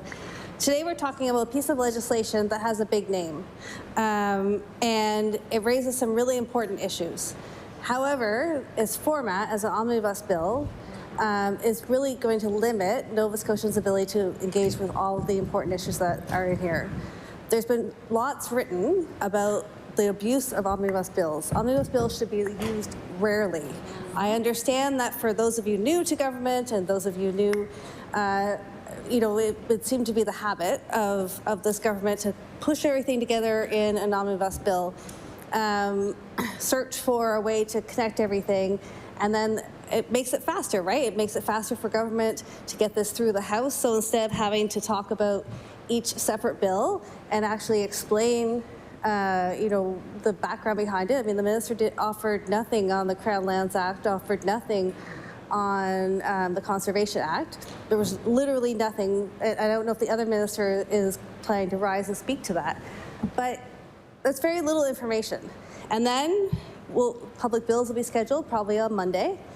And instead of having the opportunity for all the various stakeholders who all have a piece of this, yes, they can all come in, but it doesn't allow for rational public discussion of these issues. So I have lots of questions. I mean, I do think that I would be remiss by not talking about the fact that this government is abusing the use of omnibus bills.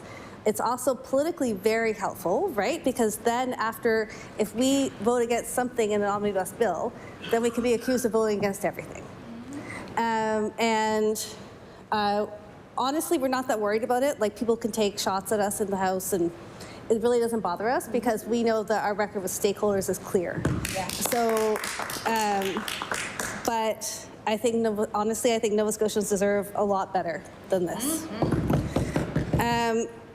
So we're really concerned, and we are concerned about the changes in the Residential Tenancies Act with regard to borders. Now, I find this interesting because obviously this government wasted a bunch of money on Happy Pad, and that didn't work out.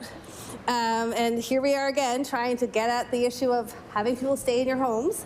But what this is doing is really stripping away the rights of renters who rent a space in someone else's home.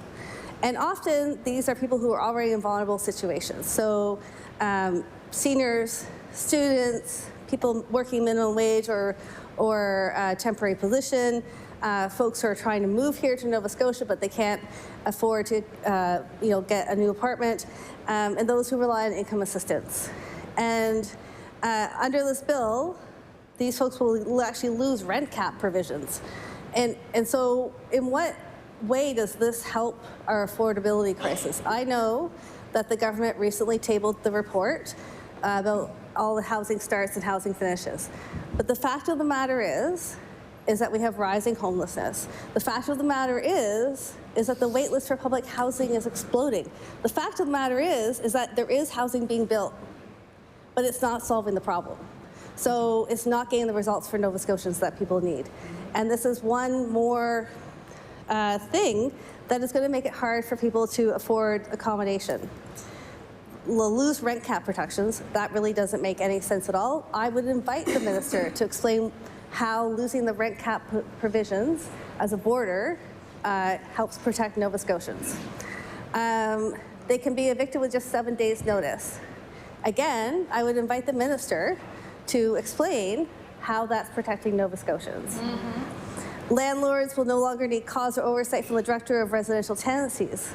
Again, can the minister explain this? These are really complex issues that affect the day-to-day lives of Nova Scotians who are trying to live, work, play, grow, be educated in this province. and we need to hear more about them.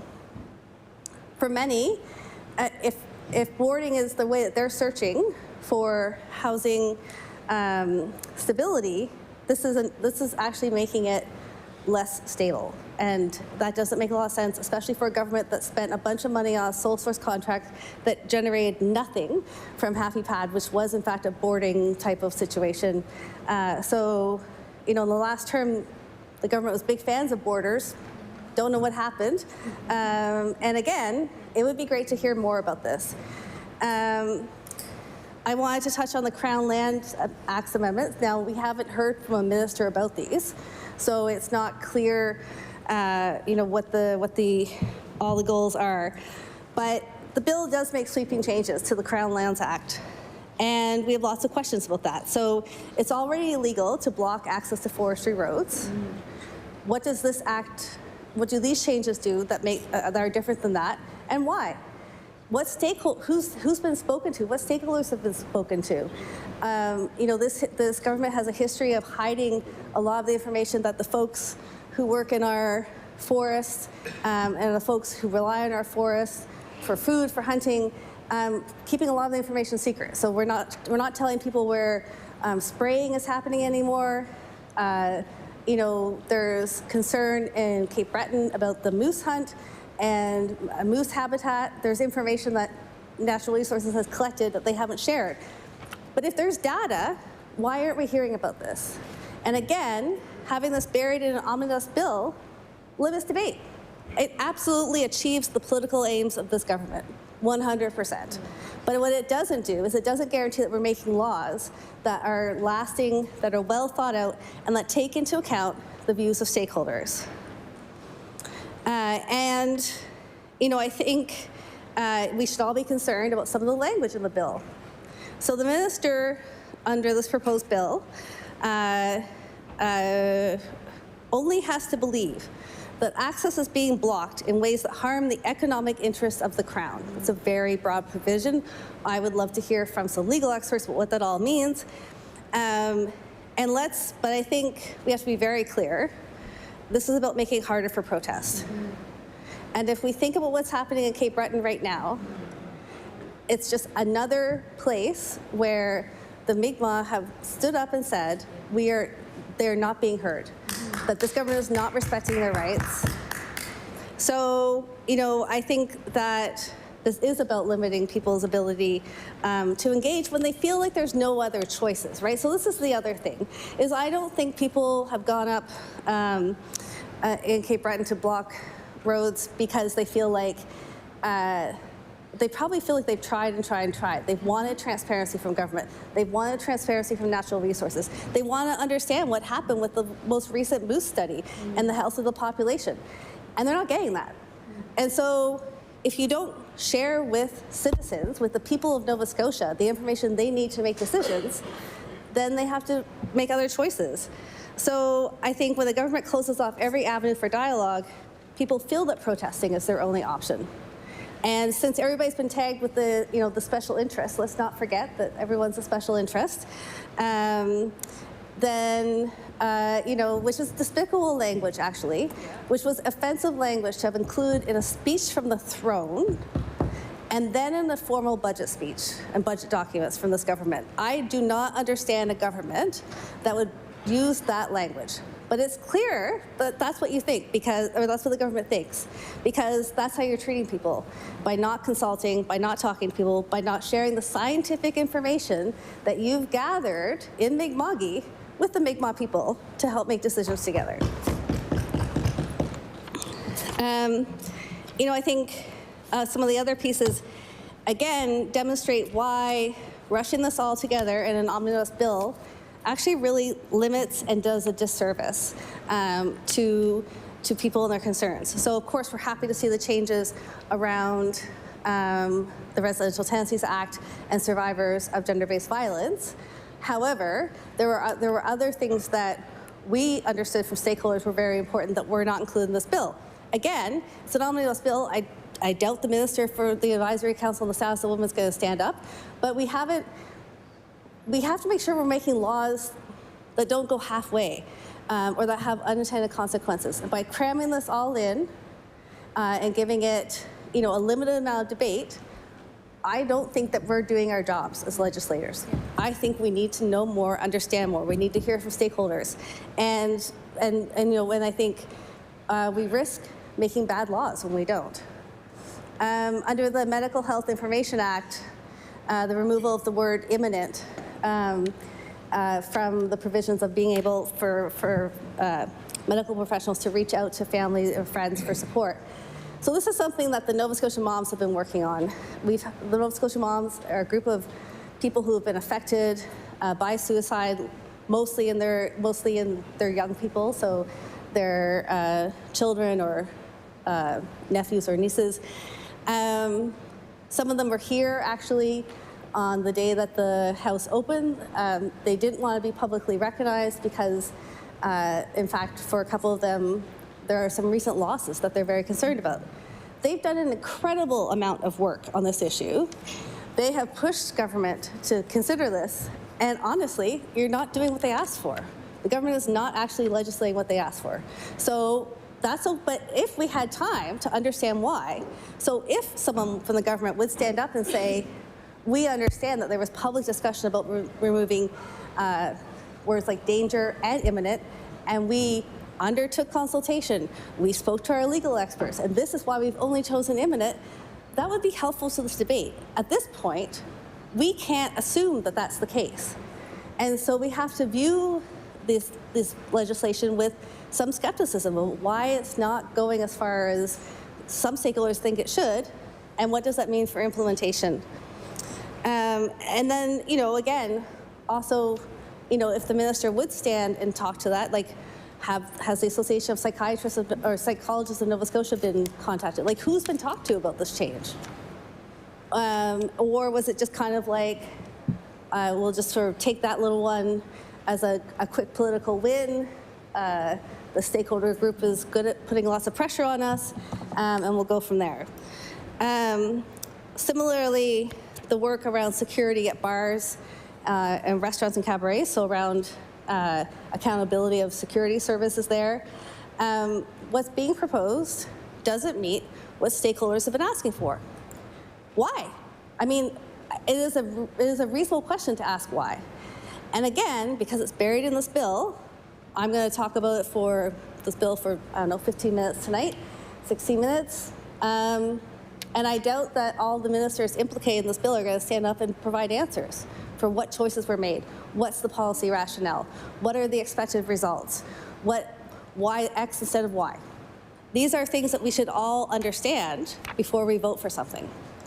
Again, this does a disservice. And the provisions around protecting the social insurance numbers, so what we've proposed actually goes farther. We think that Nova Scotia Power should be forced to get rid of everybody's social insurance numbers. At this point, this legislation does not do that, so they can still keep them. We think that we have a number of other things that we think should be put in there to strengthen people's privacy protection. And again, we don't know why these choices were made.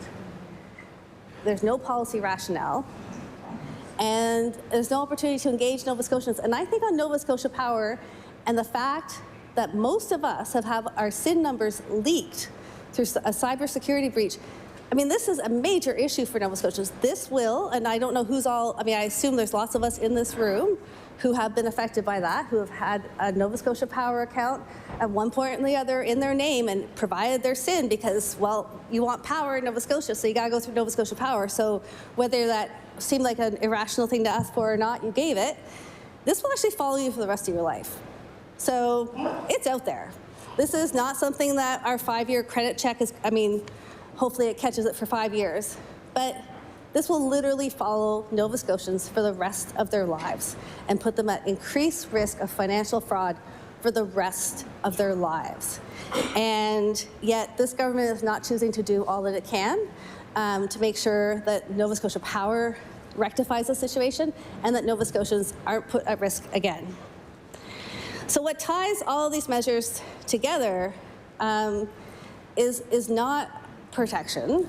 I would argue that it doesn't provide enough rationale or background. The connections aren't there. This should not be an omnibus bill. And, you know, I think it's a bill that reflects this government keeping information from Nova Scotians, resisting transparency, and bringing forward catch-all bills that then they can fly through legislation. It's true. It's true. The goal of having this be law by next week, yeah, probably on track for that, because of course if I spoke for too long, we could be also like lose our minutes to speak. So I guess I'm wondering how people feel about that. Do you think Nova Scotians are happy with that you're shoving a bill in for things that are really important? Domestic violence, security when folks are out downtown at bars and that sort of stuff. People who are in a mental health crisis. Like, these are really serious issues. And I doubt that anyone in this legislature, including myself at this point, could explain all the rationale behind all of the pieces. But if you're comfortable standing up and making a law for Nova Scotians without really knowing the background and the information, the evidence, or what stakeholders think, I mean, I worry for Nova Scotians. I worry for Nova Scotians' law, and we should take our role much more seriously. Nova Scotians need a government that listens and engages and treats with respect the role of lawmaking, and not legislate in a way that closes doors and weakens protections.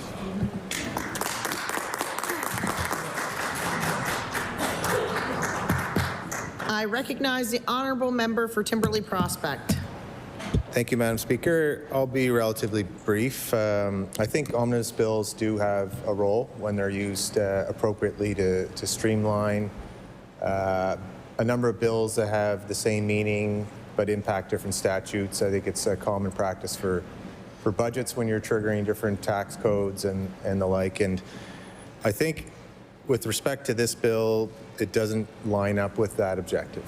When they're abused, then sometimes you see the objective of hiding things from the public. Now, maybe we will hear from ministers to explain each statute. Maybe I'm more optimistic that they'll get up tonight and outline the things that impact the Wildlife Act, the Crown's Land Act, Residential Tenancy Act.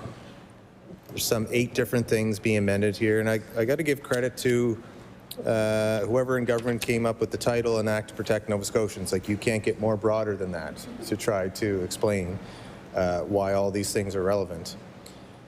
But if everything that they're putting forward is to protect Nova Scotians in this session in this bill, then why wouldn't you just put the Transportation Act we just debated, for example? Like, surely that bill is to protect Nova Scotians too, when we're looking at reducing speed limits and stuff. So you could probably put every single bill in this session and beyond into an act to protect Nova Scotians. Like, I think that's basically our job, to protect Nova Scotians when we're making legislation to begin with. So clever line at the top.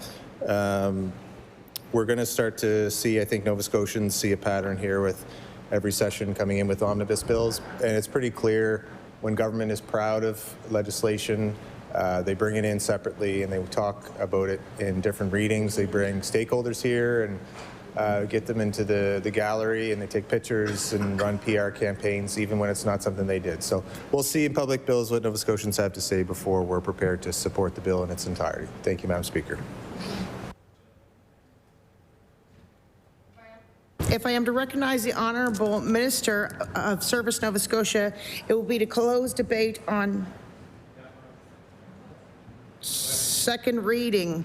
The Honourable Minister of Service Nova Scotia. Thank you, Madam Speaker, and I just thank the members opposite for the comments that were brought forward and the questions that were raised. I just want to take an opportunity to just clarify, or just to mention 2 things, and maybe clarify just one. So for the changes that are coming forward to borders, they will be protected under the rent cap, Madam Speaker. So that is just another important point just to raise. It was a good question, and I want to make sure that Nova Scotians recognize the relationship between a boarder and a homeowner is different than a landlord and a tenant, Madam Speaker, and we want to make sure that we're focusing on options options for Nova Scotians that work for them. And so we also recognize that this might not be the option for everyone, but it is opening up options for Nova Scotians to be able to live and rent their home or a room in their home. So they are included and covered under the rent cap, Madam Speaker. And for the changes under the Residential Tenancies Act that will address and support victims of domestic violence, Madam Speaker, one thing that was really important to myself as Minister in having discussions with community organizations, so Legal Aid Nova Scotia and Dowell Legal Aid, and others, Madam Speaker, of course, were very supportive of this particular change. And when it was brought up in the House, I made a commitment to look into it and making sure that we spoke to the team, recognizing that there is a pathway to change a lease in that scenario, but this does go further. But it also opened up the opportunity to be able to talk about protections for occupants, Madam Speaker. So we're actually in this legislation going to do that. Now, we know that this is going to be sort of new territory for the department to explore, but I'm very, very excited to be able to work hand in hand with the Minister responsible for the Advisory Council of the Status of Women, knowing that we work jointly on making this change. So knowing that there is the Ministers' Roundtable, this is a topic that we can bring directly to Nova Scotians, community partners, those with lived experience, and say, help us figure this out because we want to go further. We want to make sure that there's protections for occupants when someone is not on a lease. So Madam Speaker, that is work that will be underway. It is included in this bill, and I wanted to make sure we highlighted it because it's important work. So Madam Speaker, I do look forward to the comments that are going to be brought forward to public bills. And with that, Madam Speaker, I adjourned debate on Bill 127. I recognize the Honourable Minister of Service, Nova Scotia. Oh, sorry. I closed debate on Bill 127. The motion is for second reading of Bill 127, Protecting Nova Scotia's Act. Would all those in favour of the motion please say aye? Aye. Contrary-minded, nay. The motion is carried. Bill 127, an act to protect Nova Scotians. Ordered that this bill be referred to the Standing Committee on Public Bills.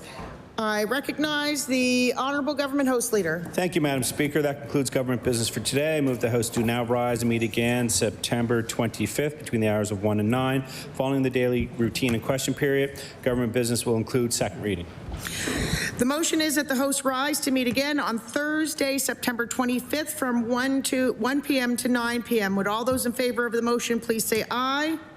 Contrary-minded, nay. The motion is carried. The House is adjourned.